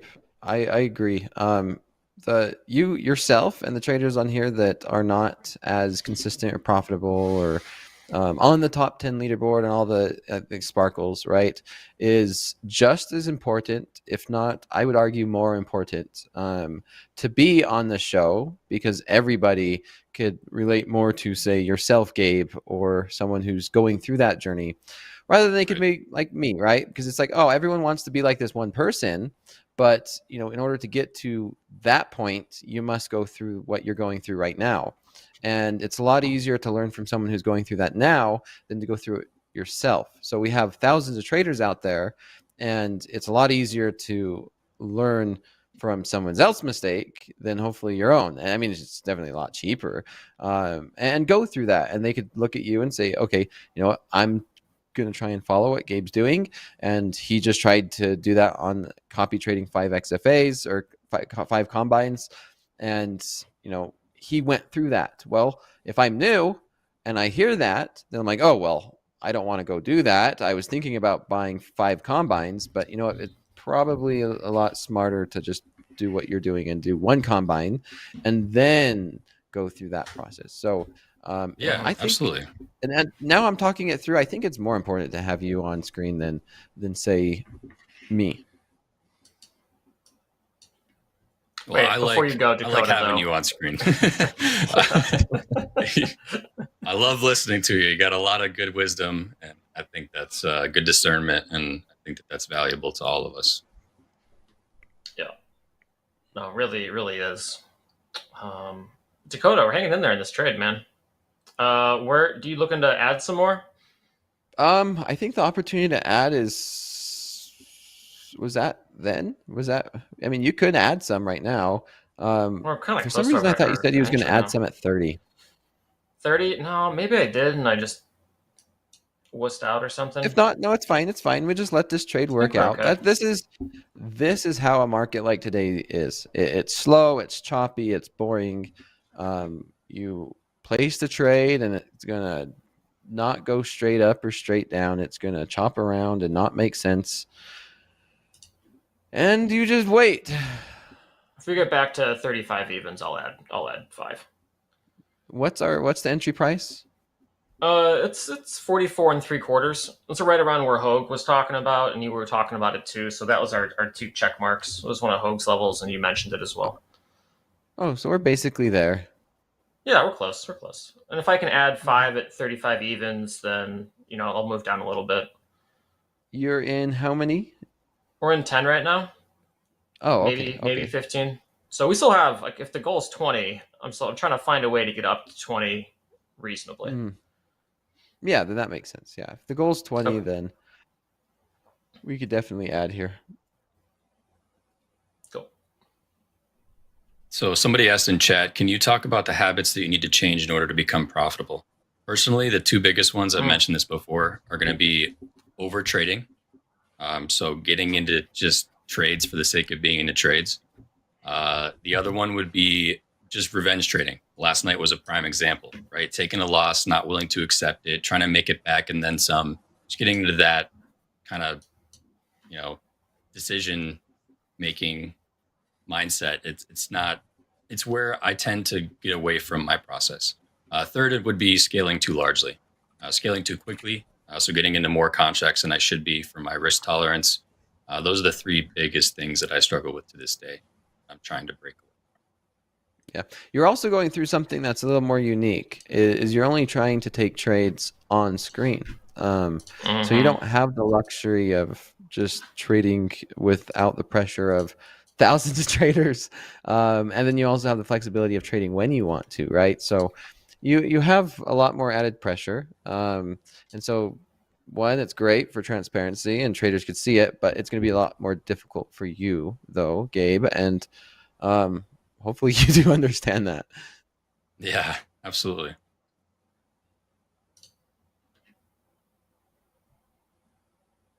Sorry, I am just zeroed in on this trade here. So I think we make this fill on 35 evens. Yeah, I'm not in a trade. I like this trade. I'm tempted to get in long with you in the house account. It's a good and reasonable trade. We're close. But every single time I'm up, like, let's see, Friday I was up and then I gave it back. Monday I was up and I finished. But yesterday I was up 14,000. I gave back 2,000 yesterday. Today I'm up 9,000, and I'm gonna end it where I'm at my high water mark. Okay, we're long 15 NQ at 941.5.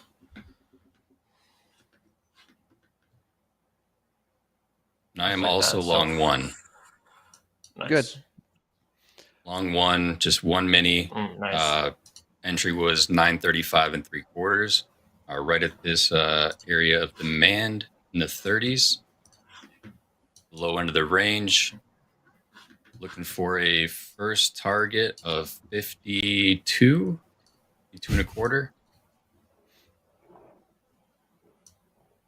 It'll be about 1 to 1. From there, I'm going to go ahead and probably move my stop to break even. Yeah, I'm keeping my hands behind my head because I'm not going to trade this. I want to very, very bad. I'm wanting to buy this, but water's warm, Dakota. It's painful. It's painful to watch. Trying to have patience. Well, hey, if you're unhappy that you couldn't get in this trade, it makes me happy that the house account is in it. Dakota, feel free to live through us here. I'm placing just a bunch of sell orders approximately above the midpoint here to see if we catch a run. This way we can start scaling out of this 15, but I do want to see us kind of really make a nice push here. At least get up to what? You're the in 15 now? Yeah, we're in 15. We got 5 more at 35 even, Great. so I put those back in. I think that's one of the nice things about NASDAQ is that it kind of will give you a second chance if you want more. It's tempting. It's like a kind of, I don't know, some sort of medieval or fantasy animal that tempts you with Yeah, things. I can imagine what like ES is. If I think the NASDAQ is slow, ES is probably just miserable. Oh yeah, it's very slow too. But yeah, 14. There's 14. Let's make the house account some money today. I think we're in a really good spot, to be honest. There is an argument to move your stop loss to 25 below that pivot. I like managing risk. You said below 20, yeah. Maybe, yeah, right there, somewhere right there, yeah. We'll do 24.5. So now, yeah, 5,100. I get this in a much better spot. Cool. All right, so there's my first. Targets. Yeah, there's the first target right there. So equal highs, equal 1 minute highs at 51 3/4 just got taken out. Tapped into that 1 minute supply. Little breakout area that we're seeing right in this area here. Let me hit. It's a little, what some people might call an order block. I'm going to go ahead and move my stop to break even. I would really not like to see this push back down all the way back to my entry. So I'm going to go ahead and scratch it if we do get all the way back down there. We just made a little, obviously, a higher high on the 1 minute chart, but like to see momentum carry us continuing north. This is a nice, relaxing power hour. We just got. It's a big time frame trade, so definitely buckle up. We could be in this trade for a long time as long as NASDAQ blesses us with not stopping us out here. Yeah, 36 minutes. I'm just trying to get targets. Yeah. I think everything, man, 20,000 looks so much further away on a 1 hour chart, but I know it's not. Oh, it's not. It's 50 points away. Yeah. And NASDAQ could jump really quick. Like it's low liquidity and the market could push and have these crazy spikes.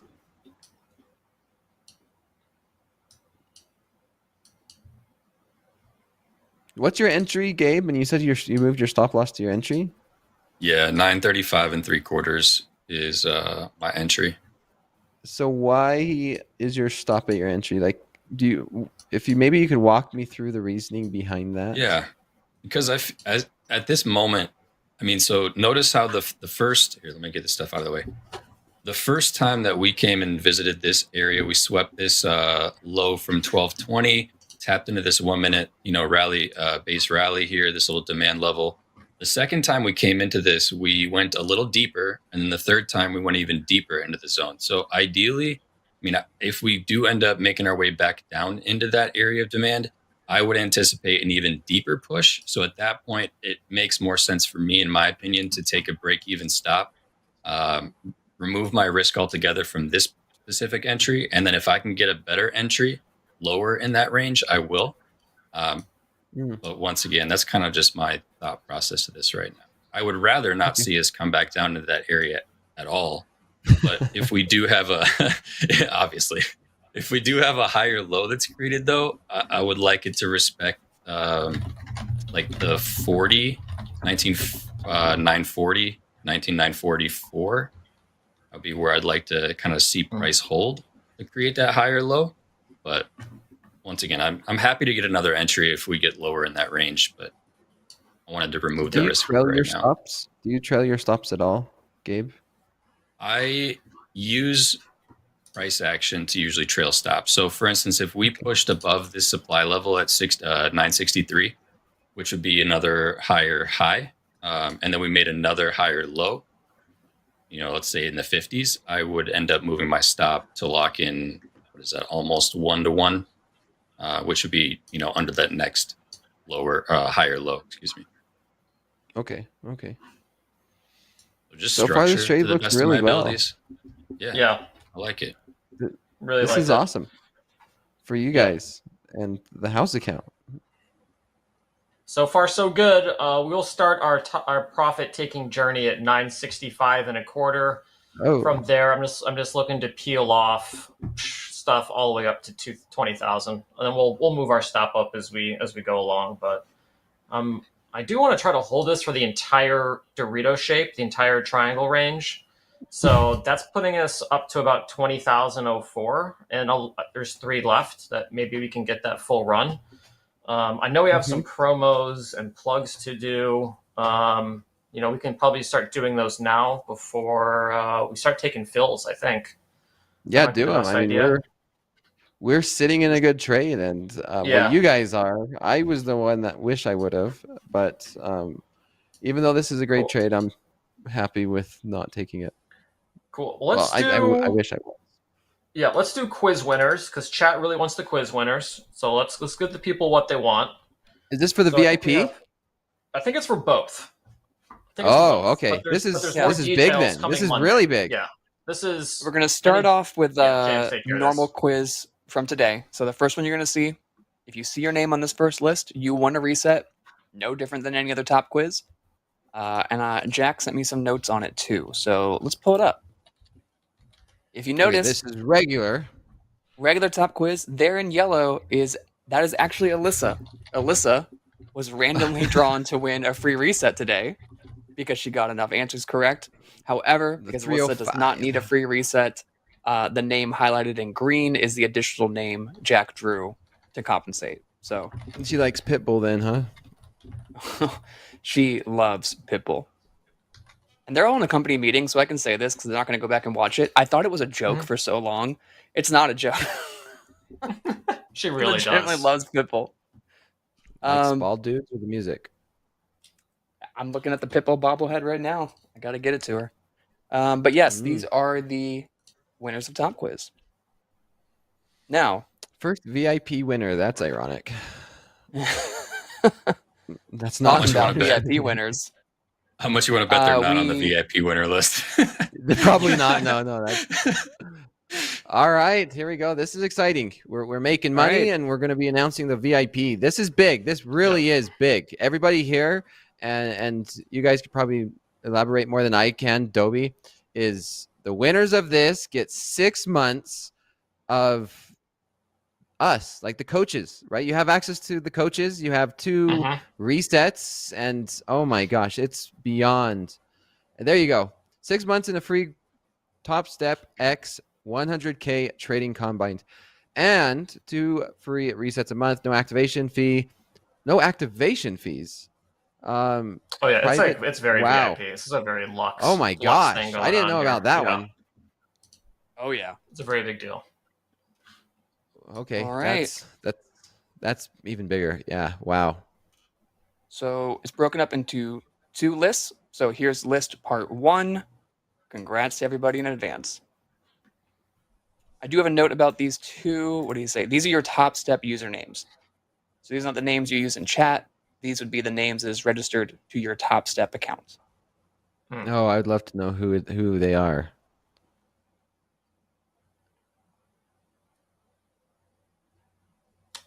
Yep, Dakota, I moved our stop up to 933 3/4. I like it. Dope. Congrats to the winners. Pretty awesome. Max Still says he's in. Max Still 107 says he's in. Jake Johnson said he won. Now we're just taking this at face value. You guys probably just messing, but right. And here comes part 2. If you want to rewind and look at this, feel free. But here is the back half of our VIP winners. Again, these are your Topstep usernames. There's a double. There's a double right there. Double? Where? Yep. Yeah. Our Second 7. Row. Oh yeah, I'll have Jack pull one more name then. So hold on, chat. One of you could still win. Can we get the bingo balls with usernames? Yeah. Oh, do like the lottery too. Like the lottery. One thing to know, 100, right? 100. If you are one of these 100 winners, you will be contacted early next week via email with more information. So don't expect anything today, tomorrow, or Friday. Early next week, your inbox is going to be singing gold, more information. And that's it for our VIP winners. Stay tuned. We're going to be giving out way more stuff. VIP is only just beginning. Give Michael another Wow. Modelo in a bar, and who knows what he'll come up with. Who knows is right. Well, this is huge. Like we needed a theme song around that announcement. I'm surprised you guys didn't have like all this theme music when announcing. They're those all in a, winners. they're all in a meeting. I'm sure Eddie has. Yeah, I don't have my Stream Deck set up but to have no activation fee, really, and then 2 resets every month for 6 months. Mm-hmm. That's almost as good as it. That's almost like, I don't know how to explain that. People pay thousands and thousands of dollars for something like this. Oh yeah. And you guys are making ran this wild, not as big of a made it deal as happen. I would. I probably would have made this such a huge deal. Well, we're on It Topstep is definitely a TV big every deal. single day, so I'm getting a lot Yeah, of maybe this I missed it. content Maybe you guys are already. just. Where's confetti? Listen, if We I need was in the fireworks. trading combine, my goodness, this is the best deal that you could possibly get. Yeah, that. I mean, I would be salivating over that opportunity. Access to And group coaches. coaching too. I really hope traders take advantage of that and Wait, not only interact with the coaches, but find a trading buddy, because you have 200 people that you get to kind of work with and hang out with. So capitalize on that as well. I could even just do the math, right? Like, how much is a reset for a 100K account? 79? 99. I'm not sure, actually. 99. Still, it's the 99. same price as the monthly. Okay. I mean, so think of it like that, guys. 99 times 2 times 6. I mean, that's $1,200 right there. Like, That's not including that your monthly is- rebill. That is amazing. And then, yeah, of course, you get that, and then access to the coaches, and then also the no activation fee, right? So, yeah, you guys have probably already done the math. Chad's done the math probably 50 times. In their dreams before they go to sleep, that's what they're thinking about. Is winning that Yeah. golden ticket to the VIP. Pretty close to getting our first take profit here. If anyone's keeping score at home, looking. Yeah. Oh, Getting hello. up there. Getting up there. Well, tickle is 65 and a quarter, which is our first two. Have not gotten filled yet, so apparently we are in the back of the line of that one. But hopefully we push higher there. Had a little bit of a struggle here at 963 and a quarter, so hopefully we can get some bullish attitude over that. I think that lines up with like a previous 4-hour low somewhere. It doesn't seem, might be some slight turbulence, let's say, as we get to the upside. We did move our stop to 933 and 3/4, so our total risk on the day is only 23.25. So even if this does turn terrible, heard that sound. We're out one, or sorry, out two. We got 2 more left. No, I got 13 left. Just kidding, chat. 13 left. We called like a 30-point banger right there to start Power Hour. That's we're just that's gonna what keep on the holding day's this. been. There's nothing else for us to do. Just let this run. It's a big shape. Let the big shape do its thing. I'll go range to range probably. Nothing else for us to do to make money in front of you guys. There's not. I mean, if we can get back up to like 82s, maybe we go to break even on. So that would be about half of our position would be off by that point. But yeah, why not go to the highs? Just ran lows. Now let's just go run highs. That's what NASDAQ does for Power Hour every single time. Makes everyone as miserable as possible. Trust in the triangle. So question for me in a single lot right now, or a single contract. So typically I would be a 2-to-1, and I'd just take it off if I'm just in a one single position. And we are at 2-to-1 right now from my original risk. I'm trying to gauge whether or not, I mean, we're in the middle of the range, right? So we're in equilibrium. Obviously, we got some pretty realistic highs that we could go approach in the 80s. What would you guys do in this scenario? I mean, would you continue to, let's say, trail? We have not made a higher low yet, so we're bound to probably come off of this area of supply pretty quickly and make a higher low if this trend is going to continue, or a little, short-term trend within this range is going to continue. 2 more. There you go. Could close it. That's the hard thing about one contract, right? Yeah. You're all in or all out. And it's really up to you. Whatever you do, make it consistent so that you can make that decision without second guessing it. Right. If it was me, I would close it, be happy with the profit, and end the day happy. It's a really choppy and messy market, and the fact that we caught 40 plus points in a market like this is pretty special. It's nice. Yep. We're break even on All this. right. So we're out. Where's my stuff at? And I'm also we got 11 left. Yeah. That's a great kind of conversation there about what do you do if you only have one contract and you're trading. And, if you're at Topstep, over 4 years ago, micros didn't exist. And so you were pretty much stuck trading E-minis, and most people were only trading one or two.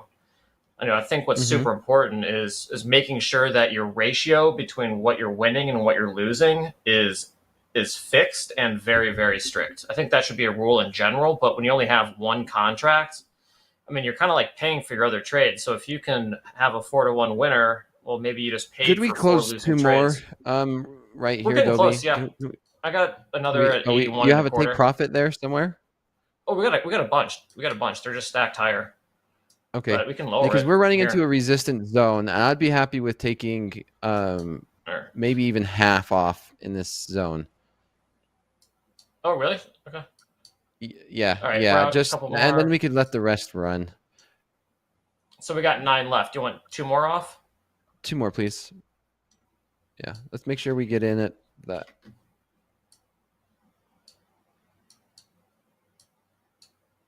All right, there's 2 more. So now we got 7 working, and then we should keep some of this for like a big breakout, right?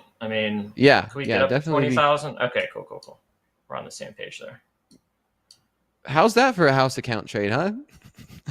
On a day like today. It's just that easy. Just wait for the big Dorito, and then you buy the bottom of the Dorito. We were buying and selling Doritos in grade school. Hey, what's the biggest house account trade? 13,000, I think. Did we just? Are we gonna beat that? Are we gonna beat it? Maybe. Is this gonna be the? Is this gonna be the biggest house account trade in a very slow market type power hour? If you want to go for that, we could easily do it.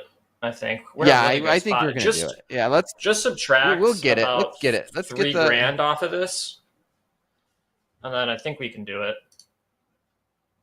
If we can extend new highs, let's say like 20,020, that'd be about $13,000, and that would put us. Well, what did we start? Because your realized P&L is at 7,000 already.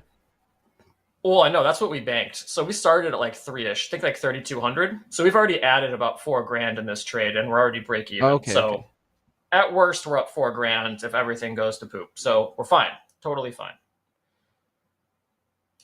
It was a really good trade, really, really good trade.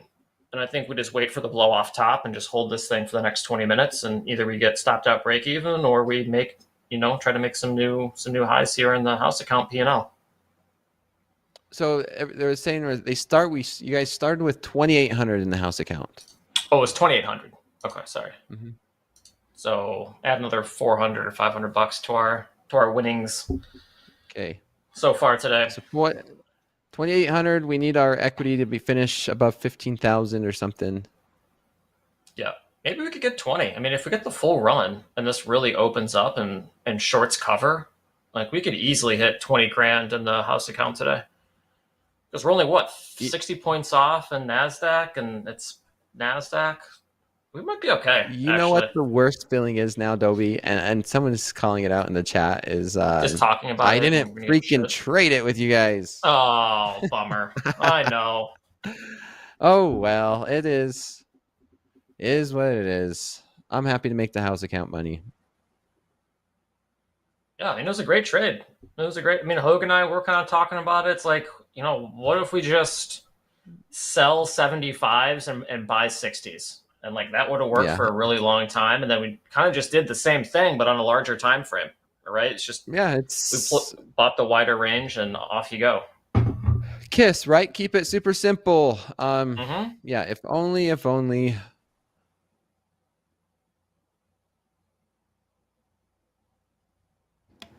I may not have Eddie's sound effects, but I do have some breaking news. Ooh, what's that? We got the last winner for the VIP experience due to the double. Oh, the double winner. And I reached out to Jack. Oh. Yeah, Jack just drew another name out of the hat, and I just took the screenshot from Slack. So, Real Jedi 08, you're in here. Congratulations! You're our final VIP winner. Are they in chat? Nope. Even not. Oh, it is. Segi, is that you? No, probably not. You never know. Probably a troll. No, maybe it is. Who knows? I'm Spartacus.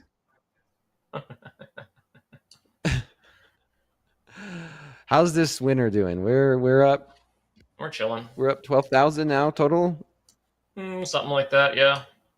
If we So that's took, a 10K if we winner. just took everything, I think we still wait. I still want to get this push higher. Yeah, I'm all for waiting because if we break these 80s, then 20,000 is on the table.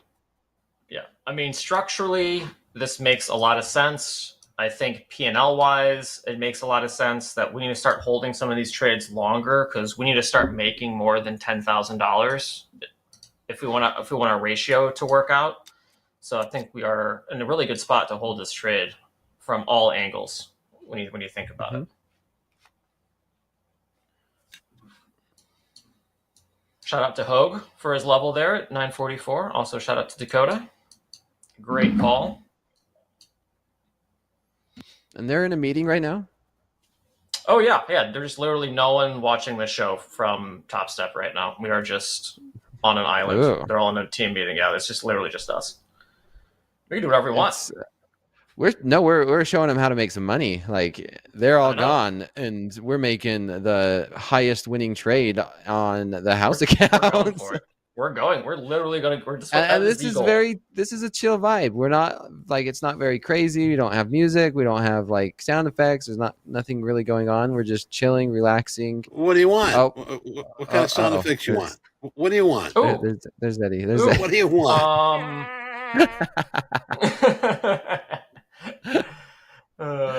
I don't know what we want now. Yeah. We just wait. Nothing to do. Anything we're you want. over here just relaxing in some longs, and it's just been going up and up, Eddie. Do you have any like beach? Biggest house account trade we've made. Do you have any like seagulls, waves crashing? What's the audio I was thinking equivalent some of of a this Mai elevator Tai? music.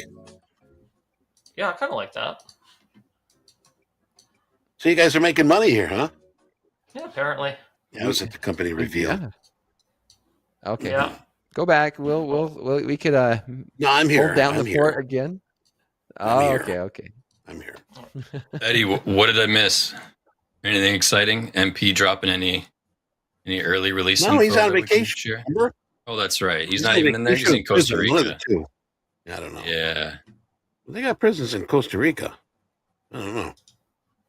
No, he's out there having fun with the family. I tell you, boy, his children are going to be so educated worldwide. You know. Oh yeah. They're gonna have What some places have you flyer gone miles there, for Sally? Sure. I went to Wisconsin. You know. The Where'd Wisconsin you go? Dells? Costa Rica, Africa, North Pole. Oh my God. I mean, really? Yeah. I'm gonna see if we can take some off at 90. Just one at 90 and a quarter, and one at 99 evens. And we'll keep. I 5. would wait. I want to do 90. wait? Let's wait. If we get to 90, we might just get to 20,000. We're up a total of 11,000 on this house account trade. Yeah, something like that.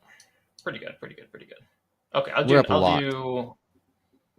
I don't know. We're kind of getting up there a little bit. I just want to see. I don't want the structure to hold, and now this is where we start ranging, just back and forth, because we're getting to some like higher time frame areas. Like this is 985 was like the previous 1 hour candle high. We're kind of getting to 30-minute range highs, so I could see some people starting to take profits up here if they're not confident in a much larger move. But maybe we just start adding more, Dakota. Where's the stop at? Or break even, 40.5 in NQ. 40.5. Mm-hmm.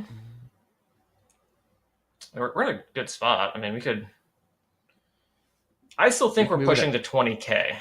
You want to move the stop up? Yeah, I'd move the stop to like 50. Okay. That put us at like plus $1,000, I think. Hold on. Yeah. Oh man. And we'll continue. Maybe we just trail it. Trail it? I don't know. I feel like every time we move a stop on the house account, it's freaking magnet, and then it just runs so far in our favor. If you are going to put a stop higher up, I would not mind a location of like 950. You'd be sitting kind of right below this little area of demand that had some nice kind of consecutive momentum to the upside. It had like 1, 2, 3, 4, 5, 6 candles in a row that closed higher out of the 50s. So that'd be a nice little level. We technically didn't even take out that high at 86 and a quarter. Yeah. We got it close. So, I mean, possible we could go run some stops up there still. Yeah, that was the first test. Yeah. It should still be need that higher low. I feel like every time I want to go break even, I just want to flatten.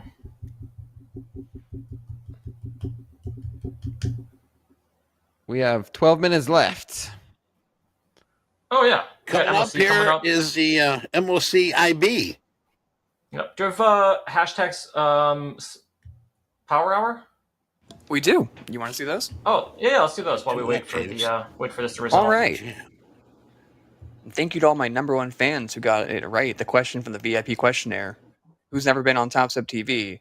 Tim hasn't. You watch TopQuiz. I host it sometimes, and everyone loves it. Here we go. Carl Hungus meme of the day.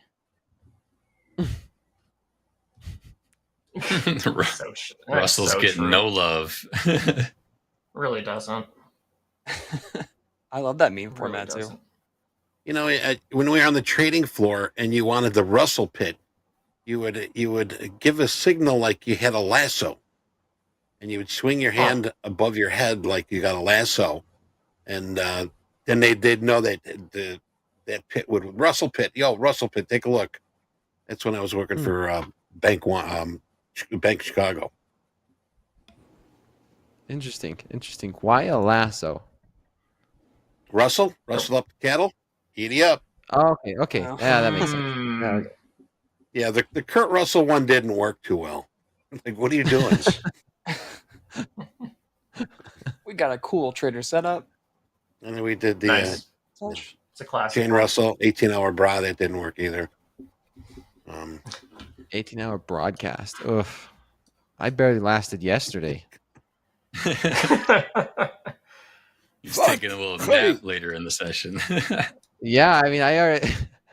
Good thing we had the shades on during Power Hour. I just had my eyes closed a little bit. And speaking of shades, yeah, what do we got? Topstep crew trading with the shades on. Hey, I can see these charts. Come on. And then I got one last one with the shades. I got one last one I pulled for Power Hour, or I pulled for Fast Markets that we didn't get to. It's still from Lost Trader. I'm going back on my word of saying I won't post more than one, but it was too good to miss. Me 10 minutes from joining the gym. Workout fanatic. Workout fanatic. Oh, man. That's funny. That is funny. Shout out to Beyond Death. What's up? MOCs? You got them right now as soon as you said that, and I'm going to hit the beep, beep, beep, beep, beep, beep, beep, beep. All right, S&Ps, we are 428 million to the buy side. NASDAQ, 429 million to the buy side. Dow 30, 56 million buy side. And the Mag 7, huge, 219 to the buy side. Now, this is going to fluctuate, so anything that really changes tune, I'll let you know. Okay. Yep. Awesome. Thank you, Eddie. We're coming back up into these 80s here on the NASDAQ, the 980s. Let's see if we could break these 980s and push up in towards those 90s and ultimately the 20,000. I could see it. I could see it happening, us going to 20,000. We're not too far away. What are we up at now on the house account? We're almost 8. We're about $30 short of $8,000. I sold one at like 83 and a quarter or something. How many do we have left? 6. Awesome. So we have 6 left. Just hold. Yeah. One heck of a trade. trade. Anything else to do? Yeah, really worked out. Any good liquidity up here on this NQ? I mean, the only thing standing out right now, feeling far away, but you never know. There's nothing really. Here's what I see happening. We have 2 scenarios happening. we break out, we celebrate, we're happy, we have the biggest winning trade on the house account. Or option 2, we go down, we end up still closing for profit and having an amazing day in the house account. But then the chat complains because they said they should have taken profit in the 80s. You're never going to win completely, you know. Can't please Those really are the two only options. Third, add 20 and send it. Hey, at least both the options leave it with the house account making, almost 10K, basically 10K. At least the first two do. Yeah, at least the first two. Dolby, if you added 20 here, what would your average be? Garbage. Roughly. Absolute garbage. You'd probably be like 70, 65. Probably be about break even, to be honest. Yeah, probably around 70. Yeah, it'd be awful. Probably not the best thing to do. No, I'm gonna just keep on trying to sell one at 83 1/4 every time we get up there until this just breaks out. But if we're gonna keep on just bouncing around at the highs here, I just want to keep on selling one if we keep on testing. I think we're gonna break out, Dobie. I really do. So do I. I'm willing to take that. But if 93 1/4, I would buy it. I mean, if 93 1/4 is top of range, then taking profits there looks mighty good. But it's trying though. I think Dakota, we're in good shape here. Yeah, if I Momentum was feels planning to good. trade, it would be to maybe get in long here in the 70s to play for a breakout towards 20,000. Maybe even like 65 1/4, 67, 70s. Yeah, that whole range down there would be good. Here we go. Let's see it. Let's see off it. one more. Let's get to the 5-minute chart. So now we're working 5 at 35 evens.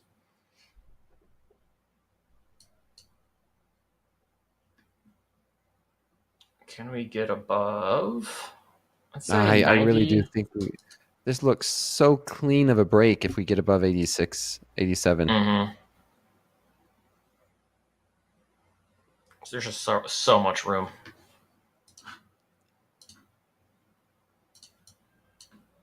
So shorts are just going to be forced to cover if we do. A I short think so. squeeze. I mean, big Dorito gets us to about 20,000. Oh, here we go. Oh, 90s. All right, 92s, 93s. We're going to see 20,000. 20K, let's go. We'll take one off at 99 if we can get there. Okay, I like that. 20,000 is too close. 20,000 is like right there. It is so close. Starting to see some orders come in on the dome for 20,000. You got 54 right now, 56 on 20K. There we go. Got it. There we go. 20,000. Oh my gosh, here we go. My goodness. Here we We'll go. see if we Flatten can that, baby. sell one more. 22. Get out. Flatten? Get out at 20. Yep, just let's get out up into this mess and get the high. 3 get left. out at Do you want to leave tick. a runner? You don't want to leave a runner? Come on, Yeah, if free you have contract one, runner. one. But let's make sure we lock in most of the profits and leave here with the biggest house account trade on an unexpected power hour and very calm. So yeah, what a rally. Love the timing of our segment today. It came in right at the low end of the range. Couldn't have lined up any better for us. yeah, remember what I said right before we started? I'm just gonna start yell buy. Gonna scream buy right when we get Sold on. one more. Yep. We're up 13. Here we go. Let's just flatten it. Let's just be Saw done. one more. Wait, no. Wait, hold on. Oh wait, Pushing, you're still we're in. pushing. How many are we in? We're in one more. All I right. didn't Just- flatten everything yet. We're still letting this run. Okay. Oh, watch I pull just back. want to get out. I know I'm you Just be hit do. the done. highs at 20. I know you do. Yeah, I want to see if we can get 20,026. We're already up 14.4K. Like, just Nice, let's let this nice. go. How many Absolute other banger. people here in chat at that run? There we go. 16. Who do you think you are? I am. Wow. Let's Wow. go. There we go. Still there running. we go. Still From going. 930s to 20,000. 70-point banger. highest winning trade in the house account, 16,000, and I think that's it. Lock us out. Make sure that order got disappeared. Yeah. Okay. Cool. Now, whatever you pulled out of this move, whatever the market gives you, you take it. Yeah, we got Absolutely. 26s, so you almost sold the high. Hell yeah, dude. That was a crazy trade. About almost We 100 bought the point bottom banger. of that and sold the high. Absolutely. Dakota, Buy pleasure low, doing sell business, high. sir. That was fun. Yep, buy low, sell high. We just drained Easy as that. That's. If only I would have taken it with you. What the heck? Yeah, if only Easy I would have as that. actually held that all the way to the highs and didn't take it halfway through the range. Yeah, if But only, hey, if only. Where's plus hindsight 750. capital? Yep, hindsight capital, man. Shout out in that meeting. Wherever they're having that meeting at or finished up. Clip it. Yep. Look Put at that one in Dano. the video clip in. 16K winning day. Well, these glasses have made it through the first round. So these are some winners. These bad boys are up at least, I think, 16K. So Cyclops glasses get a +1. How's the house account doing this week? We made like bank pretty damn yesterday well, morning. dude. Today we just pretty well. That was really good stuff. That was really, really good stuff. That was textbook. Absolutely textbook. Oh, there's Hoag. Yeah. Your level was amazing, Hoag. That was your level. Aligned on our level, and we held. Dobie was diamond hands. We held it up to the high of the range. That is called a range trade. Buy lows, sell highs. And how much heat did we take on that? Like 5 points? Almost 10 none. points, maybe? Almost none. Almost none? Mm-hmm. Almost none. The time spent in the negative in that trade was under 5 minutes. Yeah, and then 55 minutes in the green. Yeah, and our hold time on that was almost 40, I'd say. Yeah, that was super good. Where do we get filled? Here are all the orders. They're probably really small though. By 5 Okay, at 35 evens and 44 3/4 were our 2 buys. Nice. Yeah. Hmm. That was an ad. That ad 5 at 35 was insane. Yeah, like our trade was never even close. Man, that was beautiful. Now we just need MP coming into the chat saying, faded house account, when's reset? I heard there's a reset going on tonight. Yeah, there is. You got something going on? I wasn't going to tell everybody, but we're doing some fun stuff tonight during slow markets. If you happen to fade the house account and hit your max loss limit, come join me tonight. We're going to be doing some fun stuff. So fun.